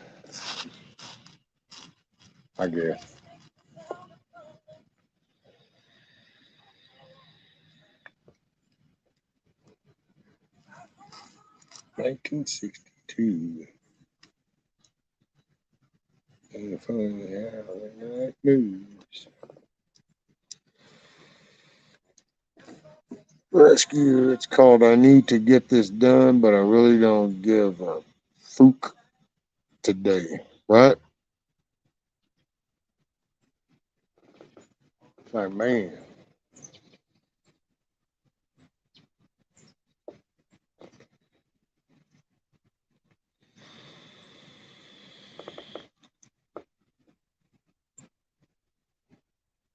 One thing I got to do is put a little support piece about midway. I'm going to put them under the section of legs. The next one's in the middle. I'm going to put a brace across to keep them boards from flexing in and out.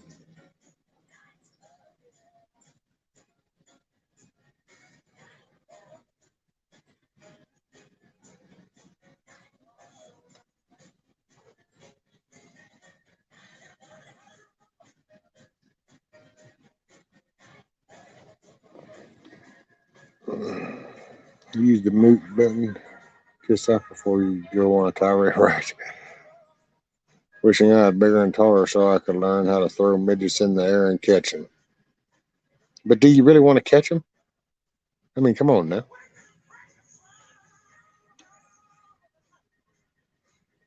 Amy, I'm not saying anything others aren't already thinking. That's it.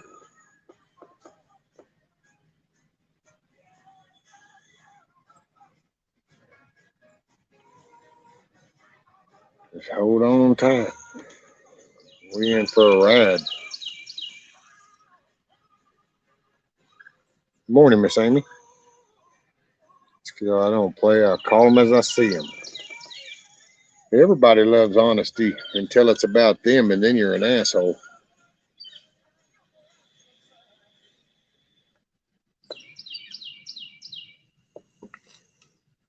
Okay.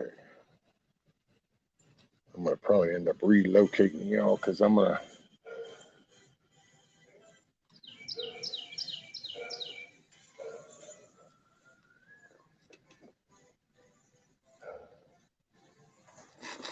Tell you what, I mean, I put a link in. Let's see. We'll do this, this, this.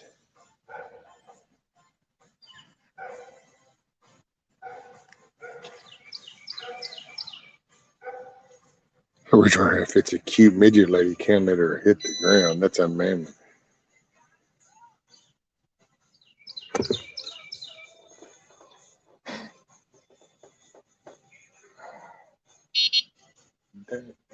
That's how you feel. Quite a bit of air traffic lately. Is there, Ridge? See, I hadn't even been looking at the maritime map, the air map. I guess because, I don't know, whatever's going to happen is going to happen. It's not that I don't want to know. I'll look. I just thought, man, I got to get this done. So that's I just. Has anybody seen Kentucky? There's been a few. Damn. That got brought up the other day, and I can't remember if that was a yes. Somebody said they saw him on another channel or not. I don't remember.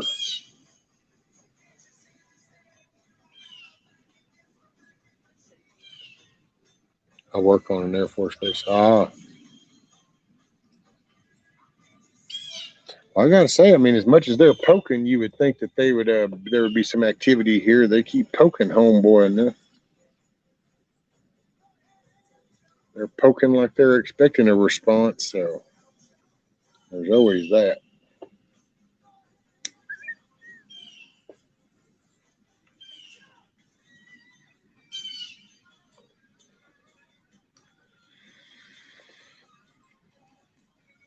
Definitely looking good on the coop. Thank you, Mama Red.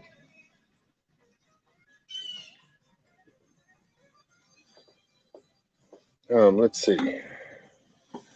Fixing to relocate y'all over to the side a little bit. So, what the hell? We're going for a ride.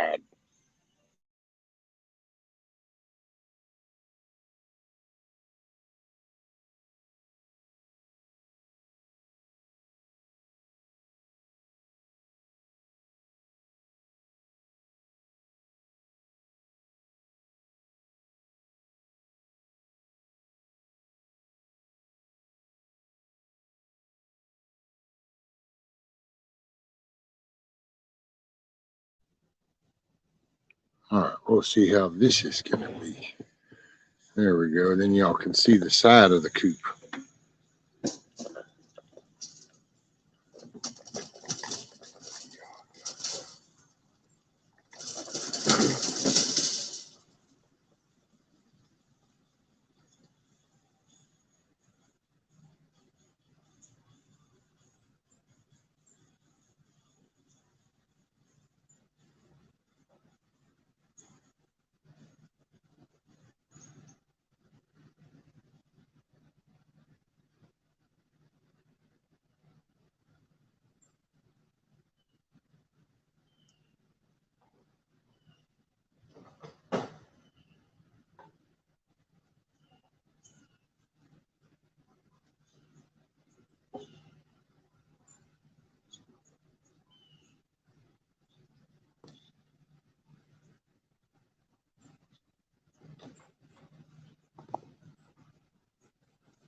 Hey, why didn't you get up here? There's a link up there, Miss Bonnie.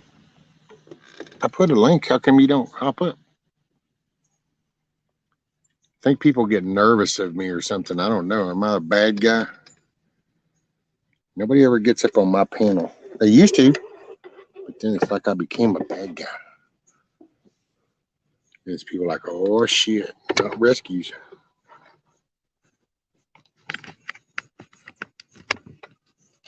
There, plug that in.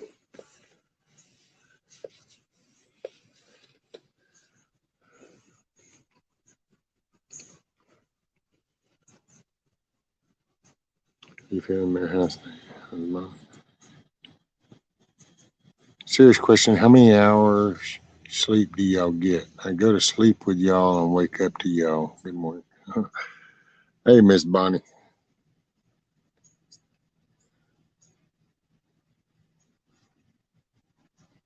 I just nod off, take naps.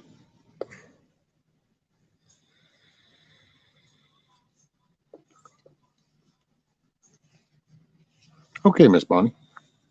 Yep. You just let me know when, ma'am. It's all good.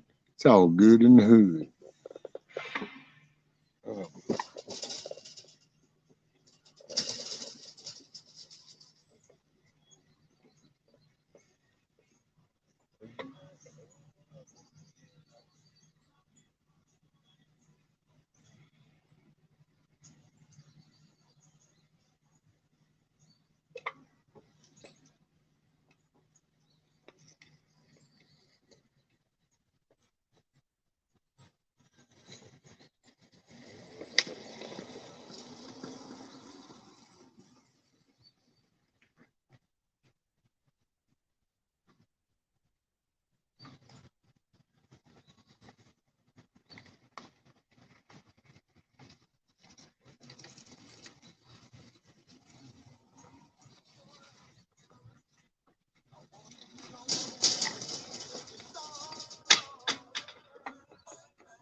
Hey, what's up, Roman Prepper?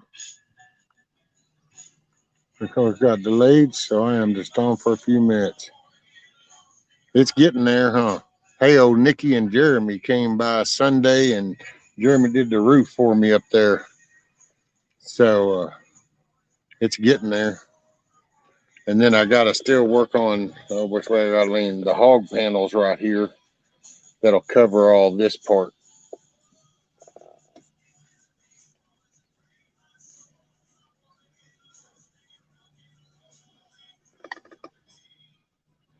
Put it, let's see, I'll drop this thing again in case you want to hop up, Roman, for a minute or anything. Or Miss Bonnie.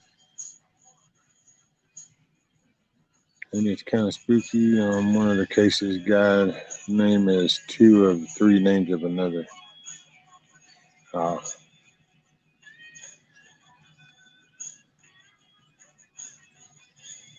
Yeah, man. And the suns are coming out. It's blue skies. Southeast Texas. We rocking. Blood work and a scope of interview in my throat today. Probably from all hail, John. Well, if it's any consolation, brother, tomorrow's my day in the barrel because it's blood work and MRI action. So they're going to squeeze my ass up in one of them little sardine can machines. Kind of 6'4", 275. They don't usually design those things for us. I hope it goes well, John, though. I hope you get good results. Just, yeah, definitely a pain. But you got it, sir. By the way, I'm leaning towards trying out your tater tot bacon thing. I'm a little leery. It sounds really good, but I'm just leery because I worry about the crusted parts. I've been watching what I kind of take in because Now's not the time to have no serious issues if I can help it. Man, look at this shoot. Is this not like one cool day or what? We've got the man of the hour in the house. Hey, what's going on, amigo? How you How been are you, today? brother? Oh, feeling my age, man, but you know how that goes. Once you pass 30 years old, all the dumb stuff you did as a teenager comes back to bite you. Yeah. You get that after the fact. Oh, yeah. Even if you try to stay healthy. By the way, I heard your comment about watching what you eat, and that is my biggest downfall. I like goodies. Yeah. That was my hardest part, was getting rid of the sugar. Man, for that sure. was a tough one. Yeah, for But sure. I got to say, I laughed because when I first started this, that's my two main big epiphany moments was smoking. Mhm. Because when I finally stopped smoking cigarettes, and then when I got the sugar out of my system, all of a sudden it was like, wow, I had no idea. I cut all the sodas out, and it absolutely, you feel complete. It takes you about a week. You feel kind of awful for a week. And then after that, you just feel phenomenal, brother. And I know. It's like a second wind. My dad, smoking did my dad in. So I remember, I mean, I'll have a cigar with the boys every now and then, but yeah, that stuff will mess you up. So I'm glad you got out of that. That's definitely good. I had tried plenty of times before, but never stuck. And then I happened to go to some storm training actually one year over out of Conroe and went to the class. We went in, and for that first little morning break, we went out when one of the guys hit one of those vape things, and I watched him and I went, "Really, Jason, what the hell is that thing?" So I stopped smoking. I said, "And that's working?" He goes, "Oh yeah." And I go, Can I try that? Well, I hit it. Well, I felt like I got that hit like a cigarette. And shoot, after that class and drove back home, walked in the door and told my wife, going, "Come on, we're going down to this vape shop thing or whatever. I'm fixing to get up off these things." Oh, yeah. And that was never looked back. Yeah, The only thing, I do have one little mild gripe though, roaming. What's and that? that was a wake-up call of Dr. Pepper. My whole damn life I drank Dr. Pepper and I loved it. And then when I stopped smoking, my taste buds came back to me, and Dr. Pepper tasted different. I still like it. You know, it's like it's okay, but I was like, man, you like ruined my whole childhood image. This is what I always thought it tasted like, and it never really did. I just smoked too damn long. That's all. Well, it's true. It you know, my folks were 2-3 pack a day smokers in an apartment. And my whole childhood, I didn't realize what it did. And then I moved out, you know, I went to college, and they'd send me a box of stuff. I'd open it, and you'd get that smell, that poosh. And I go, holy cow, my whole house smelled like that, didn't it? You know, it just... But I do like a cigar, though. You get a nice cigar, glass of wine or bourbon. Yeah, that's something nice. But you can't smoke those fast like a cigarette. That good cigar will take you 30 minutes to really enjoy. That's that moment. That's the whole Zen moment. Oh yeah, absolutely, man. That chicken coop looks phenomenal, brother. It's getting there. It is, man. How many birds do you have, or do you plan to have? Well, Nikki, it's funny. They put 6 in the hatchery, 4 came out, but it looks like I'm going to end up with 3 hens and 1 rooster. And we've already named the rooster Bug Out because, well, it acts about as crazy as Bug Out. So that's awesome. Bug Out. Bug Out now has his own little meme. You know, he's got a character named after him. See, if you need to herd the chickens, I can bring one of the little corgis out. Get them to herd. And my puppy was trying to herd me the other day. I don't know what he was thinking. Everybody's kind of curious to see what Rudy's going to do when the chickens show up. So that'll be interesting. But he's pretty much mellow with everything else. We've been out here at night, and he's been going to the bathroom and looked up, and there was like 5 deer right out here in the yard walking by. And he didn't. And he didn't even notice him at first, and they all stopped and they were looking at him. And then he finally gets done. And he looks up, and then it's kind of like he just sat there and kept doing his head sideways, kind of like that WTF, like, what What's are that? you? Yeah. How old And is they he just now? kind of looked at him and walked on. So he doesn't usually like squirrel chasing. He doesn't. He just watches them. He's No. pretty mellow. How old is he now? 2.5. See, he's out of the stupid. He's getting out of that stupid puppy phase. Well, he So still has his moments though, roaming. That's my dog that's goes. That's true. we laugh because he's so smart in some areas. Like hears noises at night. He actually looks at the security cameras. Oh, really? Yeah, he goes down the hall and he goes to the room and he'll sit there and he'll look up there at that and watch that monitor. But then he Does he can turn go? around and you can poke at him and kind of get his little name and kind of wiggle and going, "What are you gonna do? Are you ready, ready, ready?" And next thing you know, he starts running batshit crazy and head first into the couch. So, Yeah. we I have had our the moments. I had that puppy was trying to, because when we first got him, he was this little potato, right? And he would go under the dining table and run under the chairs because he was small enough to fit under, and his big sister be chasing him around while they were fighting.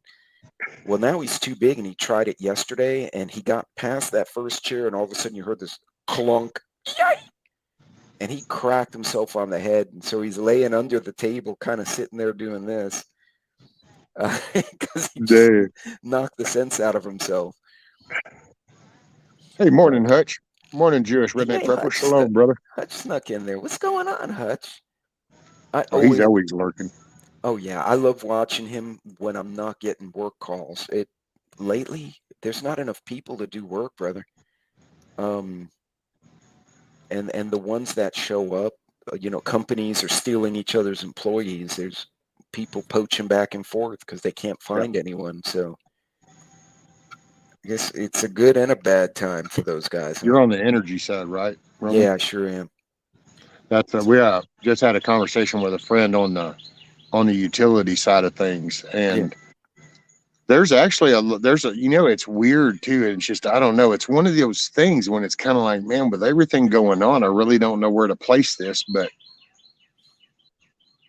talking with them, and there's like a boom coming with like fiber and some of the utility as far as I don't know how to say it because I say that like, oh wow, and but it's not like the construction boom. There's a mix match. There's like the bidding for jobs is there, and those are happening, but the actual projects aren't actually laying out. It's like to be honest, it's like a big bullshit smoke and mirror thing. It's almost like, look at all this, but nothing's happening.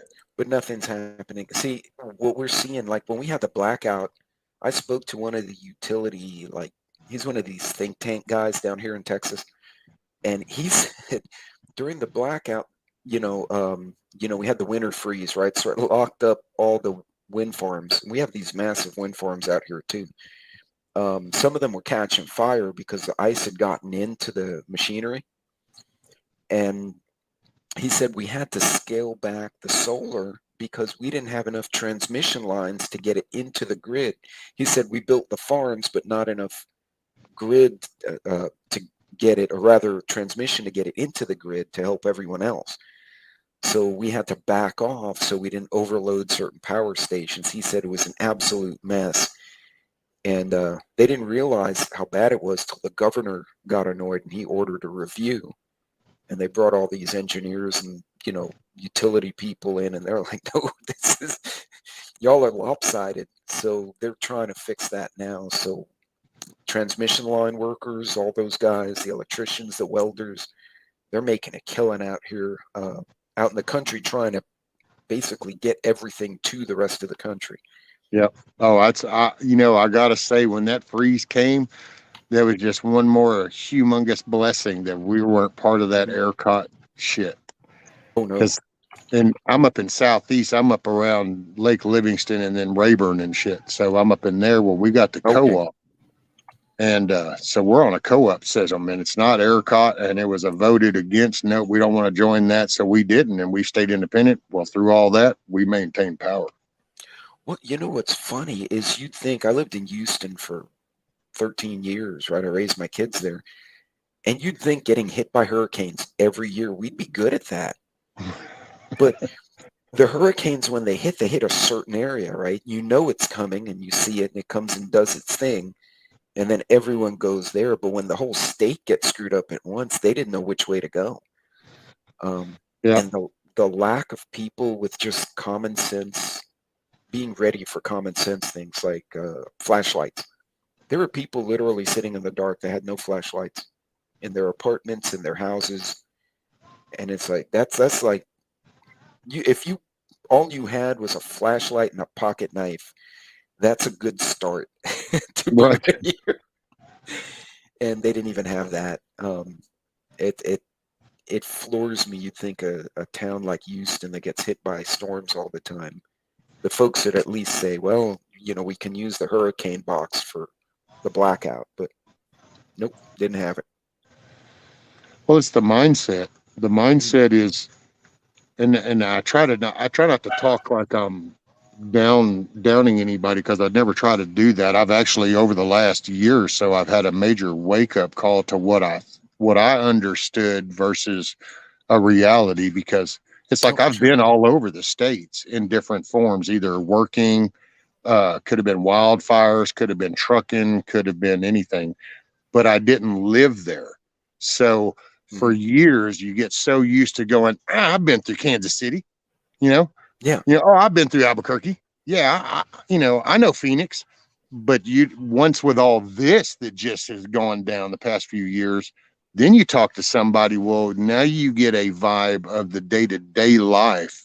Yeah. And you realize that, you see, you passed through Phoenix and you saw the outskirts of Phoenix, but you now I learn about living in Phoenix. Does that make sense? Oh yeah, no, And absolutely. so I try not to talk that way, but it's like in these cities, because that's what it fascinates me in Houston. Hell, I'm only a couple hours up to north of Houston, and it's kind of like, matter of fact, that last little thing when it come through and you're watching damn 45 and 59 and all these cars, and it's like, what did you people think was going to happen? I mean, it's like, what was improved? But then you watch them right now roaming and you see all that happened. Well, what did they do with all those drainage ditches? Have you seen any big projects to come cleaning through all those drainages and all that flow through? So after Harvey, right, we had that big mess in Harvey. Everyone saw that. One of the last things I did with that old unit in Houston is they sent us back to one of the subdivisions that have been really affected. I'm talking 10 foot of water. And hey, Bonnie. And we went back 6 months later, and there were car doors still in the bayous and the drainage. They had done nothing to clean it up. This was 6 months, 8 months later. See? And we said, the Barker and Addicks reservoirs to the west of Houston, those are filled with like 6 foot of sediment. They've been built up. They have to dig them out to give them the proper volume of water. Still haven't done it. See, that's the same thing up here local. After the Trinity overflowed and we had so much, there were certain areas, and I've ruffled some feathers. Because this is what needs to be done. Show me factually where this does not make sense. You have a lot of sediment wash in, and if you don't clean that out, then the next time it's just going to be twice as bad. It's just simple facts. But to get them to do that and hold people accountable, that's where I'm a little bit more active now, and I'm more precise in my choice of words and the rhetoric that I choose to talk in, so that I can maintain and stay on point.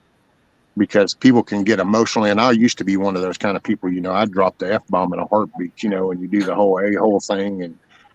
But I've realized now, as you have to slow your roll, that they'll play that against you, and then you lose your point. So stay on focus. Yeah, Morning, Miss Bonnie. Good morning, Rescue. How are you? Sunny side up, ma'am. Sunny side up. Can you hear me? Yes, ma'am. You sure can. Awesome. What area are you in, roaming? I'm out in West Texas now, but I used to live in Houston, and before that, South Louisiana. So Harvey was hurricane number 7 or 8 for my family. We were getting good at dealing with it, though. Nothing like practice. It's like it's that season. All righty, make sure we got this. Make sure we got this. Make sure we got this. Yeah. It's kind of like Christmas. It comes every year. It's not a surprise. I Oh, and can't go I west. noticed I'm in the middle. Scat Pack didn't know who you were, so this is roaming prepper. And then I know Scat Pack knows Bonnie. And actually, Scat Pack had a comment about the selling flooded cars. Actually, Scat Pack, that was a major issue. We were getting cars from Katrina showing up in Houston. After Harvey, the Houston cars were showing up in Arizona. And the states had to make laws basically that if it was flooded, you could resell it, but it had to be very clearly denoted.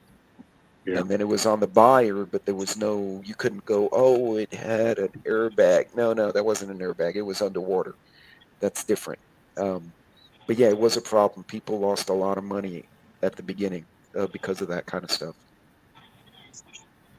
Yeah, I'm always leery. Matter of fact, there was somebody that mentioned going to get a car the other day, and I was like, well, if you're getting a used one, y'all ain't had any floods anywhere around you, because that's the stuff to watch. Because I remember just how bad that was down there, and man, all them places started going, oh shit, let's push that up north. And then all up around that whole Texoma little tri-state auction, they were trying to run them through there, and I was going, oh man, that's gonna suck for people. I mean, you can reuse them, but you've got to know what you're getting into. You can't not disclose something like that, which was the problem. Yeah. Scat Pack, Miss Bonnie, she is a very mellow, calm, loving person that she does her channels, and she just tries to encourage positive stuff. So she's not a doom and gloom. She's not a fear monger type thing. She doesn't do none of that. So I would say, it's worth subbing. Nice, mellow, good talk. Well, and Rescue, it's when, Thank you, like you Rescue. had said earlier, you start scaring or cursing, freaking out, and you confuse people. They get scared. If you got to report, like business for me, it's what I do is I've got to report bad news to the bosses. They want to hear the bad news, and they want to hear the action plan. They don't want to just hear the bad news. How are we going to fix it? And when you look at it like that, then that bad news now becomes a lesson learned, Well, I used to say that a lot, That's my try goal. to promote that to people. If you have a problem, then your next step, the immediate you go, I got a problem, should be working on a solution. And if you're not, well, then you must not have a problem, because that's just, I don't know. I'm a solution person. Go ahead, Miss Bonnie. Same. Yeah, the kids down there in chat, they keep saying I'm a female rescue. Oh my goodness. Damn, I'm just like, you here, got Mr. Hutch up in the house. What's going on, y'all? Roman Prepper. Oh. I got calm Miss Bonnie, and then I got the homesteading Hutch right here. What's going on, bro? You got all genres covered right now on this panel. That's it. I got it going on, buddy. What's going on with y'all? Roman, my And brother. I'm surrounded by all these good-looking men. I'm not feeling good looking today. I need more coffee. I actually wake up good looking. What you talking about? He just exudes the sexiness, Well, it's already 9:30. Oh, it's yeah. damn near lunchtime. Yeah, I gotta. Well, shoot, you've been getting woke up all night. It's probably dinner time, because I'm not sure what meal to eat right now.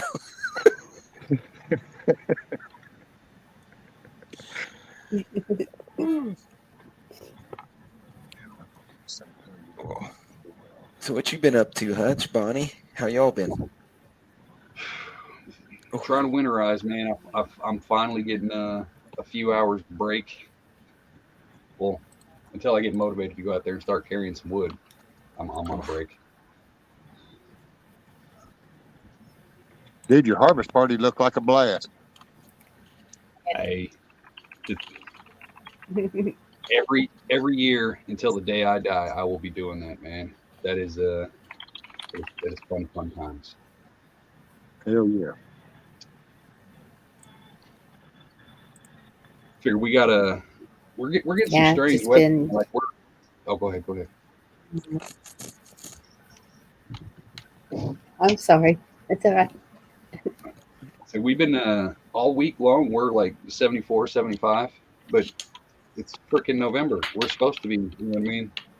High 40s, low 50s is where we should be. So we got a week of freak weather that I'm like, hey, look, God loves me. He wants to let me get winterized a little bit more. Now I'm just got to get motivated to actually do it. You know? Gave you a breather just enough. Yeah. Morning, Benjamin. Man, Yeah, I'm check out hearing that we're going roof. to have a really bad winter. Go ahead, Bonnie. Go ahead. Yeah. I'm just showing It's off. amazing. I know. I was just saying, I heard even Texas is going to have a really bad winter this year. I've been hearing a lot of people talk about Texas is going to have a repeat of that little deal that they had last year, but you know, obviously I don't know any meteorologists, just the tinfoil hat crowd. But at this point, you're kind of like, it's kind of par for the course for everything to get unexpected shit this year. Kind of it seems like. Oh yeah. I think we've been 3 years of unexpected weirdness. Whatever they want. Right. Yeah. Later, John. Make it a great day, sir. All right. Well, y'all, I'm going to have to go grab some work calls, but I wanted to say hi to all of you. Thank you, Rescue, for having me. Brother, Bonnie, you're it's always nice welcome. to meet you. And Hutch, always a pleasure, sir. My brother. Yeah. Now I got to go You're always fix welcome, Roman. what's getting broken out in the field right now. I've got young Right. engineers emailing me going, you need to call us. We did something. Good Lord. Yeah, it looked good on my screen. How come it's not working that way in the field? In CAD, it was just fine. What's the issue?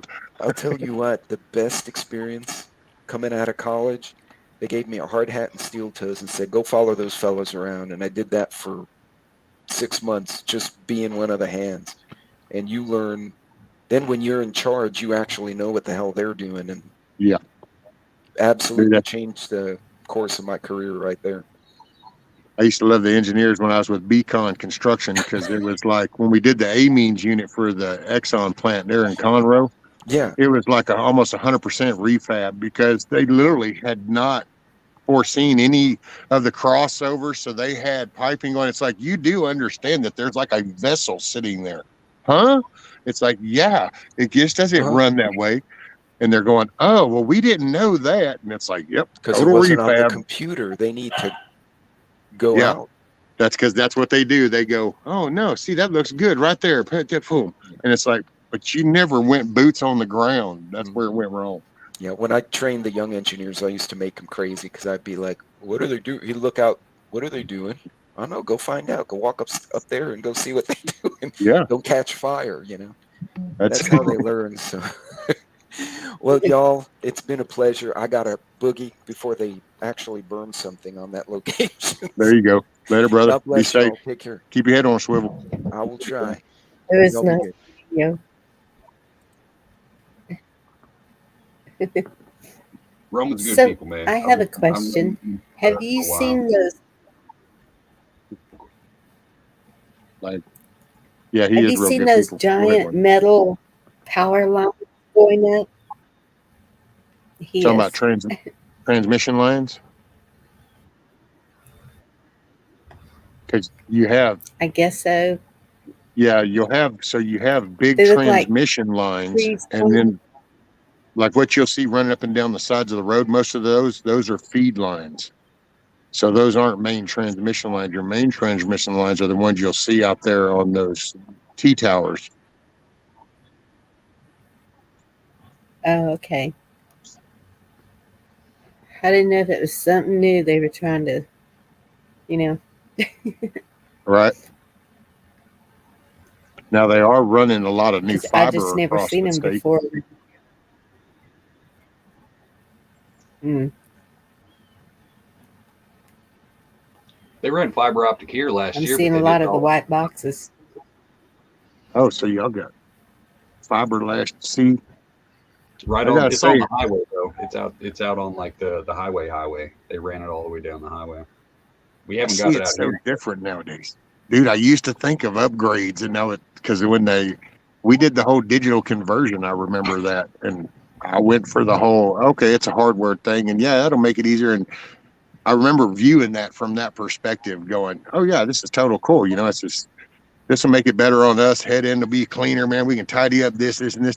But now you see where we are, and you go, man, I don't know, damn. It's like it's this really good shit or not. It's like fiber. I don't know how long I was going, yeah, I can't wait for fiber. And now I go, I don't know, man. They're sure I want a lot of digital control. And Yeah. It seems like they probably should have fixed the actual infrastructure first before they tried to upgrade it. It seems kind of redundant. Like, hey, let's just throw some more money at this problem, even though we haven't Yes. actually fixed the foundation and the base problem to what all this shit goes to in the first place. yeah, They say it's like just like the sewer systems, one of those kind of things. Cities won't improve their sewer system infrastructure because it's not sexy come campaign time, you know. and they'll never say enough is enough. You ever notice that? Like the cities will never say, okay, now this is max pop. There you go. No, just stack it higher. We'll figure it out. Ah, that's flooding. Nah, don't worry about that. Look, just here it is and stack. And it's like, I don't know. Maybe you need to say no. I know there's some cities that are just building Yep. almost like a septic tank halfway through the line as like a holding tank instead of just redoing the damn line. You know, that kind of stupid shit. I can believe it. Crazy, dude. What was That's it? what I said. The old ways are the best ways, man. Everybody go back to the 1800s, homestead, pioneer that shit, and you ain't got to worry about none of that stuff going down. You know what I mean? Well, and you know, Yes. if you didn't put in as much, you don't have to really go as much, and you don't waste as much when if you stop cutting off so much shit you throw away, and you know, just what you put out. We put in so much garbage food. That's why we put out so much. I can say that one thing I've noticed doing this whole chicken noodle shit for a good year and a half, 2 years. Yeah, you all of a sudden don't have a whole lot of extras. It's Right. like you'd be surprised how minimalistic shit gets. We've been trying to do it to where because we don't have trash, we just burn our trash. So you know, we utilize the ashes in different places. But we try to stay cautious of the stuff that we buy, like no glass if possible. You know, things like that, things that can't break down. It seems like it's getting harder and harder every day, trying to get away from the plastics and all that stuff. Remember what was that stuff a while back? Remember if you when the organic trend started up, it was just so damn expensive. It was like 2-3 times more expensive than all the junk food that's out there. And yet they kept, Oh yeah, everything's got to be natural, you know, that health kick kind of shit. It's even the natural stuff nowadays. It's reverted back to it. It's covered in trash. It's processed by trash people. You know what I mean? So it's like it's kind of pointless to do anything like that. You know? corporate thinking. The minute you introduce a corporate train of thought into it, it's fixing to go for profit. It's not for quality. So, It's for quantity. How can we now do this really cool thing that everybody seems to love, but that's not cost effective? We need to figure out how to do that and at half the cost. Oh, and then all of a sudden here comes the little bastards in the white coats and the beakers going, well, if we do this, it tastes similar to it. And somehow over the decades, we've said, hell yeah, we'll go with that. It tastes kind of like that. It's like, nah. Kind of reminds you of another trend. Next thing you know, you're poisoning yourself. well, your body's designed to run off of this fuel. It's kind of like riding out. You go, man, gas is too high. I think I'm just going to take the water hose and fill up my car. Well, how well is that going to work out? Well, Right. you take this garbage shit in your body over years and you're like, yeah, I don't know why I feel like shit, but I've been putting in some really healthy stuff for decades. And it's like, really?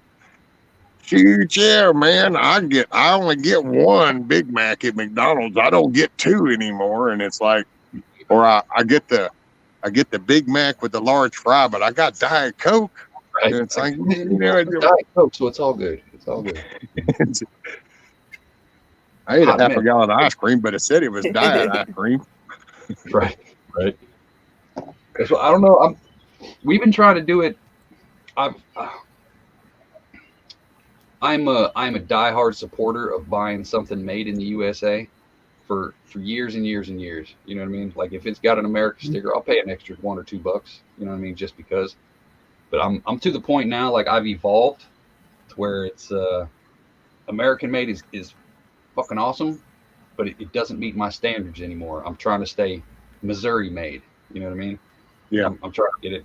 I don't want food coming from California and Ohio and New Mexico and all. I want everything that I've got made and grown in Missouri. That's the kick that I'm on lately.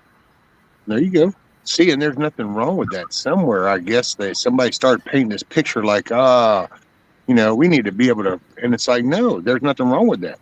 One, your immune system's now, you're intaking all the shit from around you. So as far as allergies and all that kind of shit, that's how you build up the best, is eating that. It's more effective because you can get it. Now it doesn't have to be all faked out to transfer for 2,000 miles and sit on a shelf for 30 days and still called fresh. And it's like, yeah, I love our little farmer markets. That's one thing I look forward to next year because I've already set up some deals to where if this goes, as long as I can keep my momentum going by next year, I'll be able to trade some chicken and some eggs for different stuff. Chickens for some deer meat, some beef, pork, and then some eggs for vegetables. I'm in the process now of trying to do that. I'm trying to find my own little black market. Sounds like a bad term, but y'all know. Right. Just local people. Like, hey, I've got some plants and some birds. You've got some plants and some birds. What do you got that I don't have? Let's switch it around a little bit. That's it. And alternative currency. Right. I think that's how Grumpy put it. I go, yeah, I like that term, alternative currency. Because that's what a lot of people are like. Oh, I want to get into the homesteading, but I just don't know if I can. Blah blah blah. 10,000 excuses. I'm like, well, you don't really need money to homestead. You just need more drive than money. Back and some willpower to do one or two things, and then get out there and meet somebody who's doing one or two things, and then they'll introduce you to somebody who's doing one or two things. You don't need a whole lot of money when you're actually homesteading to survive, because you'll make those connections with people who are doing the stuff that you're not doing, and then that's you bring them in, and then boom, that's one less thing you got to worry about because you know that this person's got it covered, and you just keep going like that. There's no point in buying all this produce of product of Mexico and product of Canada and all this other stupid shit. There's no need. You get your sustenance, plus you're building community and networking. You know what I mean? Because the one person that you meet, you don't know how many people they know. You know what I mean? So it's you could be opening yourself up to a whole new world of local people, to where you literally have no problems getting anything. At a certain point, sometimes the grocery store is like, I don't even need to go to the grocery store. I'm gonna just go down to the neighbor's house real quick. You know what I mean? Hey, morning, Summer. Well, yeah, doing stuff like that too. It takes a burden off the system too. The system doesn't have to work so hard to take care of you when you're taking care of yourself. Then you put it to work where I'm trying to get to know those people. There you go. Yeah. And going to farmers markets and things like that. Just getting out in the community and seeing where people are thinking, because I can see that they're doing it in my area, but they're not talking. It's like everyone's afraid to say anything because they're like, where are you at? Right. In how you're thinking. See, I see that a lot. I've always had that asshole gene to where I'm just like, hey, this is what I believe. What do you believe? Are we going to be friends? You know what I mean? If they're like, oh, I don't believe, oh, okay, well, what do you got? You know, it's one of, especially Just nowadays. lay it out there. Yeah, I think it's gonna be the people that actually do stand up and say, hey, this is what I'm doing. This is what I believe. Those are the people who are gonna fix all this stuff. You know what I mean? It's the quiet timidness is what's going to keep things as the status quo, just the way it's going. You know what I mean? Slow decline, because nobody's scared to. Oh, what if they don't agree with what I think? Who cares? There's 350 million people in this country. These 100,000 or 2 million, whatever's in your city area, like they don't have to like me. How many people are in this chat? You know what I mean? We're out there in the real world, man. Sometimes all it takes is, hey, I like this, and then somebody else will speak up, and somebody else will speak up. You know what I mean? That's all it takes. Just one person to be like, fuck it, this is me. You know? Well, there needs to go back to that moral compass, and then once people can go back to distinguishing between. I don't care what movies you watch. I don't care what music you listen to. I don't care what food you eat. You know, I don't care what clothes you wear. Do you believe in taking care of your family? Do you believe in feeding yourself? Do you believe in being productive? Do you, the core shit, just basic morals.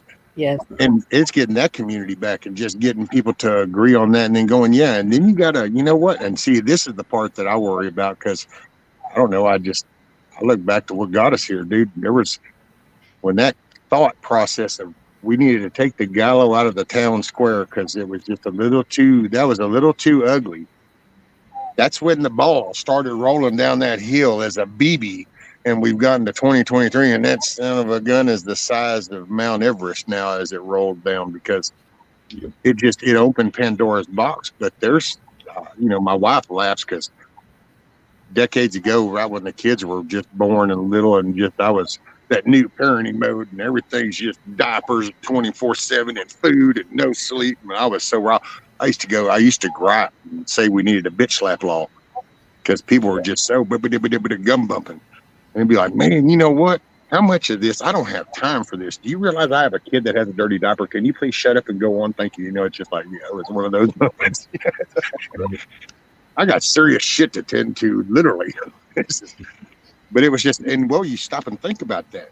This is what's creating all this ruckus and all this shit that you can't bring account to anything. It's these little pockets of all this.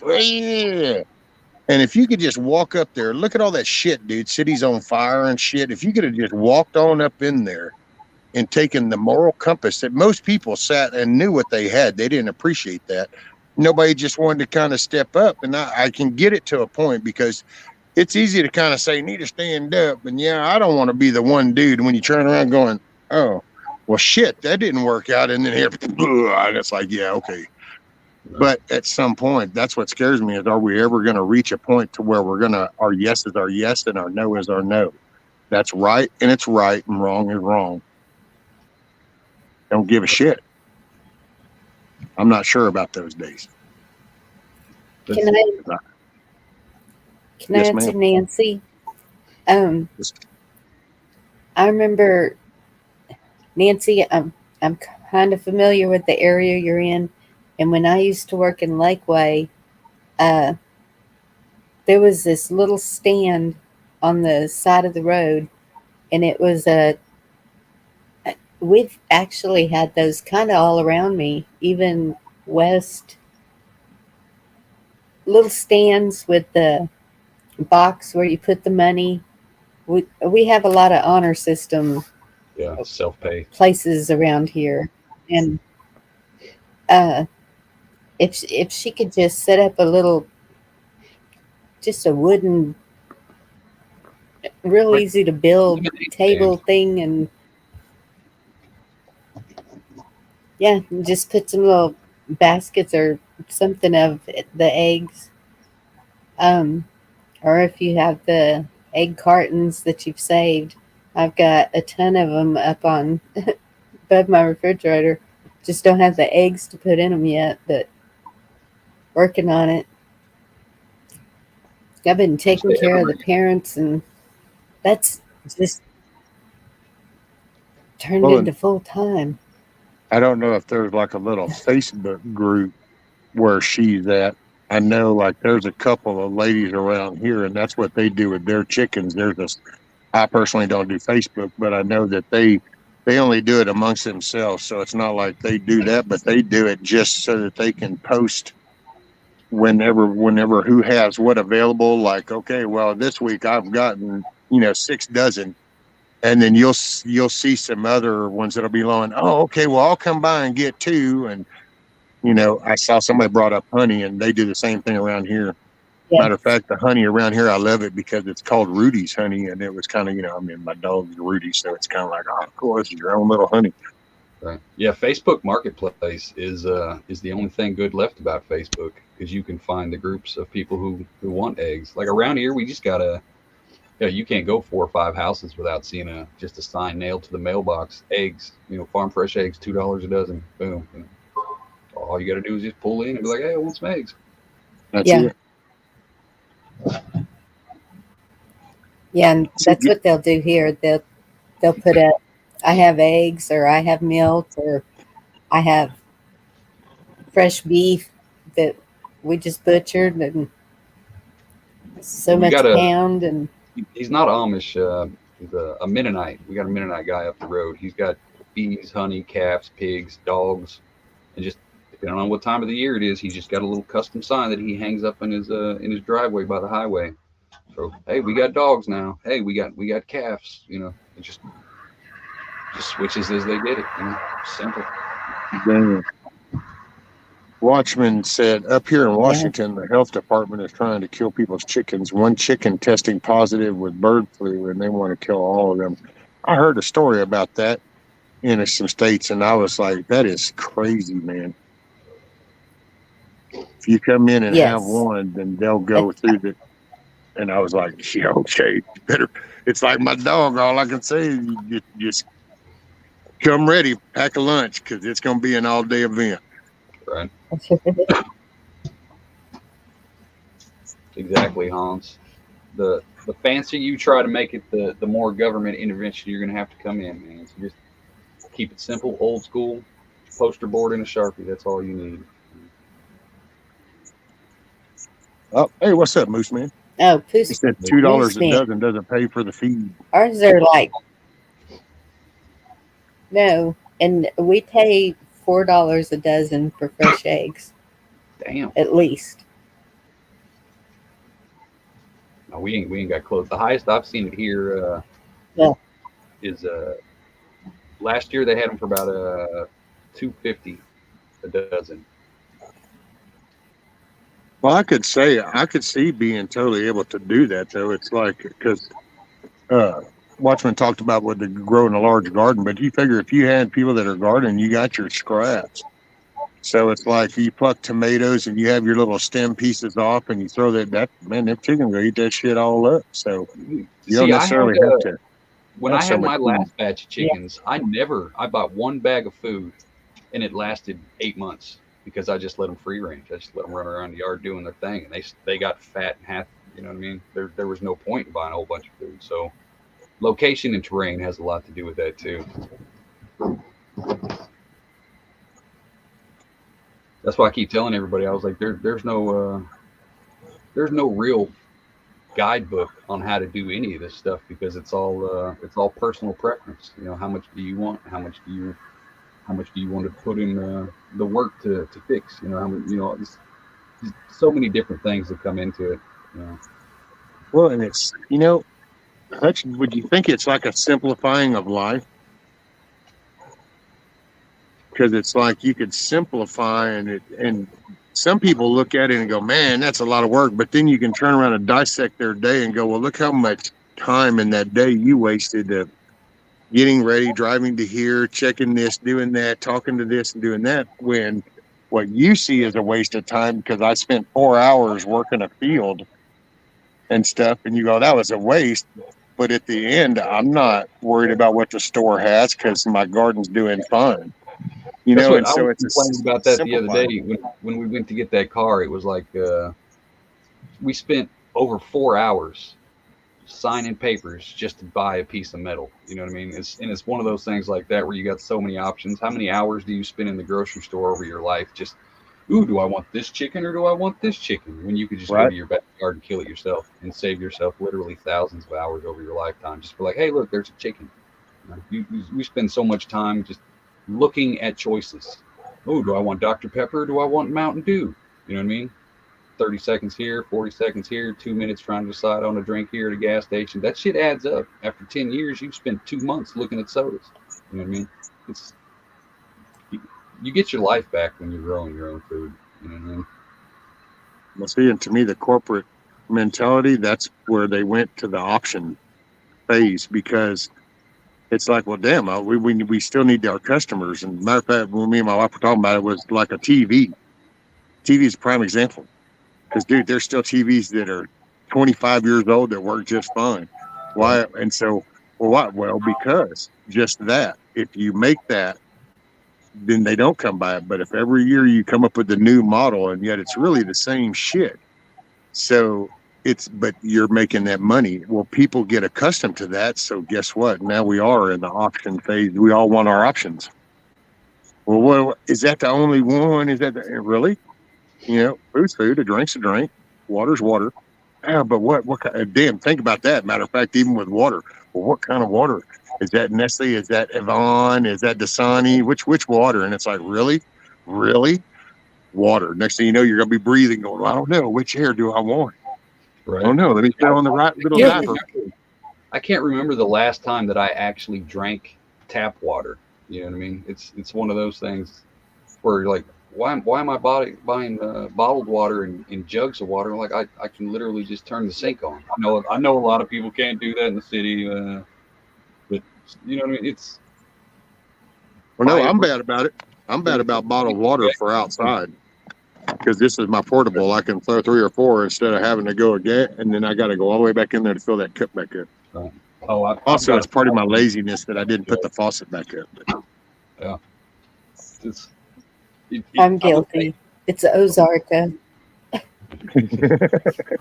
Yeah, if you can get rid of 80% of the choices in your life will be so much happier. I swear to you. You know what I mean? Yeah. Well, think about how much. Look at all the time on restaurants, where to go out to eat. And I got to tell you, a latest thing that kind of made me rethink things was the word vacation.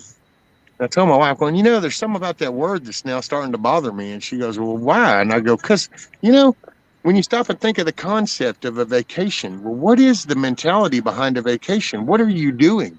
You're going to saying, oh, I want to get away from this for a week or two. Well, wait a minute. Where is this? It's your home. So you're taking a vacation from your home. Right. Well, why are you doing that? I mean, you can take a day off from work, but a vacation from your home. Right. And then you kind of start to wonder where we are now and the whole nuclear family shit and all this stuff. And you go, well, damn, hell, a vacation. Same concept. You want to get away from where you're at. Why? What's wrong with where you're at? That's supposed to be your safety zone. That's what I tell fellas all the time. I was like, if you're not willing to die for the lifestyle that you have right now, the house that you live in and all that other stuff, then you're doing it wrong. Because your home is supposed to be your safe space. That's supposed to be your get away from the world here. And if you don't have that, you're doing it wrong. Rethink it and redo it. If you're not willing to die for how you're living right now, you make your home your stress free. Yep. Yeah, make your home where it's stress free, and yes, and that's what when I move. If I move, I keep waiting to move away from this township thing. The first thing I'm gonna build is out in the back, a sanctuary, but have everything growing around it that's edible. It's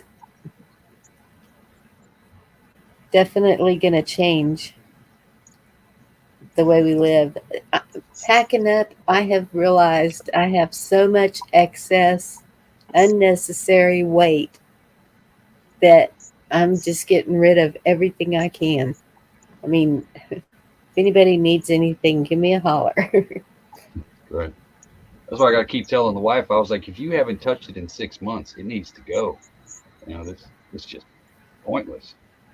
Obviously there's like she's Yeah. a pack rat / hoarder and stuff. So I'm like, obviously, you can have sentimental attachment to kids' artwork from 3rd grade and little shit like that, but in moderation. You know what I mean? I'll have you know, we still have some on the refrigerator to this day. So Yeah. 3 decades later, and it's still on the fridge. Done been through 3 fridges, but that will always be stuck on the next one. Right.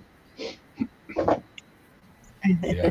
I got to say, I busted out laughing. We were in a serious conversation, but I looked up in chat, and all of a sudden I see Watchman with some goofy comment about Spaceballs canned air, and I don't know why, but that just made me laugh. I was like, Spaceballs canned air. That's when we were up north before we moved down here, our house was 2,200 square foot. So when we moved down here, the one we're in now is 594 square foot. So we had to get rid of a lot, And I will tell you right now, it's being able to move without clutter that's freedom, man. That is freedom. I'm not free. I know and dude, I gotta say, I thought I was gonna be all easy with my mom's shit after she passed. And I was like, well, yeah, it's, dude, almost everything I touch, I'm like, I don't know, man. See, I remember that. I don't know. I'll figure that out later. And we still have half a house of stuff that they all just learn to walk around it now. Because I go, I don't know. You got to catch me at the right time. And then I'm like, okay. But other than that, I'm kind of like, man, I don't know. Oh, wow. I remember when we got that. Oh, I remember. Right. Next thing you know, I don't want it to go. Old shit help. You get old and you start getting all sentimental too. You can't take it with you, man. No, but see, there's the cresting point. Hopefully this isn't too rough for some people, and I don't mean it if it is, but there's a cresting point. See, you're young and you can't take it with you, and then you reach this point, and then you're going, oh yeah, but that's coming up pretty soon. Damn, can I just kind of hold on a little bit longer? See, there's this little pendulum part. You're right. Like, bad shit, crazy, hell yeah. Oh shit, the wall's right there. Well, you don't realize. Yeah, that happens in real life. You go, damn, the wall is coming up, ain't it? Yeah. Man, this was a hell of a ride. And then you start reflecting a lot. Well, see, I base mine off of, like, just my personal experience. Everybody in my family or friends and all that, all the people that I've been around that have died over my lifetime, it's the stuff that they leave either causes a fight that will literally break up a family over possessions, or nobody wants a single thing. Yeah. Because it only meant something to the person who actually died. You know what I mean? So I'm like, yep. So that's why I give my mother. That's why I give stuff away. That's why I did the stuff auctions and I give stuff so it finds a good home.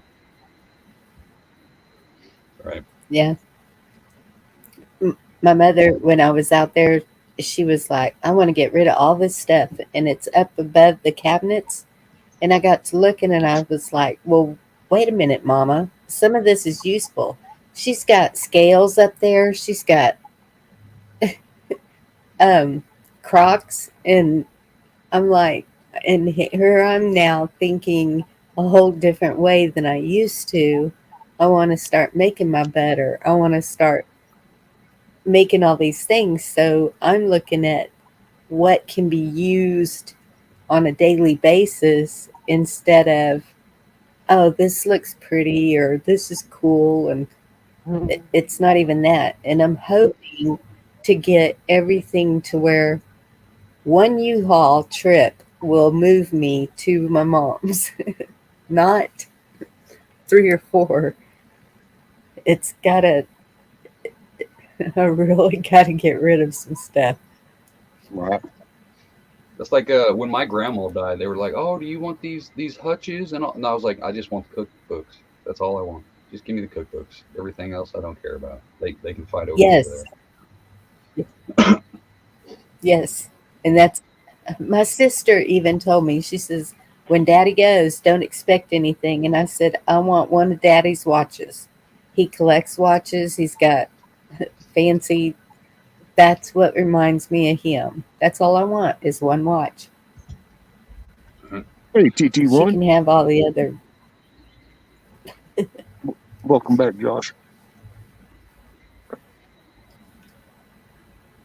I don't know. Since I've been out here in the woods, we just started our 6th year out here on the homestead, out in the middle of nowhere. And the longer I'm staying here, the longer I'm turning into like just a Buddhist hippie guru. You know what I mean? Like, hey, I got some trees and some beauty of the landscape. I don't need anything else. You know what I mean? But, you know, Yeah, I'm gonna have to check out your videos. I'm subbed, but yeah, you need to check out Hutch's, man. That's Trigger warning. I'm a dick. no, he's just him. He's just, he's raw, he's blunt, he's Hutch. It is what it is. But he's true to nature, so you always got to respect yeah. anybody that's Well, that's 100%. you don't question people like that. They're showing you this is how I am. Take it or leave it. That's the way we It is should what it be. is. Hey, Indy, what's up, sis? Yep. Steel, I was looking into that a couple years ago about getting buried on my own property and making our own family cemetery. Container will be right next to me. Look, you're like, yep, bury me and all my shit in the shipping container right next to me. I did want to be buried with my bike, but as I'm progressing in age, I'm like, that would be a big hole. Dude, I don't know. Don't want to be that too dark, but we're rural light around here. We're giving just the I don't give a shit. Because she'll be like, well, you sure there's not a spot. I what am I going to care? Think about that moment. Me, that's I'm already in a way better place. I don't know about you. You just do what you need to do to put you in comfort. That's all. I know. I was thinking last night, like, because I haven't done like an actual video in a minute, and I was going to do one because for those of y'all who don't know, I'm not a prepper people, but I bounce between the gun, the preppers. You know what I mean. So He's a homestead. Yeah. So like he owns a home and he's building a place. I went squirrel myself. I don't know where I was going. Squirrel. But I was gonna do a video about because I just turned 41, like literally like a week ago. So if I go ahead and this might get dark, y'all, I apologize. If I go ahead and buy my tombstone and all that stuff now, I was like, how that would take off so much burden because we just buried my my old man in like February, March. And I was like, the process that you have to go through, all the paperwork you have to sign, all the different people that have to put money in, and all this other stuff. I'm like, man, can I just buy my own tombstone and just put it on the porch until I'm ready for it? You know, pretty much. You can actually. That's what my mom did. My mom and stepdad, they actually had already picked out their place while they were together and everything. I mean, they went and go, when that happens, we want to be right here. What do you think? Yeah, right here. So they paid for it. That was the thing. It was all set. Just the day he passed, that's where he went. And the day she passed, she had changed it up a little bit. So, but she got sprinkled there in the same thing. Right. And so, but yeah, it's feasible. And actually, I got to say, when you look at how long they had done that versus to when it was needed, it was like, oh, wow. Yeah, that's, I don't know how many thousands and thousands of dollars probably saved. All right. Because that was all pre-bought, the whole thing. It's taken care of. Yes, bam. Well, 20 years later, and all of a sudden you go to have it. Well, things are different. All right. See, like I don't really care where I'm buried. Hell, I could be cremated for all I care. Like it means nothing to me. Like so, my stepfather, he's set up to go back to Wisconsin where he grew up, and that's where all his family is. Of course, he's retired military, so it'll be a big shebang. And my mother's all worried about how she's going to get there.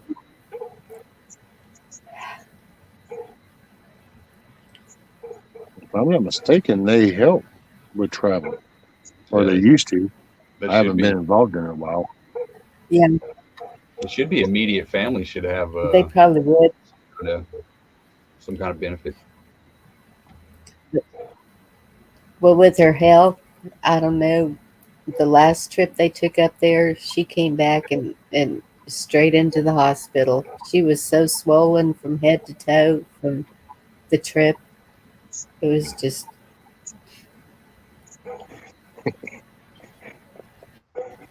Sorry, buddy, I wasn't nothing there. But Moose Man, he I said, I'm know. having a green cowboy burial, no embalming. Put me in a pine box as is and bury me. I'm with him 1,000% on that. I've already told him. I was like, you don't put that shit in me. Keep me natural. Wrap me up in a blanket. Throw me in a hole. Man, you know, that's we were created Yes, from and that, and to that we go back. There we go, just back to the earth. That's what I told him. I was like, you got 3 days from the day I die to the day I get put in the ground. You have 3 days. That's it. Done deal. You know what I mean? It's like I don't want to be sitting in no damn funeral home for a week or somebody's freezer in an autopsy room or some shit like that. I was like, you got 3 days. Keep me natural. Throw me in a hole. Done deal. You're gonna have a whole bunch of people out there playing with my body. Yep. And shit. if I don't sit up in that 3 days, I'm gone.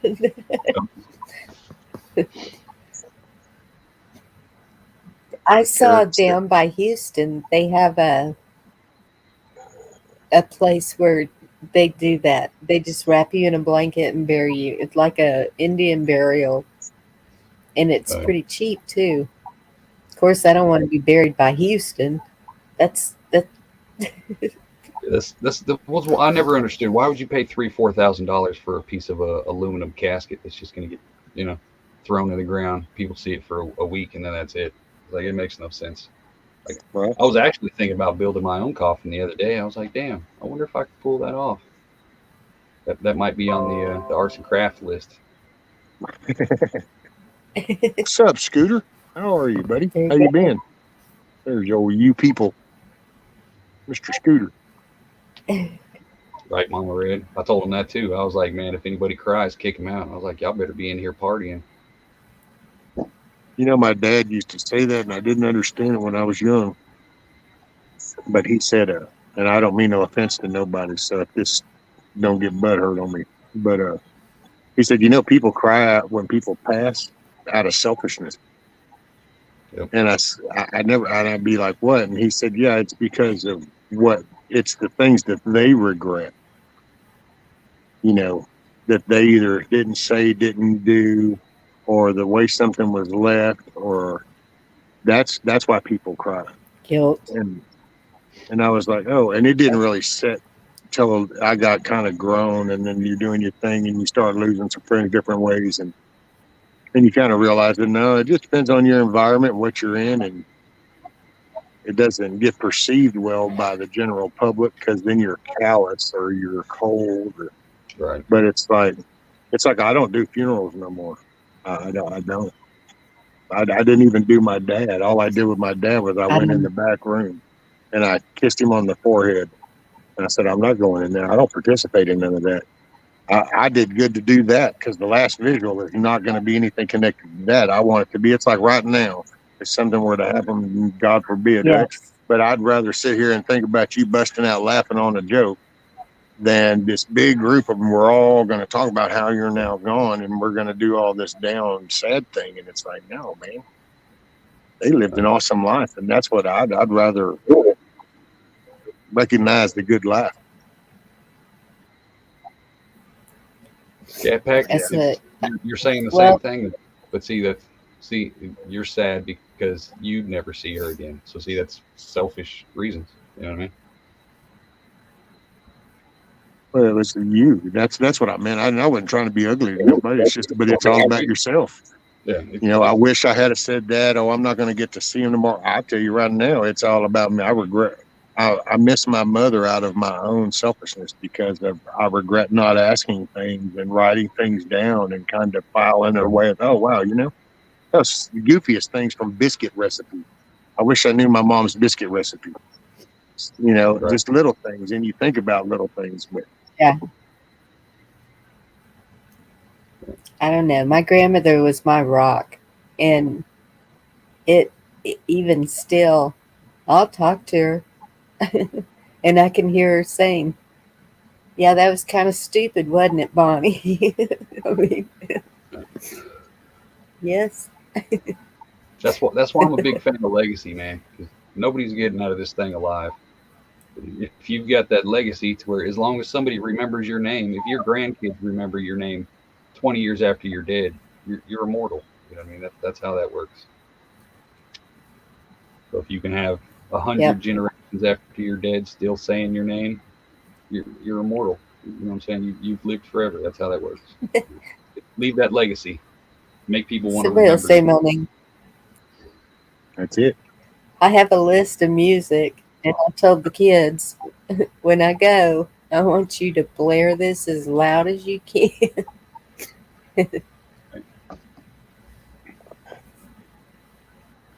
Okay, give me I about don't know. a minute. I got to go open the door. His ass is going to whine me, drive me batshit crazy. He's staring at me at the door, whining because it's like, I want to come out. A while ago, he whined to go in because he goes, oh man, this is kind of damp and cold out here. This sucks. Well, Right. now the sun come out a little bit and he's like, whining. I want to come out. I'll be right back. I can hear you though. Random, what's up? Sorry if I took it dark, y'all. I was just, you know what I mean? It's one of those things. We're we're all gonna die. It just occurred to me that most people I know waited till the last minutes to get all that stuff in order. But, Yep.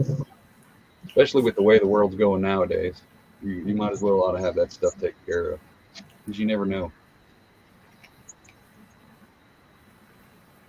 That's true.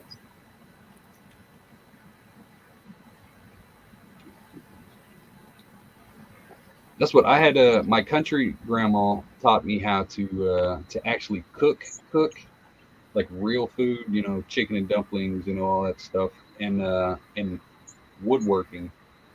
My city grandma, she taught me how to bake the cakes and the cupcakes and the cookies and do all the landscape flowering and stuff. So I got the best of both worlds. I didn't learn as much as I wanted to because I was young, but I learned enough. I was lucky to learn enough to apply it as a grown folk.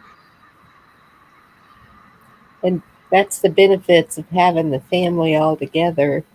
That's what we're trying to work on too, is having the family together at my mom's so that my grandkids can see and do what we're all doing and know how to do all of that to carry on if things get really bad. You know, Right. we don't know what the future holds anymore. And I just think that going back to the old ways as much as we can is the best route right now. Not depending on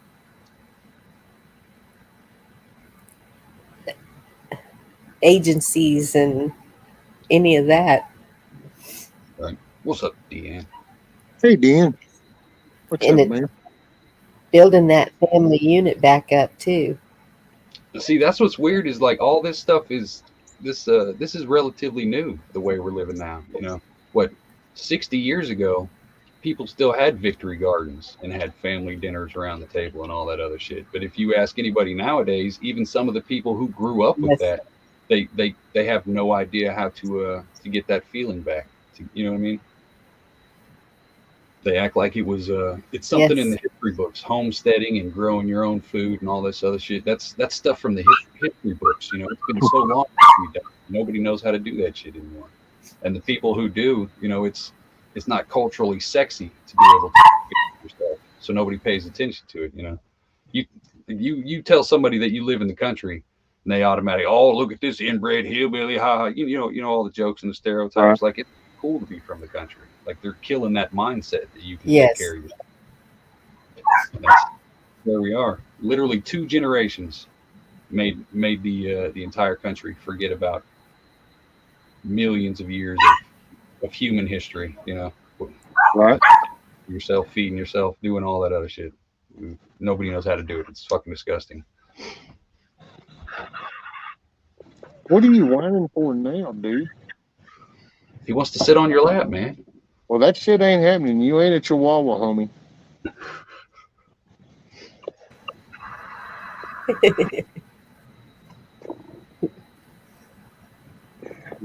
What? My God. Still in tree. That's sad. Oh, the hog panel's got you tripping out, huh? It's like, oh my God, what am I standing on? I'm sitting on top of the hog panel because I just left it laying on the ground. And so I kind of just drove over the top of it in my chair while he's walking on it. And it's I can't get up by you. He only come around the front. You're not a Chihuahua. You ain't getting in my lap, dude. That's like Eric, 90 pounds or so of like. oh, that's not too big. Eric, is that by choice though?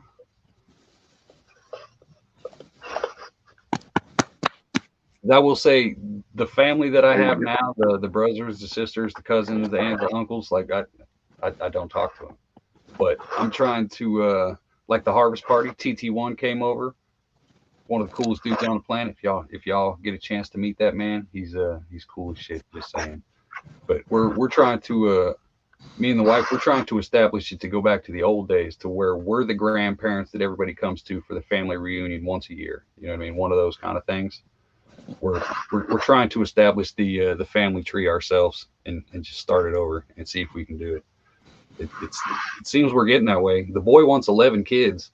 You know what I mean? We've got 5 kids between the two of us, so we'll have grandkids eventually. And then, like I said, the boy wants 11 freaking kids. Like he wants There to you go. go.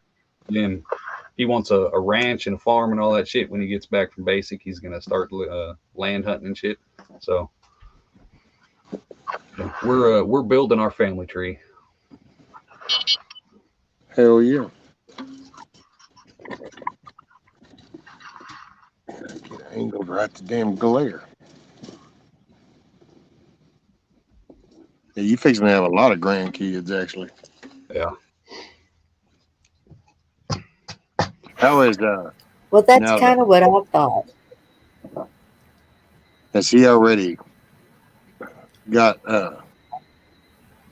his partner? Yeah, he's the girlfriend he's got. See, he turns 18 this month, but he's been 40 since he was like 7, right? So this Okay. he's older than I am. He's one of those black and white Humphrey Bogart love story kind of people. You know, he don't cheat. You know what I'm saying? Right. Family values. He knows exactly what he wants. He knew he wanted to go to basic since he was 6 years old. You know, he downloaded the ASVAB, downloaded the PT, did all the exercising in the morning. You know, as soon as he turned 17, we signed the papers. He enlisted, and he's down at AIT right now. You know what I mean? Like he follows his goals. Like it's impossible for me to be more proud of him. You know what I mean? Right. Oh yeah, that's no doubt. Hell, I That's great. vicariously was proud for you whenever watching the graduation thing, just because I was like, man, there's just certain landmarks your kids do, and that would definitely be one of them. Hell, the first day, my son, he had done some little side shit, but that first real in the real life world job thing he went and got, and he sent me that picture when he walked out, and that still was just kind of one of those moments, because it's like, okay, that's on your own 2 feet, and you are in the world. You're now on you. Right. And so you just had those little landmarks. But yeah, that was pretty cool. But no, I was wondering about, so what's her family like there? What's her? They are moving in with us as soon as he gets back from AIT. We'll just leave it at that. Okay.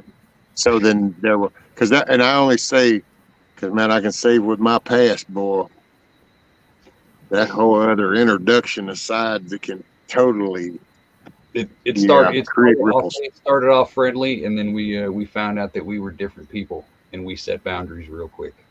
Okay. Real quick. And she's okay with it. Yeah. There Hell, you go. she wants to get away from them as much as we want them to get away from them. You know what I mean? So Roger. Right, but that's, TT1? TT1 said you and Mom did a great job, Hutch. yeah, that Oh, hell. I thought something happened with the camera because he's backstage, but no camera. Yep. I don't know. Yeah, I don't know what happened with the camera. Yeah, You I can thought hear it me. was a If you huge can hear me, family. Hutch, Sorry. you're backstage, Hutch, but it's showing you the no camera icon, and I can't bring it back up or nothing, so I don't know. You can hear me. That's what's happening. He was there and went poof, and he's backstage, but it's got that little line through the camera deal, and it won't. Yes. I know what you're talking about. Waiting for There he is. connection. There he is. my cord got bumped. Aha. I was like, man, boom, you were gone. I was like, oh, well, damn. I wonder. Well, Hutch never know. He just goes. That's what happens. So maybe so. And then I looked down and it's like, well, no, he's backstage, but there's no. But yeah, he's looking to get some. He wants like 15 acres down south, southern Missouri, and he wants to immediately like start a. He wants horses and cattle, and he eventually wants some buffalo and stuff like that. So he wants to be like a full blown rancher. He ain't got no interest in gardening too much, but he wants the whole ranch thing, ranching and hunting. Man, you'd be surprised at the amount of veggies you can get with some prime beef. Yeah. But see, we like I said, we just started 6 years on the homestead. So when we moved down here, you know, the first 2 years before he found females, he he blood, sweat, and tears on this cleaning this property out. You know, so he knows what it takes. He knows the vision because some of the vision was his. So he's set up to where he wants to get semi trailers, and then pretty much build a semi trailer mansion / bunker kind of thing. You know, as his, and he's seen how we've been doing it, so I already know he's going to outdo us, and he's got the money to outdo us. You know, with the military money. So like, he's set up. He's good to go. By the time he's 25, he can own everything and not owe a single person a single thing. Like he'll, you know, that's what it is. Working your own land, man. Priorities, family, property, everything else is secondary. You know? Yeah. Debt free.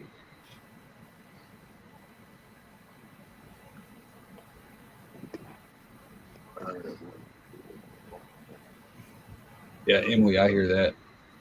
See, I wouldn't have minded adopting years ago. Now that we're empty nesters, no, we ain't doing no more kids. I was like, you need to give me at least 5 years before grandbabies. That way I can have a freedom break.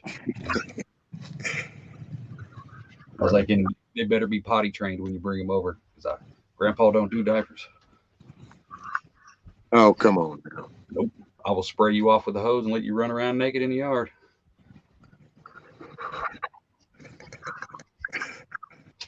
Nope. Man, I gotta tell you, the kids when they were little, if it was now, oh my gosh, I don't know. Well, I actually know in 2022 it'd be being portrayed as something way different. But yeah, that's out here in the country. It's like I used to laugh and say, "Son, boys are like a breeze to train." That was like, especially out here in the country, because it was like, "Hey, look, okay, you got to stop just going in this. You need to tell me when you got to go. Look, matter of fact, when you got to go, look, just drop it and point right over there, okay?" And then and boys just pick the shit right up, and it's like now all you got to do is direct the aim. Going, okay, now isn't that fun to play with the stream? Okay, now look. Go in here, you aim it to the bowl. That's what you do. Bam, it's good. Girls are like, yeah, well, and it's like, oh, come on, man. I'm teaching the girls if all else fails, dig a hole. There you go. I'm going to be the worst freaking grandpa in the world if he has daughters. I'm going to be spending every cent. Like, oh, y'all want some toys? Let's go get some toys. I already know it's going to happen. That's it. Man, I gotta say, they're so cool. TT1 said 3 generations of diapers for me. I'm glad that's over. Right. Hey, you know what? I wonder if what we're going through right now, I wonder if, the old good old fashioned cloth diapers will actually come back into play. They should. That's what we. I'm gonna try to get the boy into using those. That's what I was fixing to say. Cloth diapers are going to be a thing again. I I'm blown remember away when you say it out loud. The reaction people get, it's like, and it's like, you know that's what we used to do, right? I mean, it's kind Right. of like, I remember 2 cousins being in cloth diapers. Even and I know this is a bad subject, but uh, feminine products will be gone. Just put it that way. Yeah. Might get used to that. picked up a hitchhiker.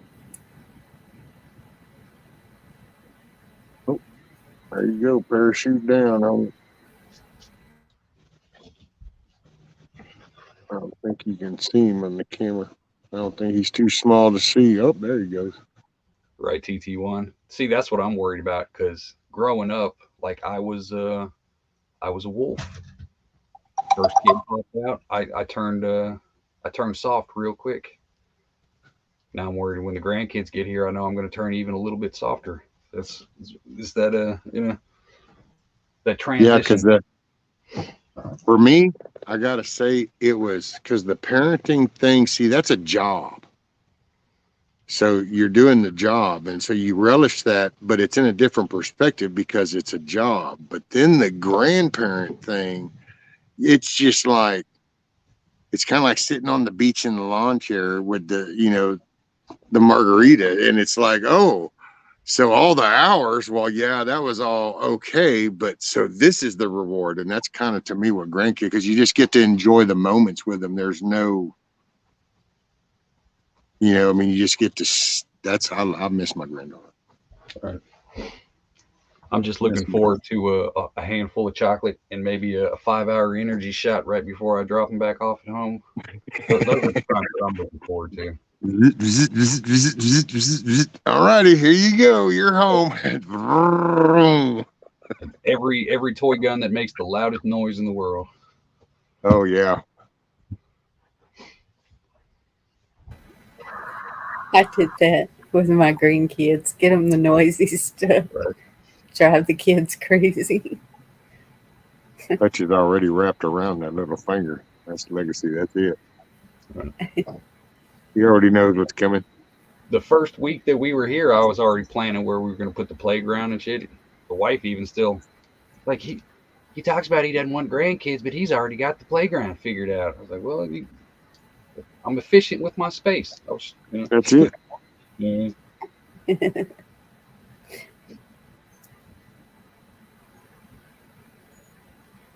Rice cat pack. Crazy. Remember that little popper thing that you push around and the little balls pop around? Oh, and yeah. That was the first thing I got my granddaughter. I ain't gonna lie though. I am thinking though, is like as soon as they're walking around sufficiently, I'm like, hey, here's a rake. Get out there and pretend to rake something. That way you get used to it. Because in 2 years you're gonna be pulling weeds, bro. Yeah, my granddaughter, she's 4. She loves to grab the broom and start sweeping. And my daughter sent me pictures. She was helping her make pancakes, and I was like, yes. That's how we did it with the boy. Yeah. As soon as the boy could walk, I was like, hey, I got work to do, which means you got work to do. You know what I mean? And he's always kept that mindset, no matter what we did.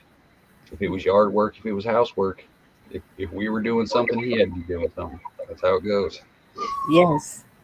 See, that's where I would say, and that's where you got to watch the outside influence, because that's where that path can get polluted. Because I know that's yes. You fight many battles, but you will find out later you lose the war. And it's the outside sources, man. That's what I told the wife because she was worried. 16, 17-year-old boy, you know how it is. You don't give Yeah. two damn about your parents. You're out running the street. It's not a disrespect thing. It's just they don't exist to you. You know what I mean? You're trying to figure out your own thing. So you know how that goes. That's So it. she's all, I lost my boy and all that. I was like, just give it time. I was like, this is how a man has to do it. He's got the foundation. We're good. This is what we taught him to do. This is literally our test. This is what we trained him for. It's like he's gonna go see what stuff was actually like, and he'll come back. That's how it happened. That's just the cycle.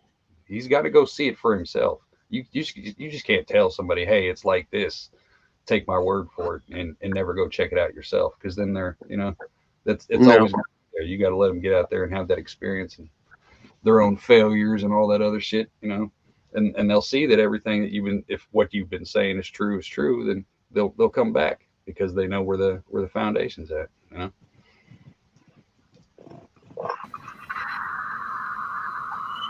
Yeah, when I was a kid, we didn't know what the word bored was. We never were bored. We found something to do.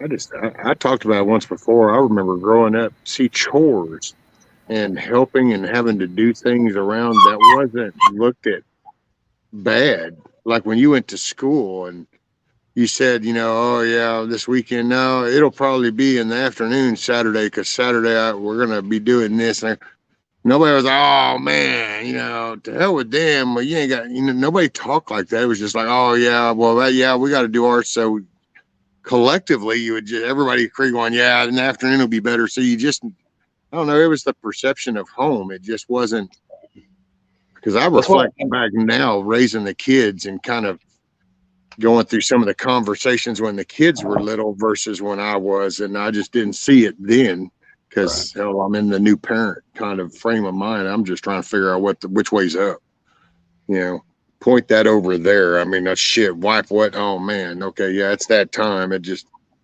But I look back now and see a lot of the conversations and you get, that's why I said the outside in.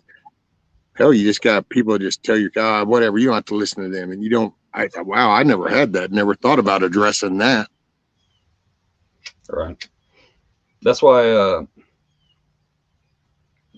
there's nobody spends time with their kids anymore. It's like, oh, I got to drop this kid off at band practice, soccer practice, football practice, and we got to go do baseball, and we got to go do volleyball. It's like you're letting all these other things raise your kids. Like that's what we told them. The boy wanted to do like 3 or 4 different sports, and we were like, no, you get one. You get one sport. That's it. Because you get your social interaction during school and all this other stuff. Because I know a lot of them soccer moms. Oh well, they need to hang out with their friends. They don't need to hang out with their friends 16 hours a day. They need to hang out with you. It's one of those kind of things.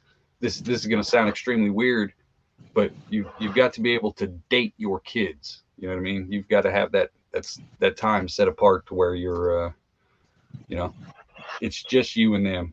Take them out of basketball, and then all that time that they could have been playing basketball, you invest that time to where instead of playing basketball, you're hanging out with your parents. One of those kind of things. You got to set it up like that. That way they got to have that structure. Otherwise, they're just going to grow up being cluttered. Oh, I got to do this. I got to do this. I got to do this. And there's no time for building that family structure. Yeah.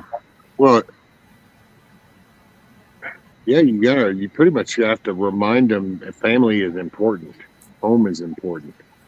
Otherwise, they'll start chasing the shiny things and Yeah. the new updated version. They start getting all out there. Yep. Because I know that's I noticed on a lot of kids on like the boys football team and stuff is that they have to leave football to immediately go to do something else, and then they've got to wait for their sister or something that's doing something else, so they're spending like 20 minutes every 3 or 4 days in the parking lot waiting for this to finish. Like it's so much wasted time just trying to pass your kids off on somebody else. Yep. That's when I was growing up. After we moved out of the city, I was 13. And so we lived 15 miles from anything. And it was like the old times. Like once a month, we would go to a barn dance, and but everything was done right there where we lived. Yeah. We had the gardening, and I don't know when we got out of that. I guess moving closer to town.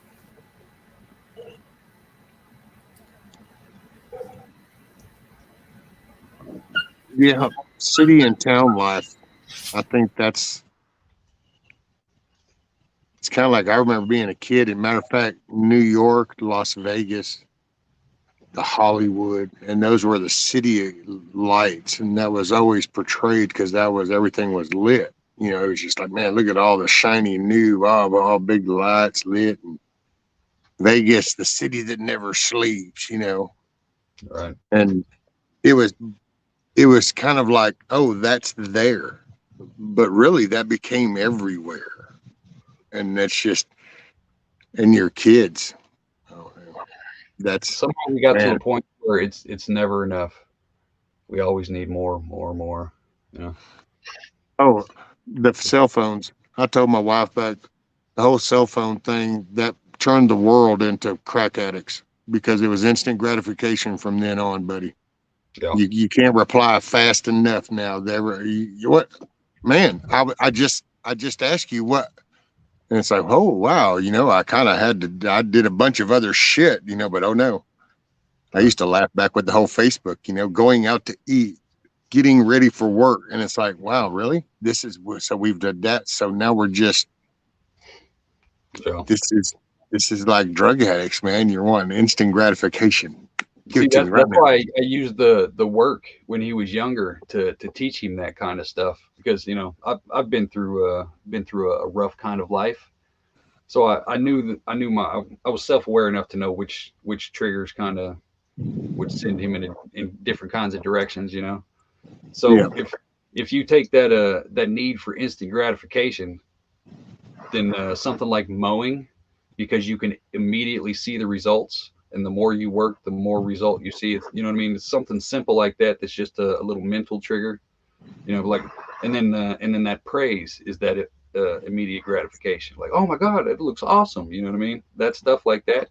If you can do that with your children consistently until they get to that age, then they won't be.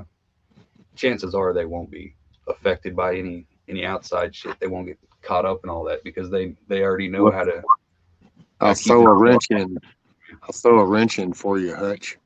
So you try to do the mowing thing, but what you end up also is you have others that use you at getting them to do the mowing and talking bad about it so that they can score brownie points themselves. You know, well, why don't you come over, you know, to Grammys and then you don't have to mow, you don't have to do that. You know, you shouldn't have to do that. And you have to Yeah, fight that kind of talk. Oh, dude, that's. yeah. And I will say, Hoot actually summed it up. See, to me, I'm like that. Hoot said something about parents because Yeah, you be know, parent don't first try to before. act like your Yeah. kids. You don't get to be their friend until they're grown. Parent first, friends after. That's it. Oh yeah. Oh yeah. I used to laugh. People think that it's like, well, I don't want my kid getting mad. Well, if your kid doesn't get mad at you, then to me, you're not doing a job because you Right. should be the guardrails to a crazy, batshit, upside down world. So if they're not bumping the guardrails, then you haven't established any, which means they're doing way too much. Right. They should be going, that's not fair. That's not right. If you're not hearing it, it's because you're not saying no enough. Absolutely. But yeah, that was my biggest problem was I had just had so many other adults that didn't share that. And then that's, I've realized just the importance of, man, that core nuclei, that atmosphere that you create around them, that bubble is a very important one. And people that do things, I did things because I thought it was the right thing to do because, you know, well, you don't cut, No, you know what? I'll say what if I could rewind right now. Oh yeah, there would be a faucet turn off. It would be like, nope, this whole stream is cut off. When they get 18, they can choose to reconnect that or not. That, but as of right here, right now, nope. I would have isolated the shit out of that. But I was trying to get along to go along, and yeah. I've even apologized to my kids for it because I said, I just dropped the ball to me in so many ways. Now I can look back, and that's that hindsight's 2020. I can know I see it now, and it's like, oh, I could. But that's the outside influence, man. It's all the garbage shit. So that was one of the wife's biggest things because we took him out to homeschool him the last year, and he ended up graduating like a year early. Like he was a straight A student at school, but they tried to push that critical race shit. So we're like, yeah, you're coming home. So we homeschooled him for the last year, and a lot of it too was when we first moved out here. Is she was like, well, we're so far out. How is he going to have a social life and all this other stuff? I'm like, man, this country was founded on people who didn't have other kids to play with. I'm like, he'll be all right. You know what I mean? Like I grew up like this. Not if I wanted to go to a friend's house, I had to ride my bike 8 miles down a fucking 2-lane country road. It's like this is not new.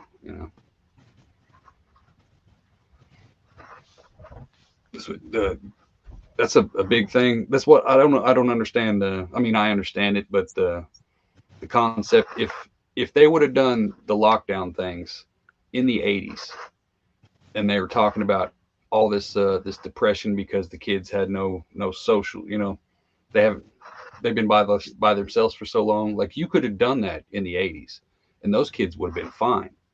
That's It's just that need to be constantly in the group nowadays is what's driving everybody. Look at me. Well, this is the instant gratification generation. Yeah. Absolutely. And you all of a sudden put a pause to that, and hell, dude, even adults, because I still crack up over the day with Facebook for what was that, 6 hours, 8 hours? And it was like, oh my God, news and everything. I'm like, holy crap, dude. That just shows you the kind of the pulse. A social media site. It's like, that got a bigger reaction than when the price of gas goes up to $5. It's like what they just came out with those studies that said TikTok is making the teenage girls have tics and stuff and just do all like neurological problems and stuff from living on that. But yet TikTok keeps getting thousands of subscribers every day. Oh, that's a classic one too, because when you actually look at that China company and then look at how it's actually done over there, the complete opposite. Like TikTok over there promotes good grades, family outings, dinners around the table, the family, it's like, and then you go TikTok in the United States into the other world. Oh, and you got some weird shit like, meow, I'm a cat shit and all this weird. And it's like, oh, wow. I mean, we live in a country where you can literally become a billionaire by just shaking your ass in a swimsuit. That's all you got to do. And you can be the most influential person in the world nowadays. There's something wrong with that. I think we need to have less society. I think our kids would be better off if they were more isolated. Oh, dude, this whole lottery thing. Look at the lottery and what it's done to people's thinking. They'll literally spend fixed income money. I'm blown away. We have one of the little Indian gaming rooms because you can't really say it's a casino.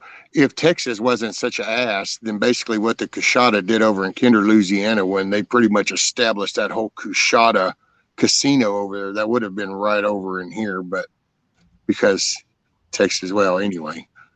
So that's over there. So they just did this little gaming room. But dude, you just watch and it's like, I don't know. I look at my life and I wish I could make a few more bucks to progress. And then you go, man, and people do this because actually people that know of go out there and they'll eat pet food just to maintain the money to go out there on a regular basis. And it's that cycle, and you kind of go, wow. And then you just kind of look it over everything and you just think, oh no, people don't take just the simple things of the woods, the wildlife, a lake, just enjoying a cool breeze, sunshine. To make it, you know.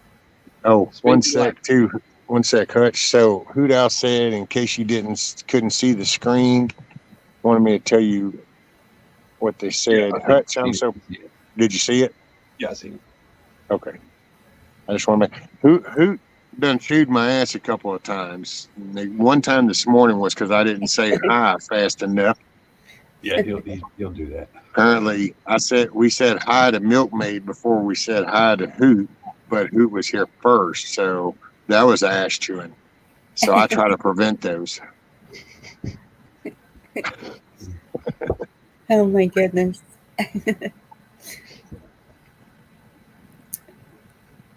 Everything that we're talking about is priorities.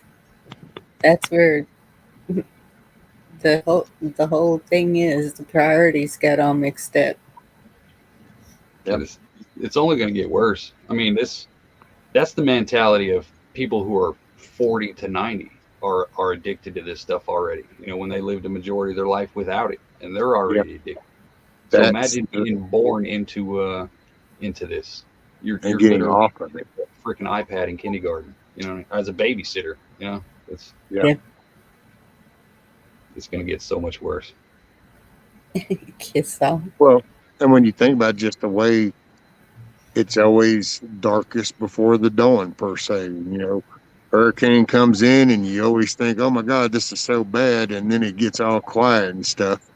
And you go, okay, that's better. But then really the trash side of the hurricane comes in. So here comes the really the worst shit. So it gets really bad.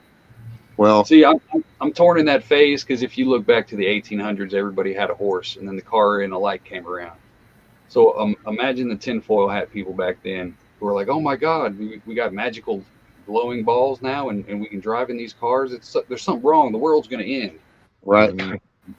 Now it used to be only the poor had horses and the rich drove cars, and now it's only the rich have horses and the poor drive cars. You know what I mean? Like it completely circled around, but it's just evolution. Technology is just that new thing. You know what I mean? Everybody's scared of it. Could go either way, but it's just one of those things, man. We don't know until we're actually in it if it's gonna blow up in our face or not. Like I said earlier, I don't know if somebody just hit the button just now somewhere and something's on its way, but all I know is today I'm working on a chicken coop and I'm going to raise some fucking chickens. It was actually, I will say next week I am kind of nervous and I kind of worry for people just because I have gotten to know some people. If you had asked me this a year and a half ago, I'd have been just like, well, I don't know. I'm glad I'm right here and do what I got to do. But I have a feeling come next week when the outcome of that, I think that whole little Berkeley thing might come into play between now and January. And that'll be that whole bullshit there, not to mention the shit that's all, which I've said it all year. This all that shit we talk about, to me, has all been the backdraft. And what we keep, when some people are going like, oh shit, oh no, it's like, oh no, this is the backdraft. We ain't felt the wave come in yet. This is the outgoing. Wait till the hit comes.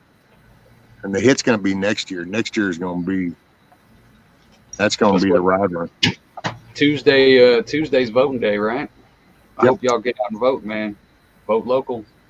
Dude, I'm making a part. My little scooter cart thing already has plywood. I'm taking my chair. This time I'm rolling straight on up the ramp in the door, buddy. Right. So I'm good to go. I got my card and all that stuff. I'm just waiting on the day. Yeah, and that's Grumpy was talking about on his last night, and I brought up earlier today because I will say that like there's some of the stuff here and I don't know some of these people, and they're Republicans, and you kind of go, man, I don't know, should I leave it blank or, and part of me kind of wants to go with the lesser of two evils. Just it's kind of like the last ditch attempt. It's like, okay, you send a bitch to say that you'll do something if you're there. Well, here's the last run at it, because if you don't do something, it's over. And so they're fine, and you kind of want to do that. And then part of me is like, but I don't want to kind of let the fox in the hen house either. Right. That's Yeah, last night. go I'm ahead. sorry. Last night at Chuck's, I was saying if everybody put down on paper every single thing that we know has been done that has been illegal, tyranny, everything that you want to call it. I mean, the crimes against humanity, the whole everything, we would have a stack. And if they don't straighten all of that out and consequences come from it, take those stacks to state, city, state, federal, whatever you got to do to tell them this is what you have allowed for, what is it, 3 years now? And Yeah. this is what we're not allowing anymore. And it's not being violent or anything, it's just showing them we all, Well, yeah.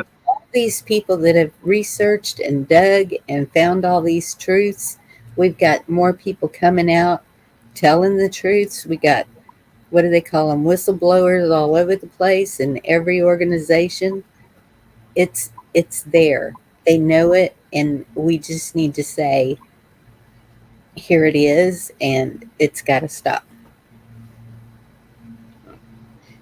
Well, see, that's my point though. Is okay?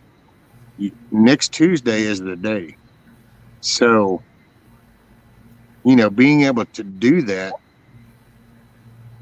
is it's like I wouldn't even know where to begin, to be honest. If I said, okay, you know what, because you could start, I could actually burn all the time from now until next Tuesday just trying to compile all the stuff. Right. And that's why. So it's like when you go in, it's like if you don't do anything, because they're so batshit crazy right now. I mean, there's just so in your face. It's not even. That's what's so wild. They don't even care. It's just like, yeah. And it's kind of like, so it's like, if I don't do anything, am I really giving them more power by not at least hitting a vote for this side? I would say don't make it that big of a deal. You know what I'm saying? Just my opinion. Like if you're just, I wouldn't say new, but just the stuff that actually impacts your life, city council, judges, aldermen. You know what I mean? If you can just look into those, then you will improve. You know what I mean? Because those are the people who literally affect your day-to-day life. Once you get up to the Senate and the congressmen and all that stuff.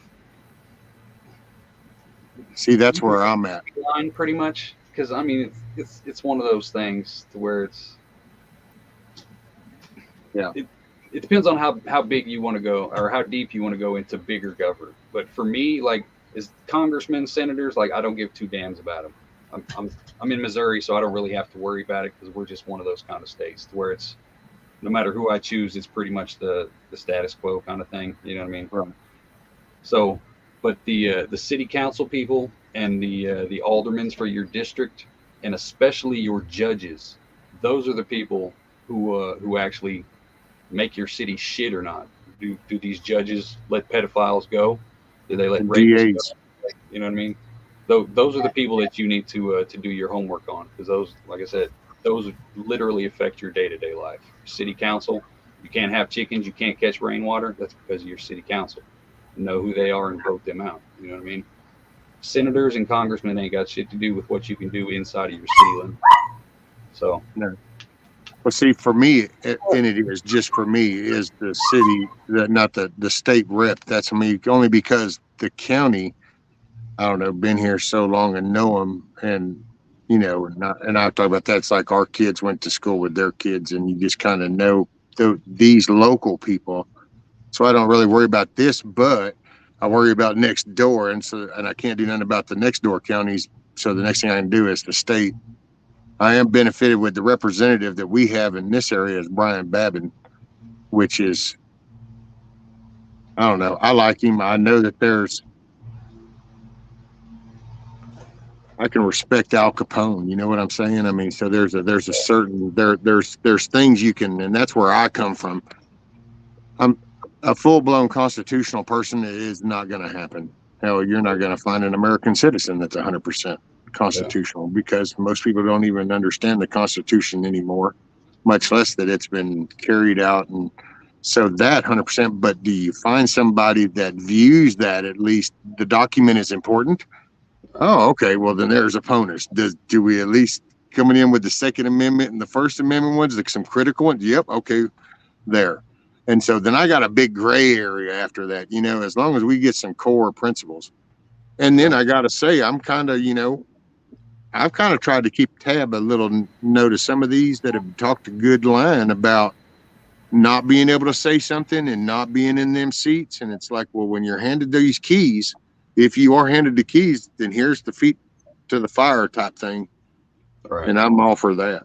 But I don't really know how to, you know, you kind of want to do a party because I don't want to give them an open ticket.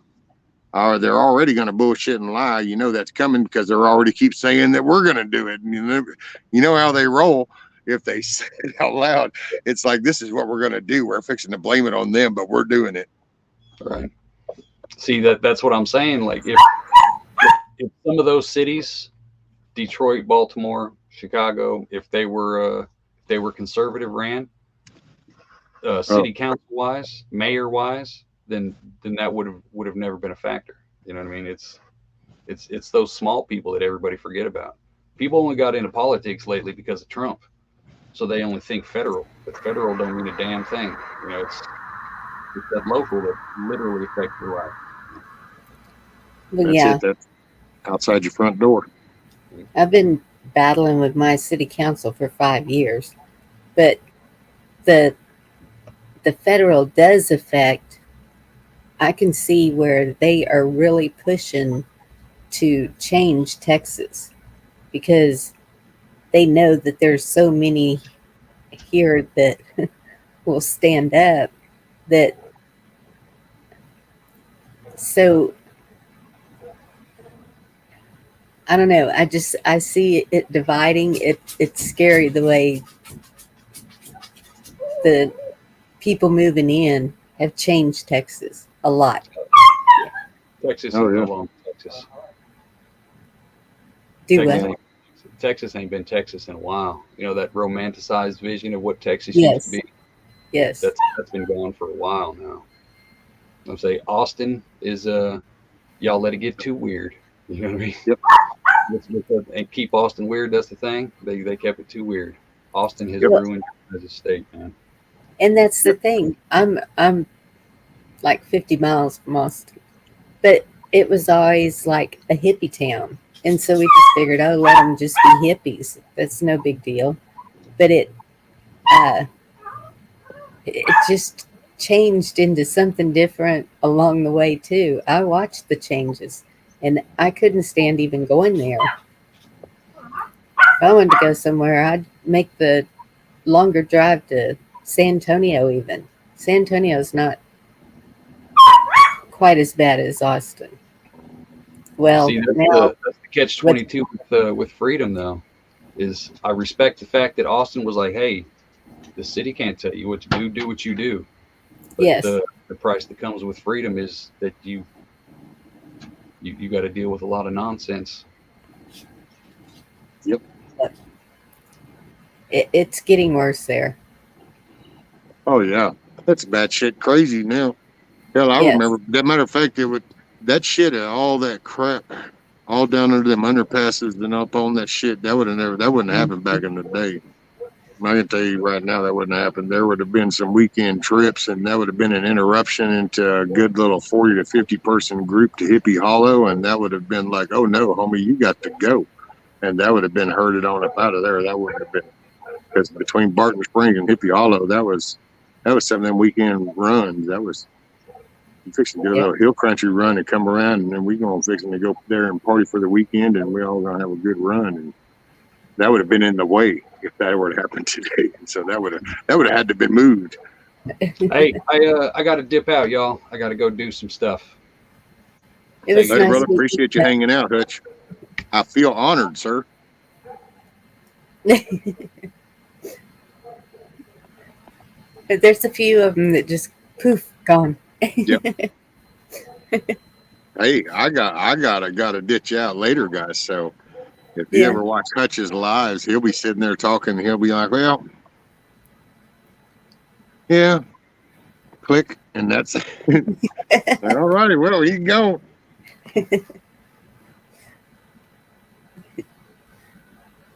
Yeah. Damn it! I'm sorry. I think he saw that though. He said he could see chat. Seeing Moose Man, I don't understand that because I thought hippies were just all about being What do you mean? free. Talking about them hippies like Nancy Pelosi and them, and that are now politicians. No. Yeah, see, that's where we went wrong. We never kept track of the definition of hippie. True. We kept thinking it still stayed the same, and it didn't mean the same no more.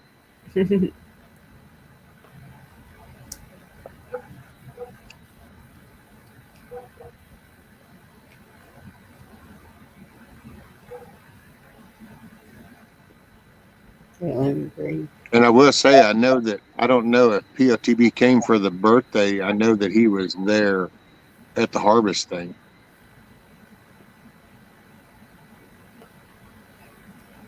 Well, did the hippies turn into the soy boys? That's your Nancy Pelosi's and some of them that were way back in the whole anti-war thing, and make love, not war. And like I say, I've seen some old footage from them way back in the day, and then they just kind of flipped and got into the Democratic kind of against the war type thing, and next thing you know, they're where they are now, and you just kind of go, wow, yep, never saw that. Jane Fonda. Right. See, and you go, wow. And it's like the message in the old show when you watch the different ages of shows, just like sitcoms. So you take a old school weekly show and then into the merging of them, and you can just watch the messaging change and all that too. And then you start sitting there adding things up, and you can kind of see where society excuse me, we lost it. Yes. I don't know if we'll get it back as a whole or if it's going to go to another. Because I would say I'm honest about that. I believe in faith based and everything, and I do. I don't know if this is Revelations. I don't know if we're gonna go through another phase and then there's Revelations, or I don't know. All I know is I have a Creator, and I know of some of the things that I'm supposed to do, and I try to do those.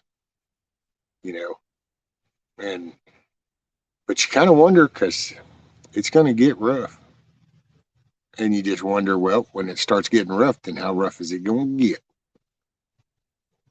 Because people are pretty spoiled. Think about it. There's people that still going to amusement parks and shit, and cruise lines are still doing business. Kind of makes you wonder. That's true. And what Miss Man's saying, yeah, that's true too. Hippies are the old start of LGBTQ. See, but you even went old school with that, Moose Man, because you just did the whole LGBTQ. You didn't do the whole AIOTPQRZ, whatever. I think there's a whole long alphabet list now. Because the minute one starts to feel like they're being outshined by another, well, then they're going to have to come up with their own letter. And then, well, then somebody else is going to feel outshined, and then they're going to have a letter, and then it's outshining somebody. And this is just just kind of like the whole gender thing. They can't make up their mind with it. And that's why I feel we need to get the kids out of the schools, because Oh. that whole pushing the drag shows and all that, that's just crazy. I don't know how the actual system works on local school districts and just how embedded and latched on to federal money they are, but I would say that if you can't get a school district out of the federal hands, then I would just encourage people to pull kids out of them schools until that they close the damn thing. Because the federal government has no business in education. That's proven evident right out the gate. There's no aspect whatsoever the government belongs in any kind of education. So and if they are, it's nothing but corrupt shit. Right. And that's where the local comes in. Go to your school boards, city council, your commissioners. Do you know how much pull the commissioners have? Mm-mm. Around here, they have a lot. And that's what I keep telling the kids. I said, I wish I was in better shape because I would really be in this battle. But on Facebook, I'm seeing the younger, like my kids' age, that are speaking up against these things. And I'm like, and I even told them, I said, I am so glad that y'all are stepping up because I was in that battle. I would put letters to the editor in the newspaper. That is free, and you can say what you want to say as long as you sign your name. And it's a voice. It's letting people see another side of what they're thinking or whatever. I'm sorry that dog keeps on. She wants She out. wants to get out. Yes. I can recognize that sound. She's like, I'm on out. He be doing it. He's finally found him a sunspot to go lay in. Otherwise, he was standing there a while ago and he just kept whining. And it's like, well, I put you in. That's what he did to me yesterday. I put him in. He'd stand at the door and whine. So I let him out. Well, he'd stand out there and look at me like, this is pretty cold and wet. And it's like, well, go back in. And finally, I just left him inside. Now he just finally found him a sunspot to go lay in. I will say, Eric, what Eric said. He said, don't do cruises. If that boat sinks, you become part of the food chain and you're not at the top. And it's like, nope. That's what I used to say offshore. Go to them damn safety classes.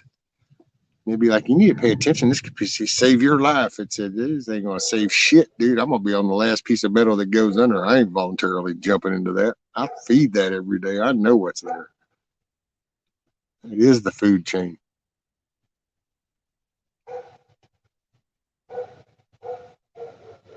See, the mayor, Emily said the mayor, city council, school board, sheriff, etc. have enormous power over what happens in your area. Stay involved locally. It keeps the trash out and it stops it from spreading. Exactly. Well, and that's where you have your say in your area, and then your area, and then corresponds with the next area, then the next area to the next. Well, next thing you know, you have a state. And the next state, and then the next. That's how we go back to where we built the damn thing, and kind of can get back to constitutional republic. But we need to keep looking. But remember that group of sheriffs?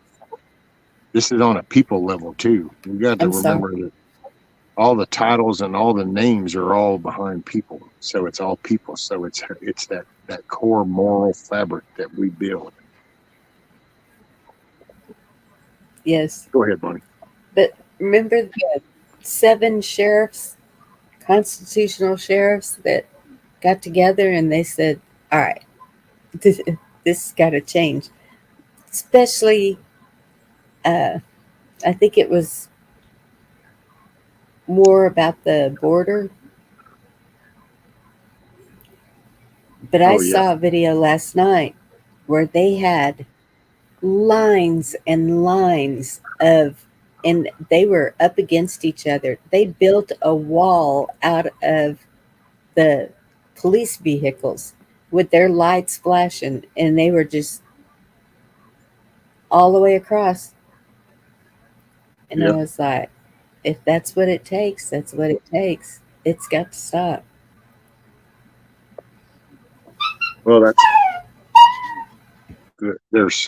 That's what I don't know. And see, that's next week because I think, and they know it. That's why there's so much crazy shit going on right now. They're trying to flood it through because it's a mad dash. Because if it'll change next week, then oh, it's like that little old. Well, I don't know if I should even say her name because hell, they took old Crowder totally offline until after that. There's you a nerve wracking thing. He's not on YouTube until after next week. So, old Crowder, louder with Crowder, dude. Well, anyway, he interviewed the lady that possibly going to be the governor of Arizona, more than likely, and I won't bother saying her name because he apparently had her on twice, and that's what they're saying is the reason why he's off line. And she's made it clear, buddy, that the day one, she's fixing to deploy National Guard and state and cutting that off, addressing that right out the gate. I mean, so that's why I said there's things that'll happen if we can make it there. What is it? Tony says, "How happy All Souls Day. Hope everyone had a good Halloween. Just looking in briefly as it's our Rebecca's 18th birthday today. Well, tell her happy birthday, Tony. Hopefully she has many more. Let's see. Bite me, Hulk. You rang hoot. Almond Joy's got nuts mounds, don't? Because oh, I see what Moose did now. Moose is now come back in with the bite me. Sorry, Lord have mercy.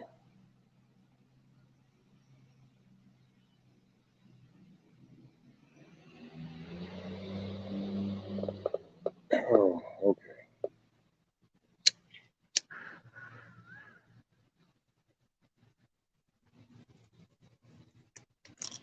Hoorah. Let's see. Oh, Benjamin says he's back just cleaning my place while listening.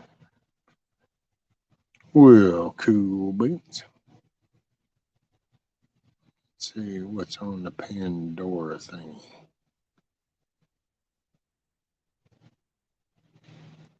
What did you say?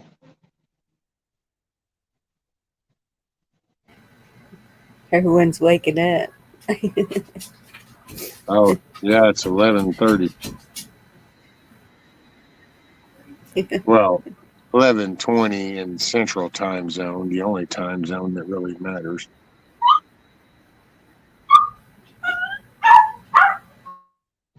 Although the other ones are there. I just did nothing while being here. Well, you did too. You participated in chat, and that took physical effort because your fingers actually had to hit the little screen. I'm just saying.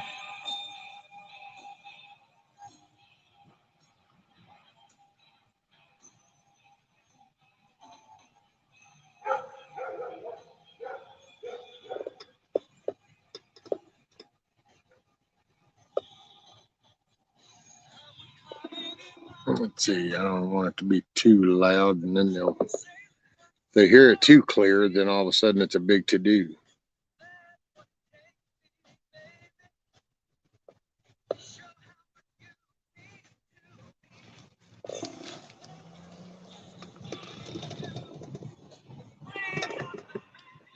I don't know if that'll be very loud or not. Give me a sec. I'm gonna go get some stuff. I'll be right back.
Sorry, had to take care of something.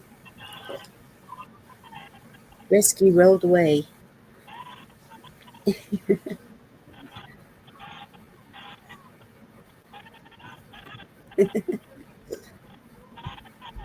Oh, look. Look, careful for water.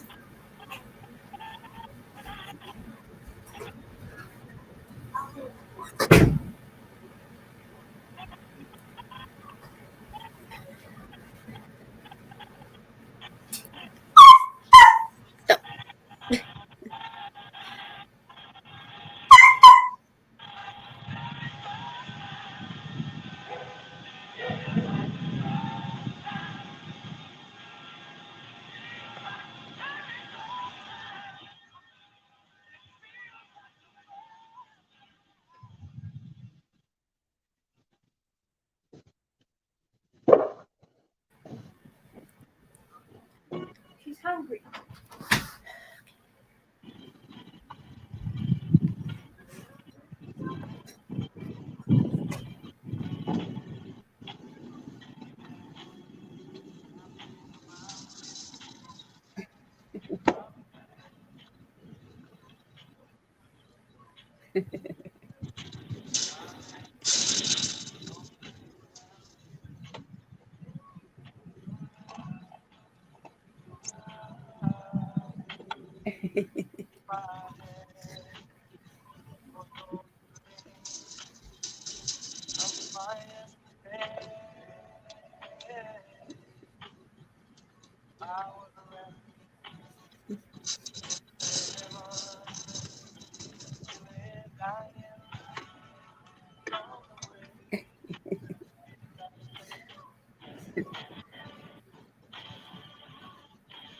Can you even hear the music? They're just picking on each other.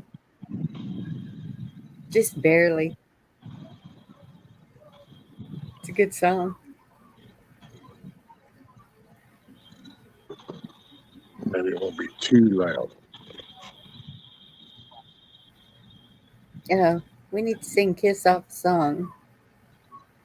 She's having a bad day. Or she could come up on the panel and talk. Yeah, Tell me one day. Well, today's the day. There you go. that would, that would be awesome.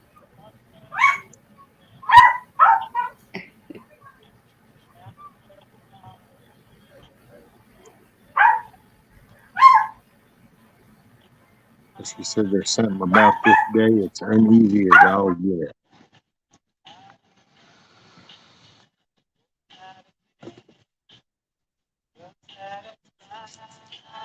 Let's start on around it.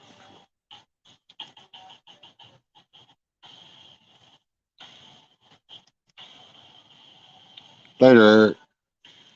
Eric's going to bed. Take care, everyone. Later, buddy. Make it a good day. Get you some rest.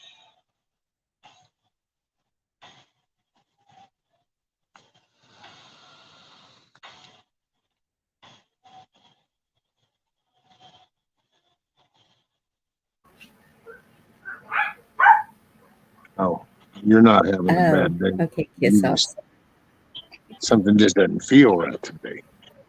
Uh-huh.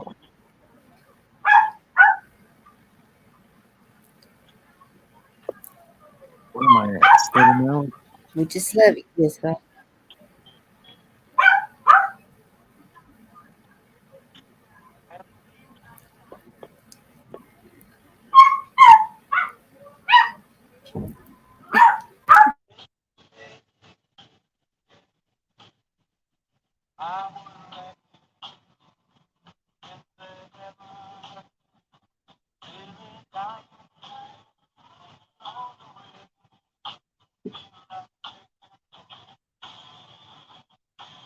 Part of me wants to make two doors right there where they open in the middle.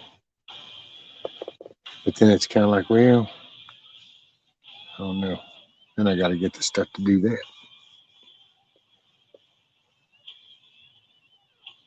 Real quick. Oh, Lord. Guess that means However, to keep a sense of normalcy. Oh, hell. Yes, oh, Emily says, Bonnie, stop pinching or antagonizing that dog.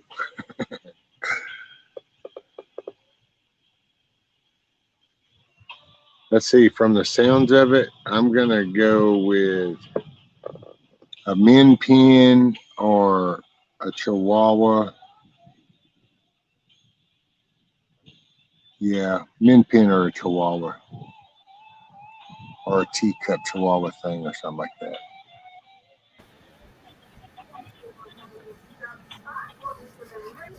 Okay, took care of that. So what kind of dog is that? Is the dog a She chihuahua, Bonnie? is half, she's half Pickapoo and half Maltipoo. It's that Oh, poodle thing. Well, I don't know. poodle. Pekingese are pretty loud too. We found we rescued a Pekingese off the side of the road, and she was in pretty bad shape, and got her all healthy. My mother named her Toshi. I don't know where she got that name. And I was always at the house with her, Mama working. I don't know where my brother was. And if I would go next door to my friend's house, that dog sounded like a woman screaming Oh, when I'd leave her in the house by herself. damn. It was horrible. My neighbors were like, "Is everything okay over there?" What? It's like I hear all this screaming. Oh, that's cool, Josh. You don't have to work tomorrow. We'll get you a break. Which one is this? Oh, Lord.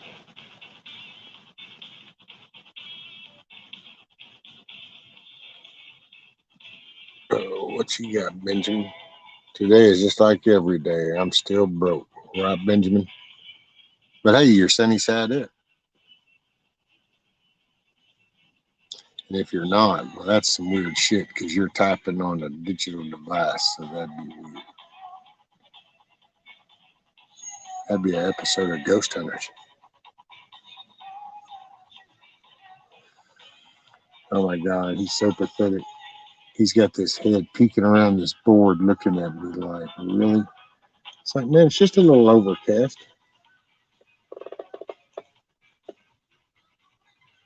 Let's see. Yeah, it'll blow away. Suck it up, Buttercup. He's a dog with a fur coat. Talk about spoiled rotten.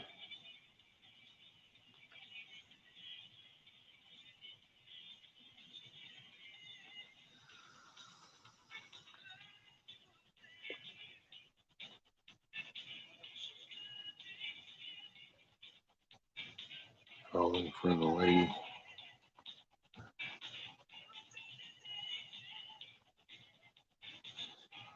Huckleberry's just a gentleman.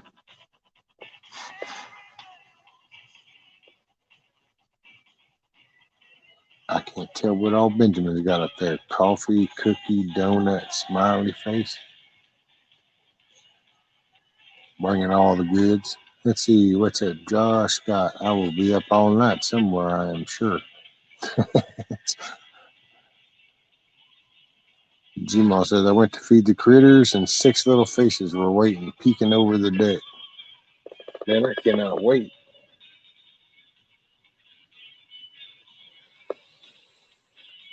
I thought about making the door out of the plywood and treated plywood and framing it. I don't know, man. I worry that won't be good enough.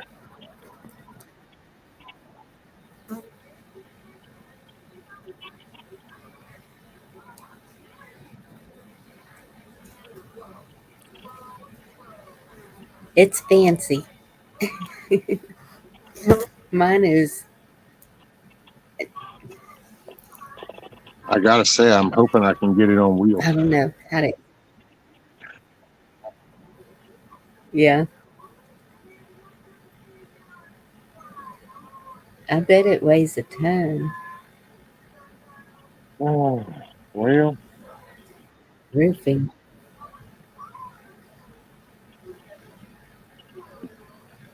definitely sound, that's for sure.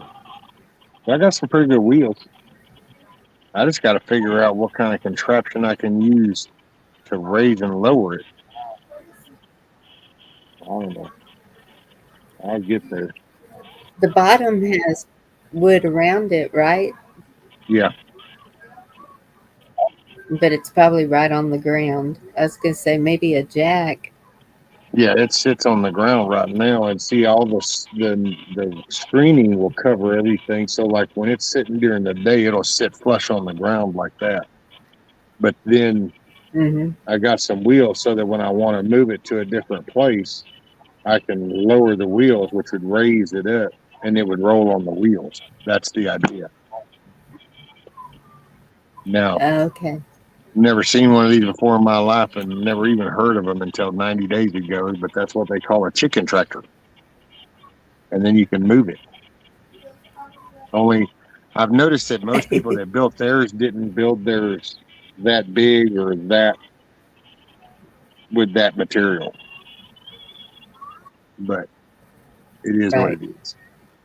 I have a bad habit of overkill. I prepare for the worst. I pray for the best, but I prepare for the worst. So I end up with a hurricane chicken coop. So hey, hurricane goes to rolling in, I'm going to back that bad boy up to the end of the house, and then seal them up, and they'll be safe from the hurricane.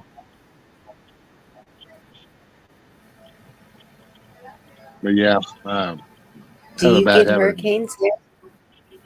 Oh yeah, we usually get little whips, because I'd have to go back. I can't even count how many there's been. I've lost count.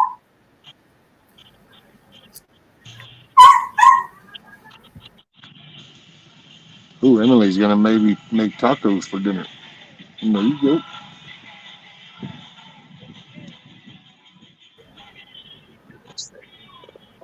Yeah, I don't know. It I won't do be so remember bad. that one that went up the state Wait, line over there. no. I do remember that one hurricane that went up the state line over there where you're at. Yeah,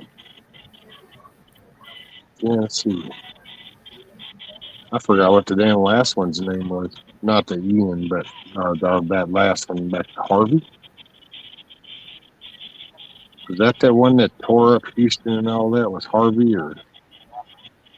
I don't know. I get a mix because hell, I can just randomly think of all kinds of names. Alicia and Allison. I don't know. I guess Katrina was the worst. Yeah, That's the one I keep hearing. Katrina. Speaking of Katrina, I haven't seen Katrina in chat.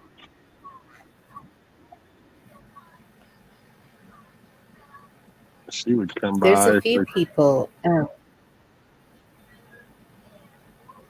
They were asking earlier about Kentucky Patriot, and I haven't seen him anywhere. Right, who's got risky if you have a hurricane and that chicken coop blows away, it will go in one piece and land that way, right? I still have should still have chickens when it's over. Dude, go chill. Go chill. Go chill. Yeah, you're fine.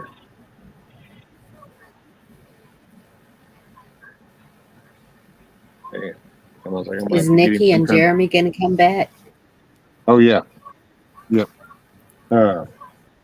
That's as soon as I can get this kind of wrapped up a little bit and then get it where it's done, we can plan a 2 week in advance to be able to kind of say, okay, well, on this weekend, they're going to bring the chickens for, you know, to bring them, and they were also going to bring their cook-off trailer, and they're going to cook a brisket and kind of going to make a weekend of it. Cool.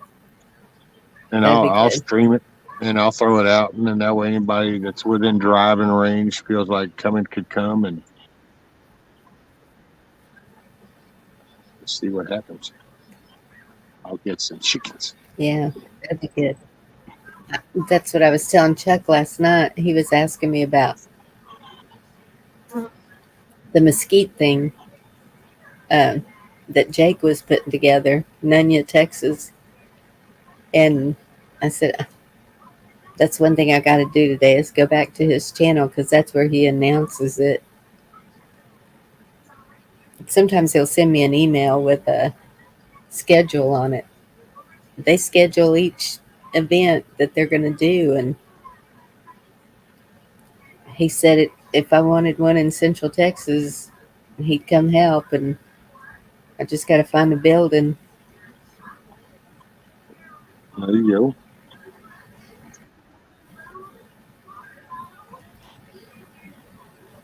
Yeah, it'd be neat to.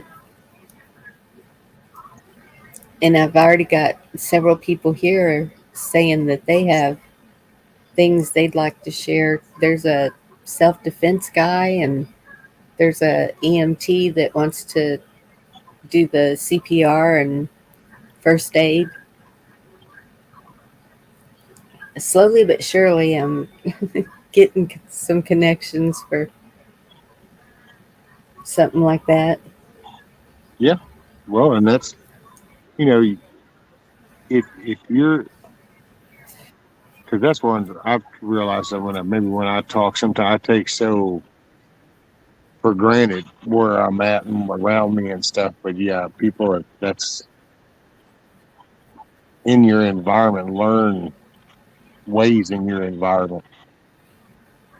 Because see here, I make Yeah. fun just because my kids went to school with probably a quarter to half of the deputies around here, just because that's just a small area. Got to point out. So okay, y'all are Yes. poking at me. So Kiss Off is in here freaking out over the wheels or something. And then wait a minute, let me go up here. What was this? So this so who now holler? I hope the hell I'm drunk when he does the wheels. So there's where it starts. What? And then it goes in, and then Miss Karen has to get on, and then she's like, "I've been thinking about the wheels too." And then she Kiss Off. I love this one. Can't be any worse than the tree shit. OMG. I don't understand why that's so hard to understand about the tree. That was a solid thing. So, and yeah, actually, and then I saw Deanne said she would come, and you'd be more than welcome, Deanne. And then what is this? Moose Man is like, so Moose Man is biting me. He says, I wonder how tall Rescue thinks chickens are for that coop. It's not about the chickens, man. It was about me. See, everything I looked at to getting and kind of how people did it, everything was on the standing up, bending over, doing what you got to do. And I had to change that dynamic because that ain't working for me. So I did that one at that height because that's the height for me right here. Matter of fact, my only concern was I hope the little happy ass can climb up the ladder that far. Kiss Off. It's kind of true, Rescue. Then he was pushed off of it. Then he almost pulled the coop over to the side. Gee, what the hell could happen? OMC. Oh, well, you know. Hey, keep your hands and feet located inside the ride. Enjoy the adventure. Morning, Tiger.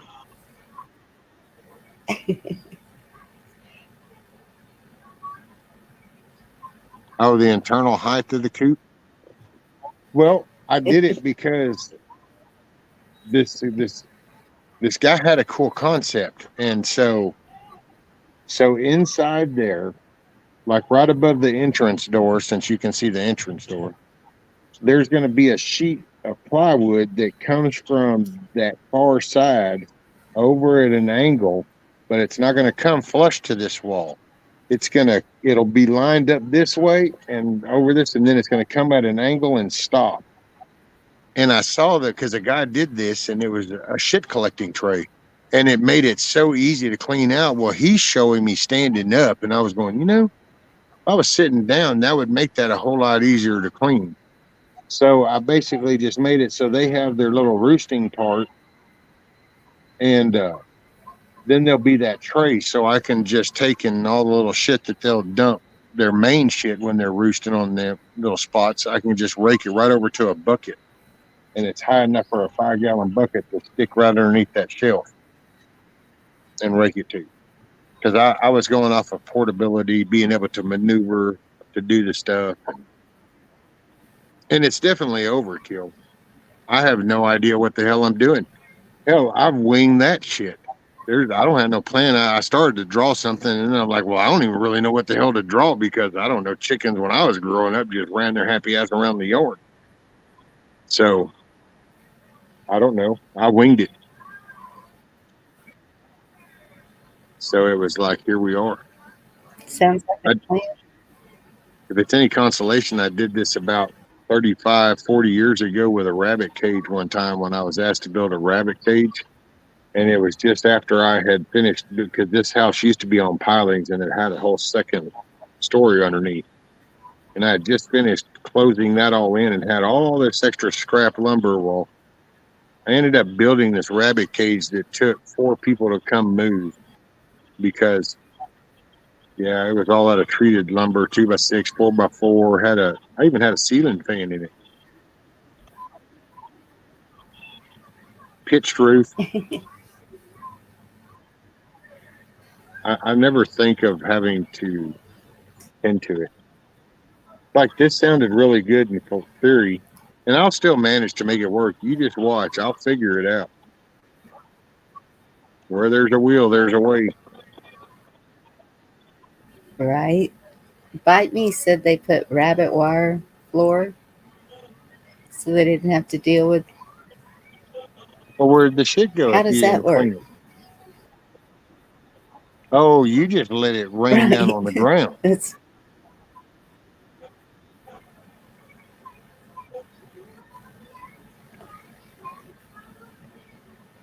Potty train the chickens. Right. Hey, man, everybody watch. They'll end up being like another batch of kids. I'll just come out here and sit and spend time with them. I'm hoping to end up with about 8 total. 8, and then depending on how that's going, if anything, I'll build another one. But that one there ought to be good for a good 8 chickens, I would think.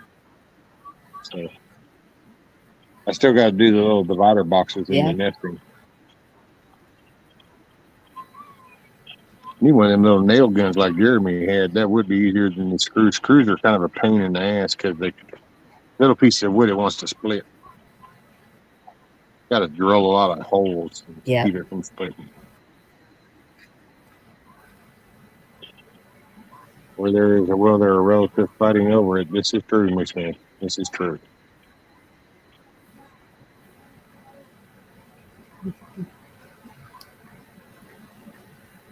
Just keep going on. That's it, Josh. Where there's a will, there's a way. I'll figure it out. Yeah. Figure out the right leverage thing. And Josh is proud with that. Josh is a pro at that too. Just keep going. That's it.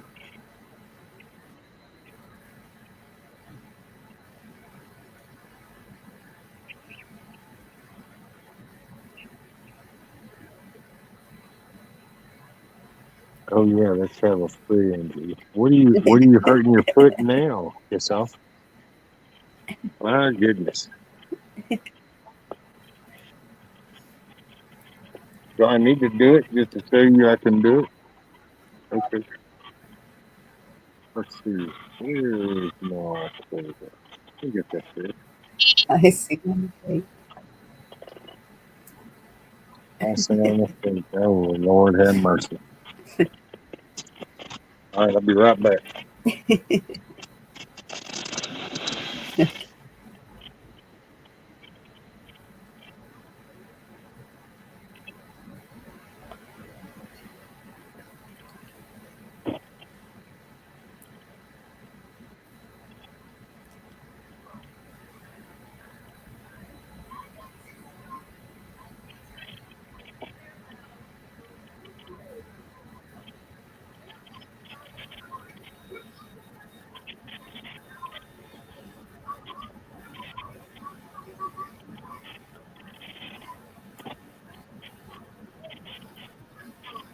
Yeah, sometimes I have to push the red bar over when I come back.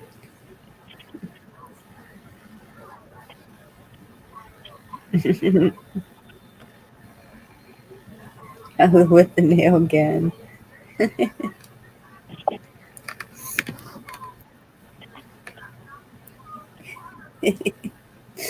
Kiss Up, you make Rescue sound like he's kind of clumsy.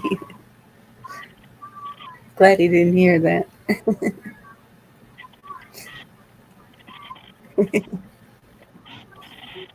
She's mean like that. Oops, he did hear it. Maybe a little accident prone.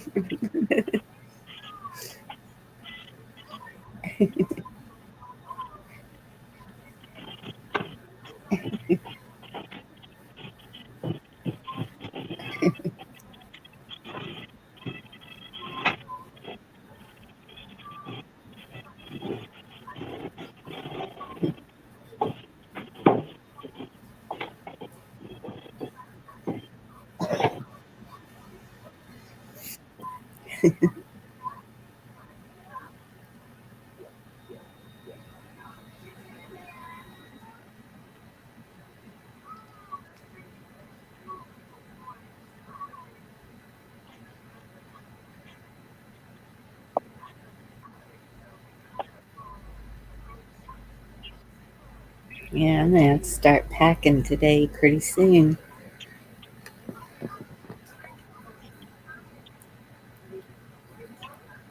He does hear everything. I didn't think he could hear over there. See, I can move it.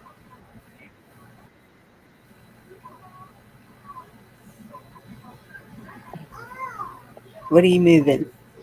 The whole coop. Oh, I didn't see that. Yeah. See, I just took the curb on. Oh, did I just get stuck on the whole thing? Oh, boy. That's a good question. Do you have a plan for gathering the eggs? Or are you gonna crawl in there?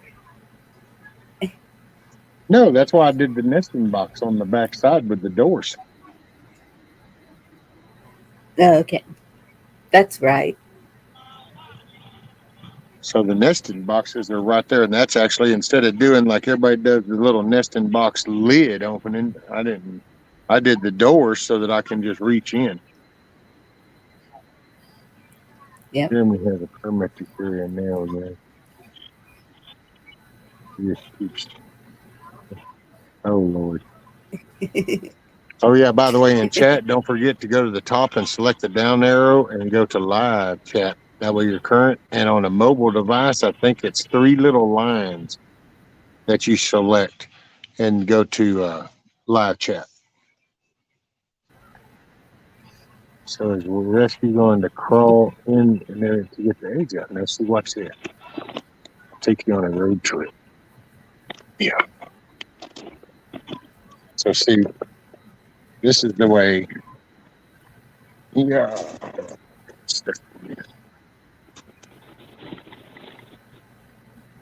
So let me change the camera. Go here, here. I think it's this one. That one. Yeah. So see, those are the nesting. That'll be the nesting boxes. I just haven't put the divider in it yet to split them up.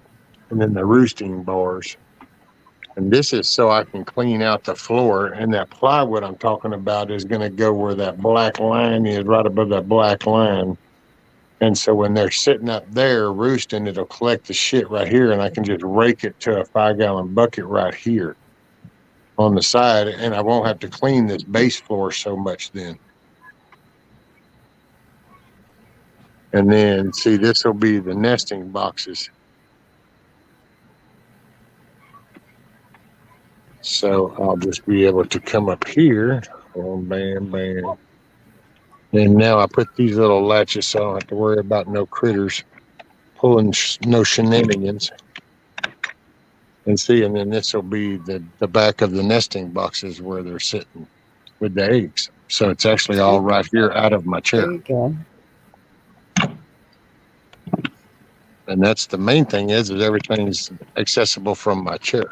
So effing chickens, right, Huckleberry? Effing chickens. Uh-oh, no one gets to. Anyway. So see, and then that's why I like this little thing I did. Oh, I have to go way out. I gotta put this board there and drive over here. But then that's why I'm doing this little arch thing, and I made just a small little framed in door because I got to be able to come in with my chair, and in this way I can kind of come in. And I'm using this hog panel right here to create like an arch that then will have the hardwire cloth on it. Basically, if I have to go to the doctor or something like that and we're gone for a few hours or the whole damn day or something and they're just out here, I ain't got to worry about one of these freaking feral cats or one of the actual wildlife that belong here feasting on my chickens, because that would kind of piss me off. These are like my kiddos nowadays. Is that goat panel that's on there? Ma'am? Was that goat panel fencing that was laying there? Yeah. That's what I had arched up right here, and then that's what you keep hearing me run over is I got 2 more panels laying here on the ground, and basically I'll tuck it in from one side of the board, and then I arch it up and over to here, and I'll do some fence stapling to hold it into there, and I'll put it all the way up against the front of the coop right there and attach it to it, so that way nothing can get into anywhere to them. Yeah. But when I move, I think I'm taking mine down because I spent a lot of money on all that. I made a humongous dog yard. Oh, wow. $40 a panel Hey, thereabout. Carl. Wolverines! Yeah.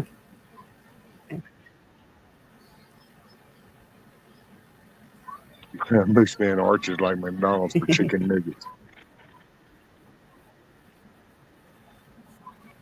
Well, you know, and I'm hoping, depending on what happens with this whole MRI and what they tell me the final outcome is if I stand a chance of having some surgery and being able to move around, then I definitely want to try to pump a garden next year.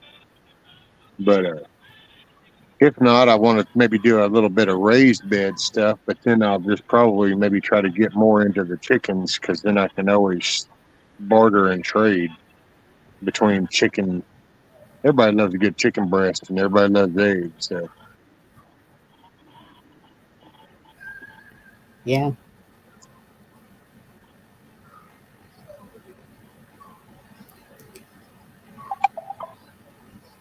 Yeah, that's good. You're in a good setup. I'm not. Where I'm at is, that's why I can't wait to get out to my mama's. A little more secluded. Well, a lot more. Is it more west or more north? More east? Where Southwest. Southwest. Okay. Yeah. 20 miles southwest. Okay, so not too far, but far enough that then it'll change the dynamic around you. Mm-hmm. Okay, Different county too. there you go. Yeah, that can change life. Just barely. Yeah. I've already contacted the sheriff there and been questioning them. These sheriffs are all probably talking about me, calling each other. Okay, the loon's gonna move to you. You deal with her.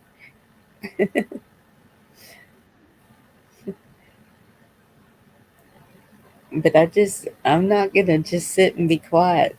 And they need to know it now. Hold them accountable.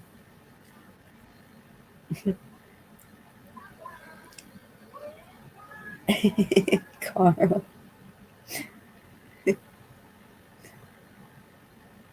Tell me what I missed. What is that?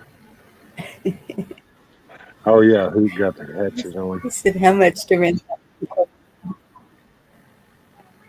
Oh, hey, well, they're gonna be pumping out some eggs, or else ain't living rent free. They ain't pumping out eggs. They'll be pumping out some chicken noodle soup. Hey, what's up, Billy? Thank you, Patrick. Yeah, that's the area I'm moving in. That little video that I did, Texas Hill Country, and there were no houses, no poles with anything weird on it, no nothing out there.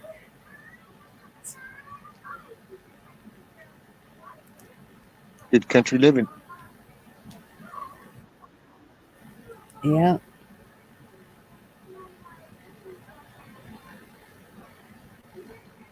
Indy said that would go for about a 1K a month in the Seattle area.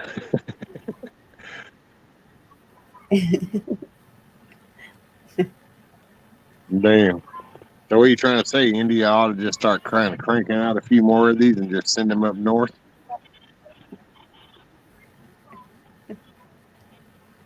Well, that's the people who want to rent my house.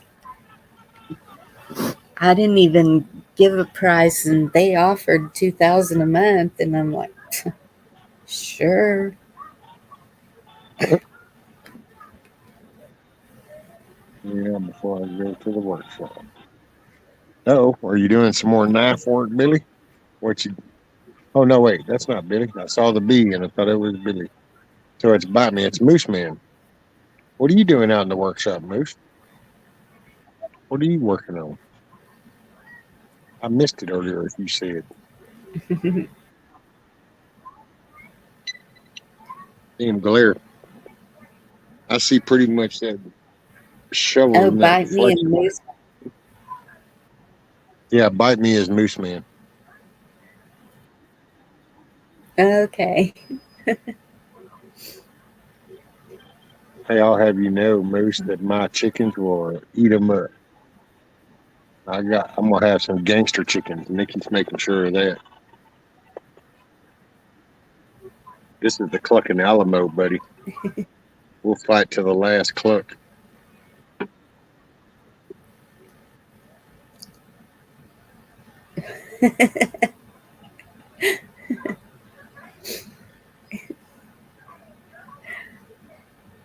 Oh, okay. Yeah, a ways up the road from me, they pulled in a single wide trailer. There's probably about 20 in there. Hey, they got all their debit cards. Yeah. And you'd think that even And whenever they the don't news mind people living like that. when the news would show even a little bit of them, you would think that people would pick up on the fact that so these people supposedly just walked hundreds, if not thousands of miles, and yet their shit's like more clean than yours was when you came in from working in the yard today. Now go figure that. It's like, wow. Yeah. I don't know what it's going to take to get people riled. I know most people around here, yeah, they're all pissed off here, but I don't know how you piss off the rest of the damn country. I need to clean. It's Well, not they aren't really just staying here. custom made chicken hairs. Storing an 1864 Civil War Sharps carbine and making ammo for it. Oh, there you go, Mooch. Right on. That's cool.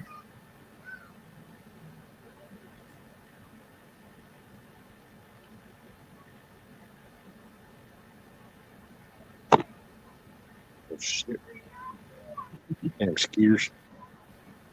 Be glad when it gets cold enough to make them all go into hibernate or whatever the hell it is that they do to go away for a while. Right?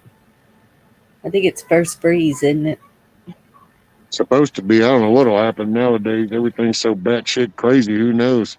It might come out even stronger after a freeze, and it'll be like, ah, caught you off guard this time. And it'll be like, shit, man, more stuff ass backwards. Okay.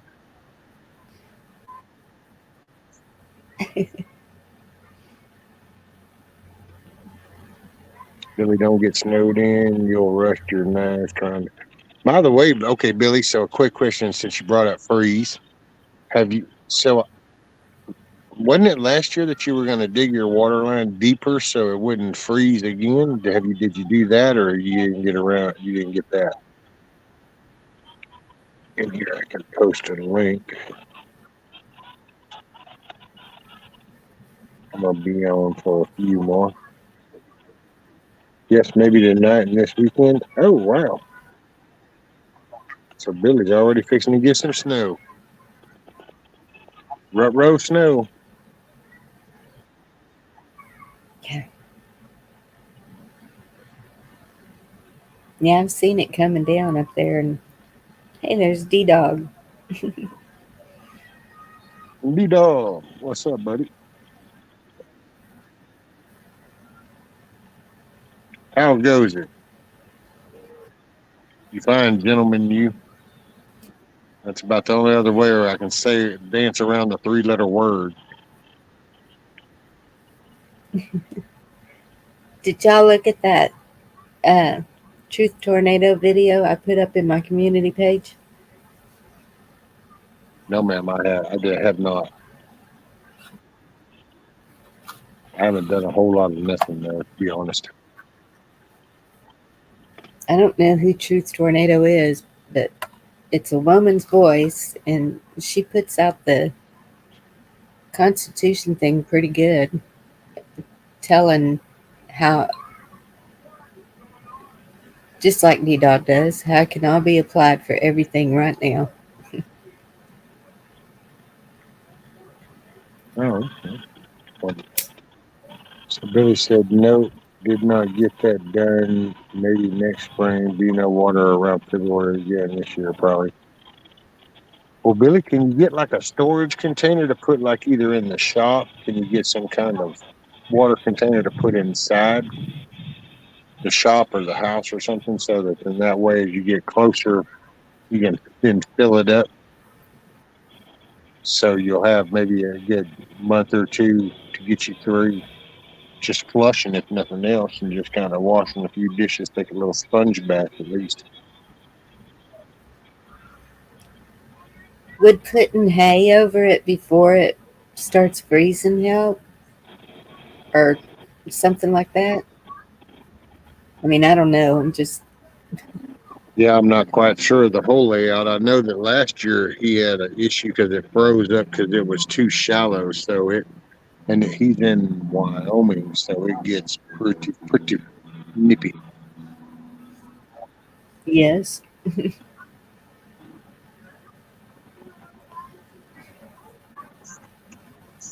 I was just wondering if it could be like more insulation to put some kind of hay or straw or something. Okay, he fills buckets at the well. I will say that's an idea, Billy. Can you think you can take like straw or hay or something and make it like from the well up to the house and where you know the line is running? Can you create like a bed of hay? Kind of create a layer. Probably not, depending because you got that ground. If the ground around it is all getting cold enough to freeze, then the top part might not help. Yeah. And that's out at my mama's as well. And I'm getting a solar backup pump for it just in case.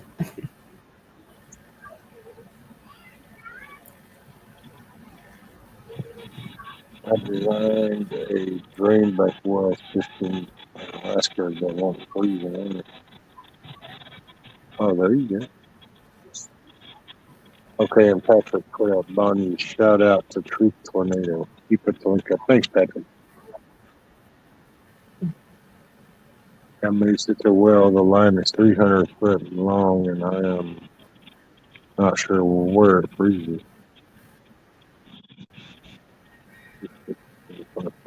Ooh, that's a long There you line. go. Yeah, I'm seeing Hawkeye saying 3 foot 6 inches frost line in Iowa. So seeing it's anything above that, and it's possible. Well, for Billy, it's going to even be deeper than that because temperature drop, altitude, and all that good shit in it. I think. Yeah.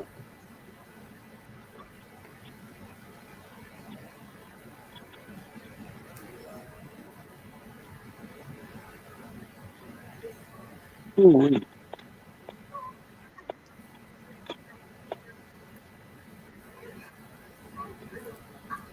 Yeah, I got a primer. Those little trim. I don't know. You got what? Got a trim. I'm Got a sorry. paint primer up those trim pieces, and then still got to paint the white piece up there red, and then trim around the door. But that's another thing Yeah. too. Nikki and them were talking about doing whenever they come with doing some touch-up painting and stuff, and she was going to bring her other paints. Oh, okay. They said the reason I didn't do the new line is it's like $1,000 just for the new pipe and the wire to the well. Yeah. Yeah. Good old the almighty dollar. Man. Yes. That's my hold up too. That's what I'd like to do with the lottery if I ever played it and then won it. Just gonna go find people that doing the good stuff and then helping them just go ahead and get a foothold in. Yeah. That's the way I would do it too. Just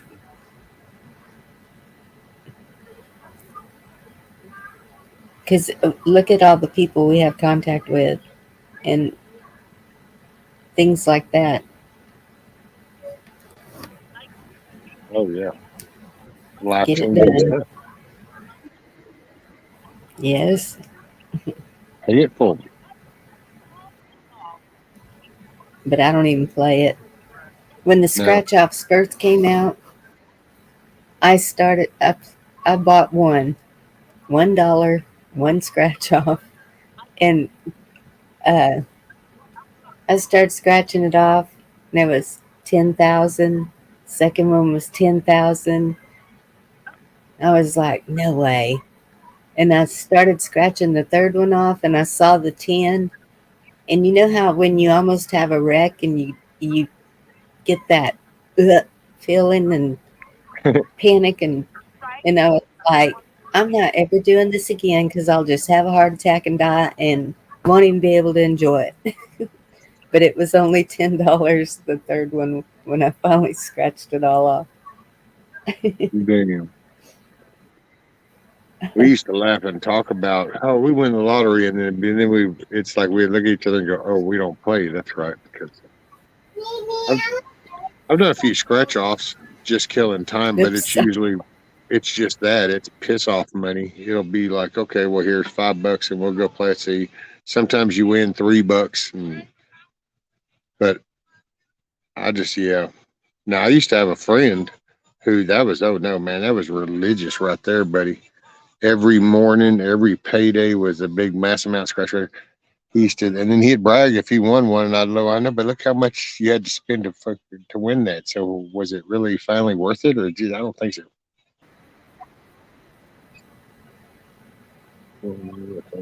Oh, here, Mooseman said something about we use check valves and air bleed. Pressure tank with an air release float and drill a weep hole in the well pipe a foot above the pump. It pressurizes and lets the water drain back down the well.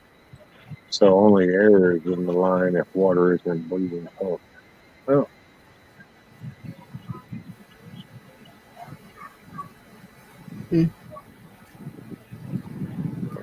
if I was to win the Powerball, my homestead would be finished. I'd be retired, and then I would help out family if anything wanted to do the same. Right, Tiger? That's me, man. I'd just have I'd have a little place, and it'd be like there. It's okay now, established there, and then I'd probably pay a few people to go and just kind of check on maybe some books, county records, and see and then kind of see and find those families where it's like, man, them people are doing all they can do to hit a lick, and they probably feel like they would never get ahead, and then you can kind of come in and go, here you go, this has all been paid for, this is all done, taxes have been paid for 5 years or whatever, and then it's like there now you've got to start. Yeah. Yeah, my doctor when I was in the wheelchair, she put an order for a ramp for this house. And 4 years, I still don't have a ramp. The guys that used to do it, the lead one, he passed away from cancer. And I guess they just don't do it anymore. I don't know what happened. Huh. And I was like, okay, I'm going to do it myself. And I marked it off and everything. But it just didn't get done. That's actually my next project after the chicken coop is the ramp. Yeah. Got to build a Mine's new one. so high up. I'm like 40 inches off the ground. And so it'd have to be an L shape to do the slope down. Oh, okay. For me, YouTube has been an amazing help for me for everything.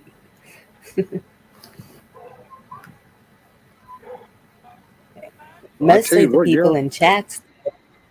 Everybody, there's always a video about something. Yes, but the knowledge even of the people in chats, it's like,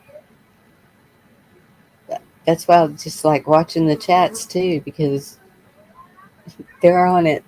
They know what to do. Hey, Lele.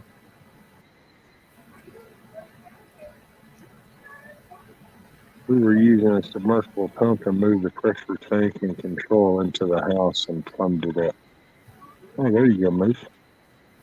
And then who said Bonnie COVID dissolved the group that used to build them around here? That broke up a lot of stuff. Oh, look at here. Is this Carl? I believe it's this Carl. Thank you, Lily. I gave a praise report last night. It's really me, Rescue. All Not of gonna y'all's get any prayers nudity out of me today. That's what I was in the private. Please don't make me show my face. I haven't even combed my hair yet. Still haven't. I need to get up and fix baby girl lunch and start packing again. Hey, Lily. Guess I'm moving out. travel trailer till something. Oh yeah. Now, are you already planning on moving, Yeah. Bonnie? Like you already I'm got sorry. scheduled? You already got it like scheduled and set up on when you're moving, and or are you still in the end No, process? I'm still in the process. Been approved for financing on the house at my mom's, but they want 10,000 down, so that's a little um, steep. And then, but she's got a travel trailer out there, and I got the propane tanks for it. Got it all ready, set up with the septic and electric, and so I'll probably be staying in it until we figure it all out. Rescue, that echo in chat is actually Anna Marie Kimball. Yep. I guess she didn't know I knew that, but Oh, you already knew. Ooh, you're slick. On top of things. Word gets around quick around here. and I even saw her dark brown hair, and she was talking and everything.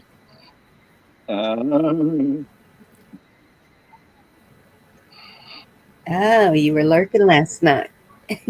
No, not last night. Was it last night? Oh, it was the other day. I don't know. Wait, That where last was it, Carl? Well, that was. She's been on a panel a couple times. Been at Chuck's and she's been at yours. So one of the two.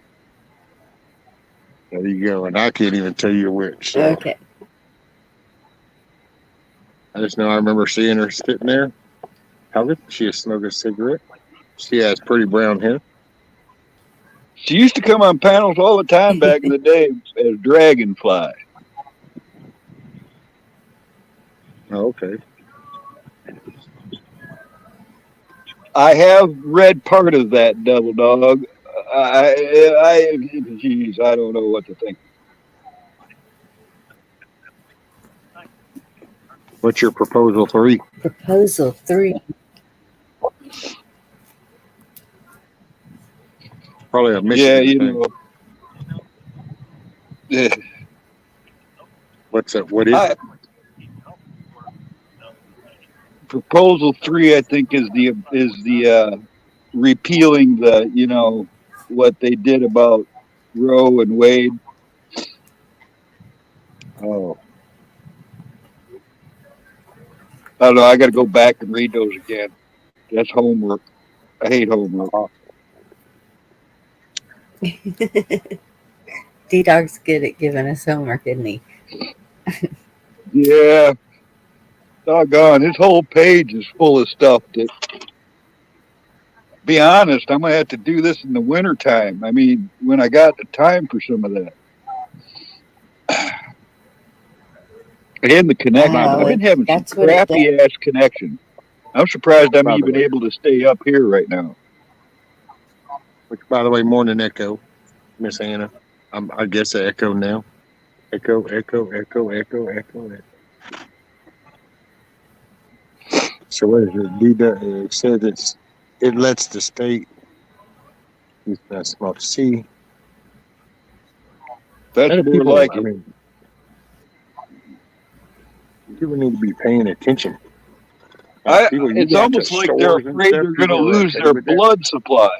It's like they're afraid they're going to lose their blood supply or something. It's creepy. Like you go out to stores and just be like, "Hey, man, they're trying to pass this," and it's like and people should be going, "Wait, what?" I don't know. I don't understand. Yes. We need to get a little louder. Because I mean, think about it. Almost anybody you go up to individually and you go, "Hey, do you think that when a baby is born that you should be able to like change your mind that you don't want it?" And I don't even can't think of one person that I met that would be like, "Yeah, that's fine." I mean, I'm sure there might be a 1% out there because there's pure evilness out there, but You, I know you've what you got mean, 90% of the people are like, "Oh my God, no!" And it's like, then why is it happening? because I think that the majority have been lied to and deceived into not knowing about it or Yeah, believing it, or maybe even to the Well, point to where they think it's just such a big conspiracy theory it couldn't be true.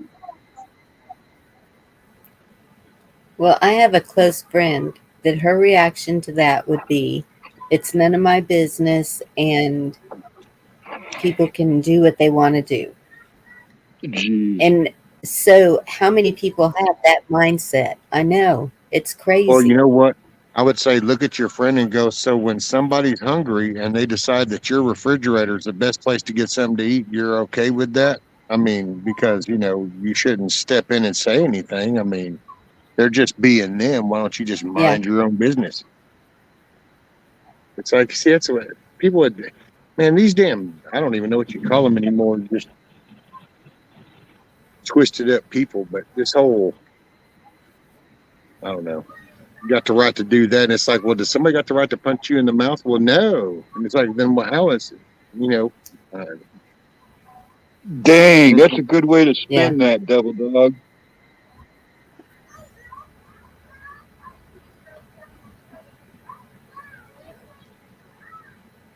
well, that's it. That would. Yep. I was 35 years late, but I finally gave him one.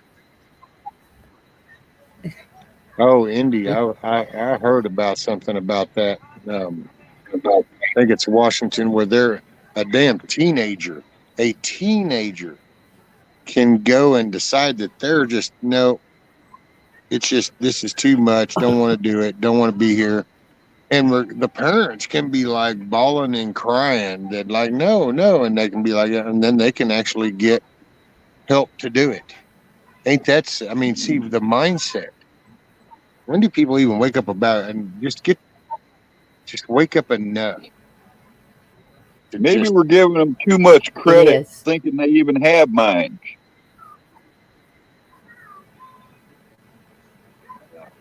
it's just that shit crazy stuff. That's how it even gets there, dude. I just can't even I don't know, imagine. but if this, Yes.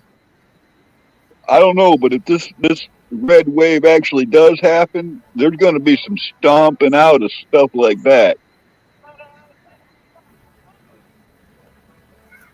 There better be. I still believe I think that taking God the out of way that everything. we are, the way that people like us are, we really won't attack unless it's a defensive thing. After this, if this Hmm. turns like they say it's gonna, I say it's time to go on the offensive. Make sure this stuff is stomped out for good. Yep. Yeah, this is crazy. I believe it's 14. Part of me feels if I want people to leave me alone, I may have to do it this thing. Yeah. It is murder, Double Dog. No question in my It mind. is. It is. Well, that's Yep. see, that's one of those things. It's like, okay, that right there. Well, that's not the beginning. See, the beginning was the behavior that led up to that. So address that, but there's never any talk, any attention, any nothing spent on addressing that before. How did you get there? How'd you even end up in that circumstance to make that decision? Oh, well, we don't want to talk about that. It's like, you could prevent it just by addressing it right there. But, keep the damn things closed or keep the damn thing tucked in. It starts right there. But oh They no, make it too heaven easy. forbid. Start. It's too easy for them to.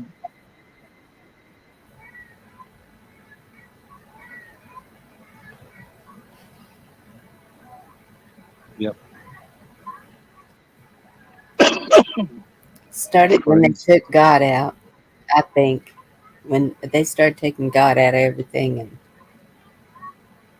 Well, and even when, even if somebody, if you I don't don't. believe in God, that's even one thing. That's a more, but the right and the wrong. See, people lost sight of that when they kept getting told about all the anti-God stuff. That was also removing the right and the wrong, and then you ended up with an evil interpretation Yes. of right and wrong. Yep. The values and morals have left a lot of people. They don't even know what they are. Right, Moose? Guns kill a few thousand each year, but abortion kills millions, and they want to ban guns. What the hell? Yeah. Well, and even the fact I get, you go to address, okay, well, the abortion thing. Well, then you go into, the sexual part that got to there, and then all of a sudden you're attacked from that front too, and it's just, man, I don't know. What else can you say but other than it's just an evilness? I mean, it don't matter how you try to approach that, you're attacked by it. So, and it's just a common decency. So it's like, if you know that this, I guess I just respect life too much. That's why I just don't even. It's like, I'll take care of these chickens, even though I know that they're going to be chicken noodle soup at the end of the day. Because just because I know that they're going to feed me doesn't have to mean I got to treat them like shit. But yet somehow we just don't value the life of Yeah. shit. And these people are passing crap like life just doesn't matter. And You're supposed to that's give going thanks for everything you have to kill for substance. to, you People respect don't life, even have that. respect the gift of life, whether it's the fish that you caught, the chicken that you eat, or the child that you decided to bring into the world. But we polluted that doing your job. You have a God-given job. You participated in this act. This is what happens from that. You now have been handed a God-given job, and people just put that off like it's a cigarette butt or some shit. Like, whatever. I'm done with that. And I don't know what the fuck. Somehow they look the other way, and it's become norm. It's There's like, no man, accountability anymore. oh yeah, no, there isn't more. I wish there was. I'll be glad if that ever come back. I hope I'm around when it finally does.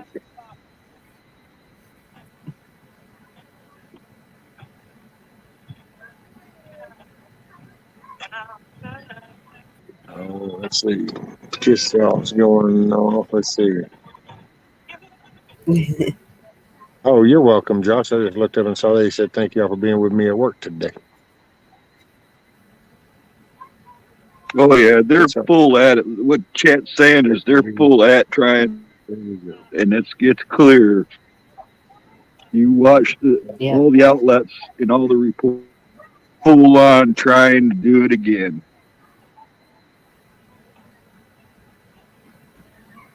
There you My go with BMO. connection's sucking, guys. I'm going to jump down. I just wanted to say hi and good job on that coop. Oh, thank you, brother. I appreciate it. Yep, she's coming along. Take care, Carl. Good to see you. I I need to appreciate jump you. down too. I gotta feed my Oh, I'll granddaughter. be And around. I ain't going nowhere. It's just it's frustrating. Not too frustrating. I can't hear what's going on half the time. It's been really screwed. oh, Yeah, they're blocking the we airwaves. understand. So see you somewhere soon. All right, Carl. Appreciate you, brother. Okay.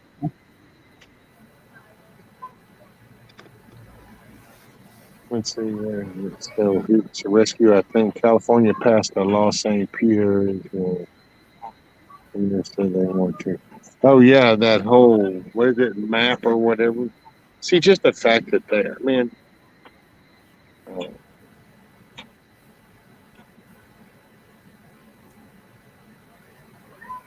I just, I don't. How do people even find that acceptable? You know, it's like, holy shit.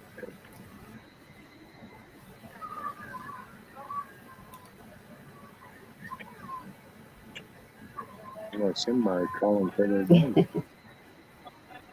Their dog just out over there passed out.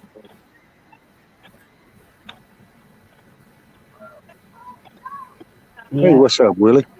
Hey, Will. I'm gonna jump down.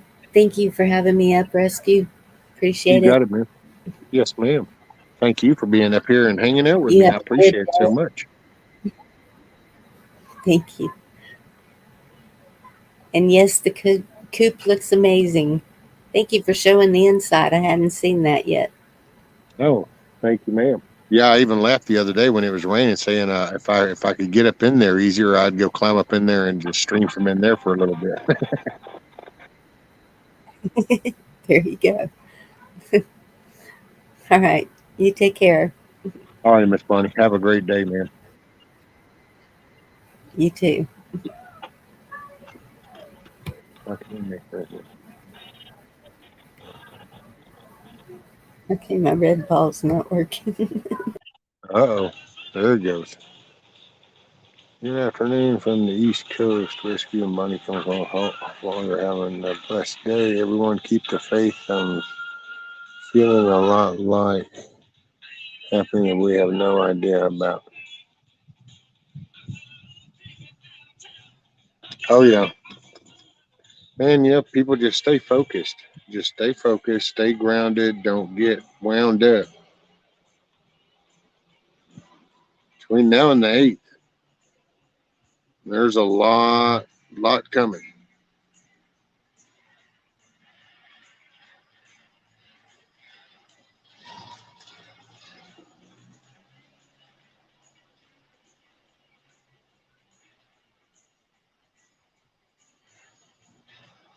Well, let's hope not. Let's hope enough people show up, kiss off that, you know, their shit just doesn't work and you guys get a say. That's all you can really hope for.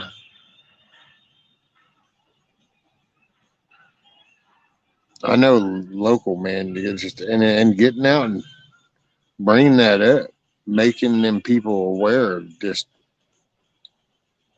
that's stupid law, man. I swear I'd be passing flyers out at the grocery stores. They're trying to pass this shit.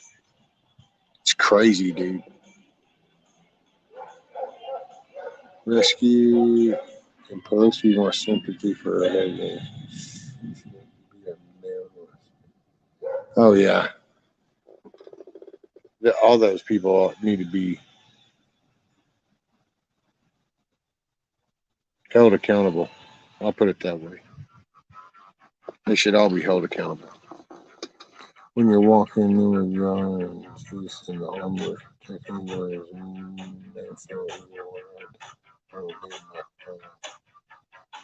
Rescue, that chicken coop is beautiful. Y'all did an amazing job. You should be really proud of yourself. Oh, I am. It is,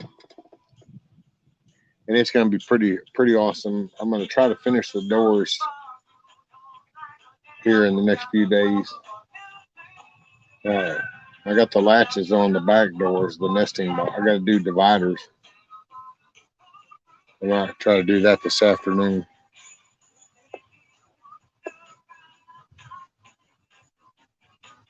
But yeah, man, it was just so cool to meet Nikki and her husband, and that's just, it's not just putting a face with the name, but actually the person with the face with the name.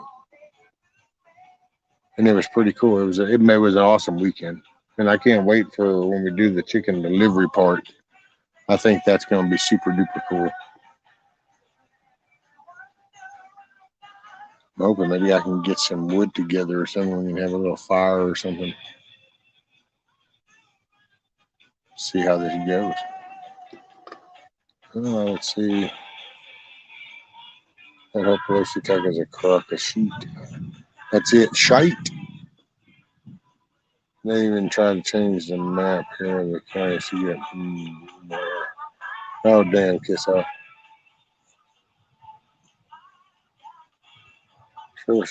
Oh, hell, me too, Indy. Wouldn't that be awesome?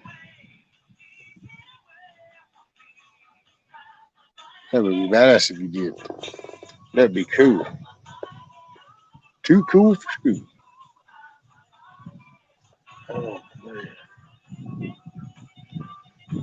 Hey, at least I got the latches.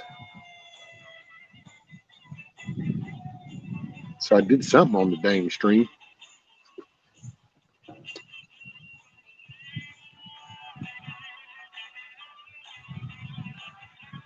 I would love to meet Nicky and Jeremy. Right, dude?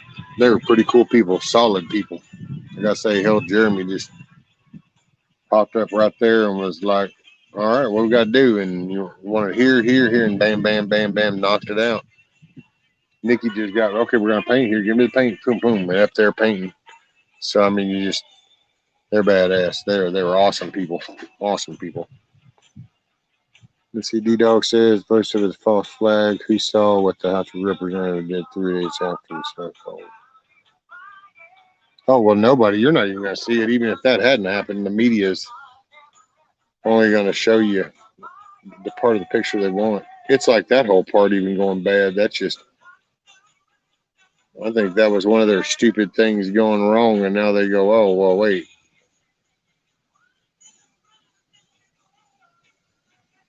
And then all of a sudden, that's why I laugh. Watch, there was 3 people, and then it's down to 2. Oh, there wasn't a third person. It's like, but you even said it yourself. That was then. This is now. I hear too much around playing. Yeah. Too much. Which I've been at this for 8 hours and 22 minutes. And I think I'm going to go get me something to eat because I haven't had nothing to eat. And I think I'd like some food. Probably do my chicken noodle soup.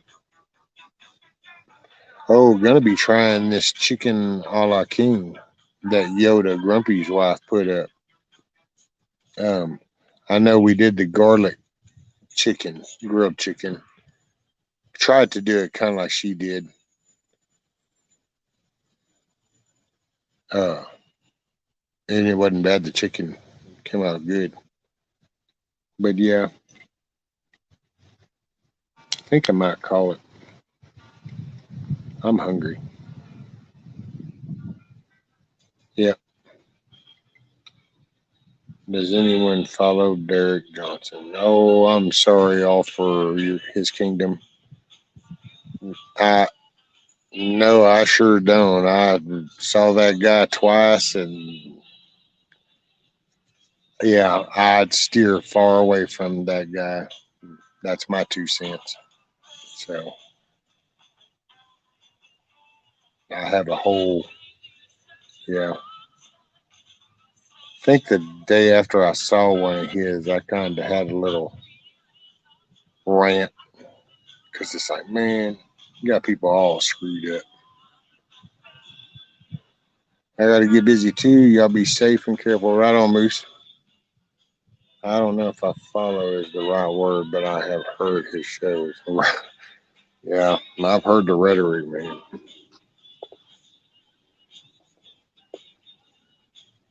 I don't know. I know we got Tuesdays coming. This is Hump Day. Yeah.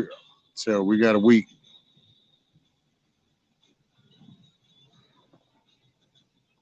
Does anyone follow the 10th Amendment Center?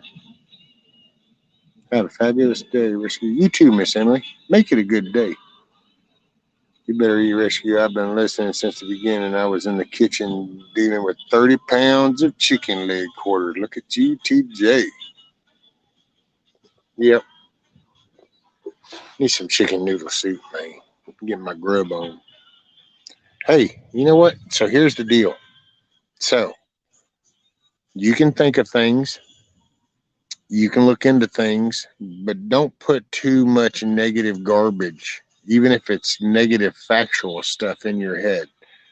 Always balance it out with some positive. That way it keeps you in the now. It keeps you in the fight, man. So make today a good day. You know, bring a smile to somebody's face or smile yourself. Work at it. Make an extra step somewhere. Make a, you know, go to the store. I would definitely recommend if you need any medical stuff to go ahead and maybe get you something if you can. You know, always stock up with whatever you can when you can. But yeah, make today a good day. And what was Indy said? Should we do done? Hey, look at there. Alaska Preppers is going live. Oh, okay. There you go. Indy put a link up to the 10th Amendment Center. So today is the first day of the beginning of a new way. Which way you will be will be your choice. No one else's. It's true, Miss. Yesterday's over. Learn from it. Tomorrow's not here yet. We're into today. Make today a good day. Love you. Y'all take care. Peace. And remember, smile or be the reason somebody does.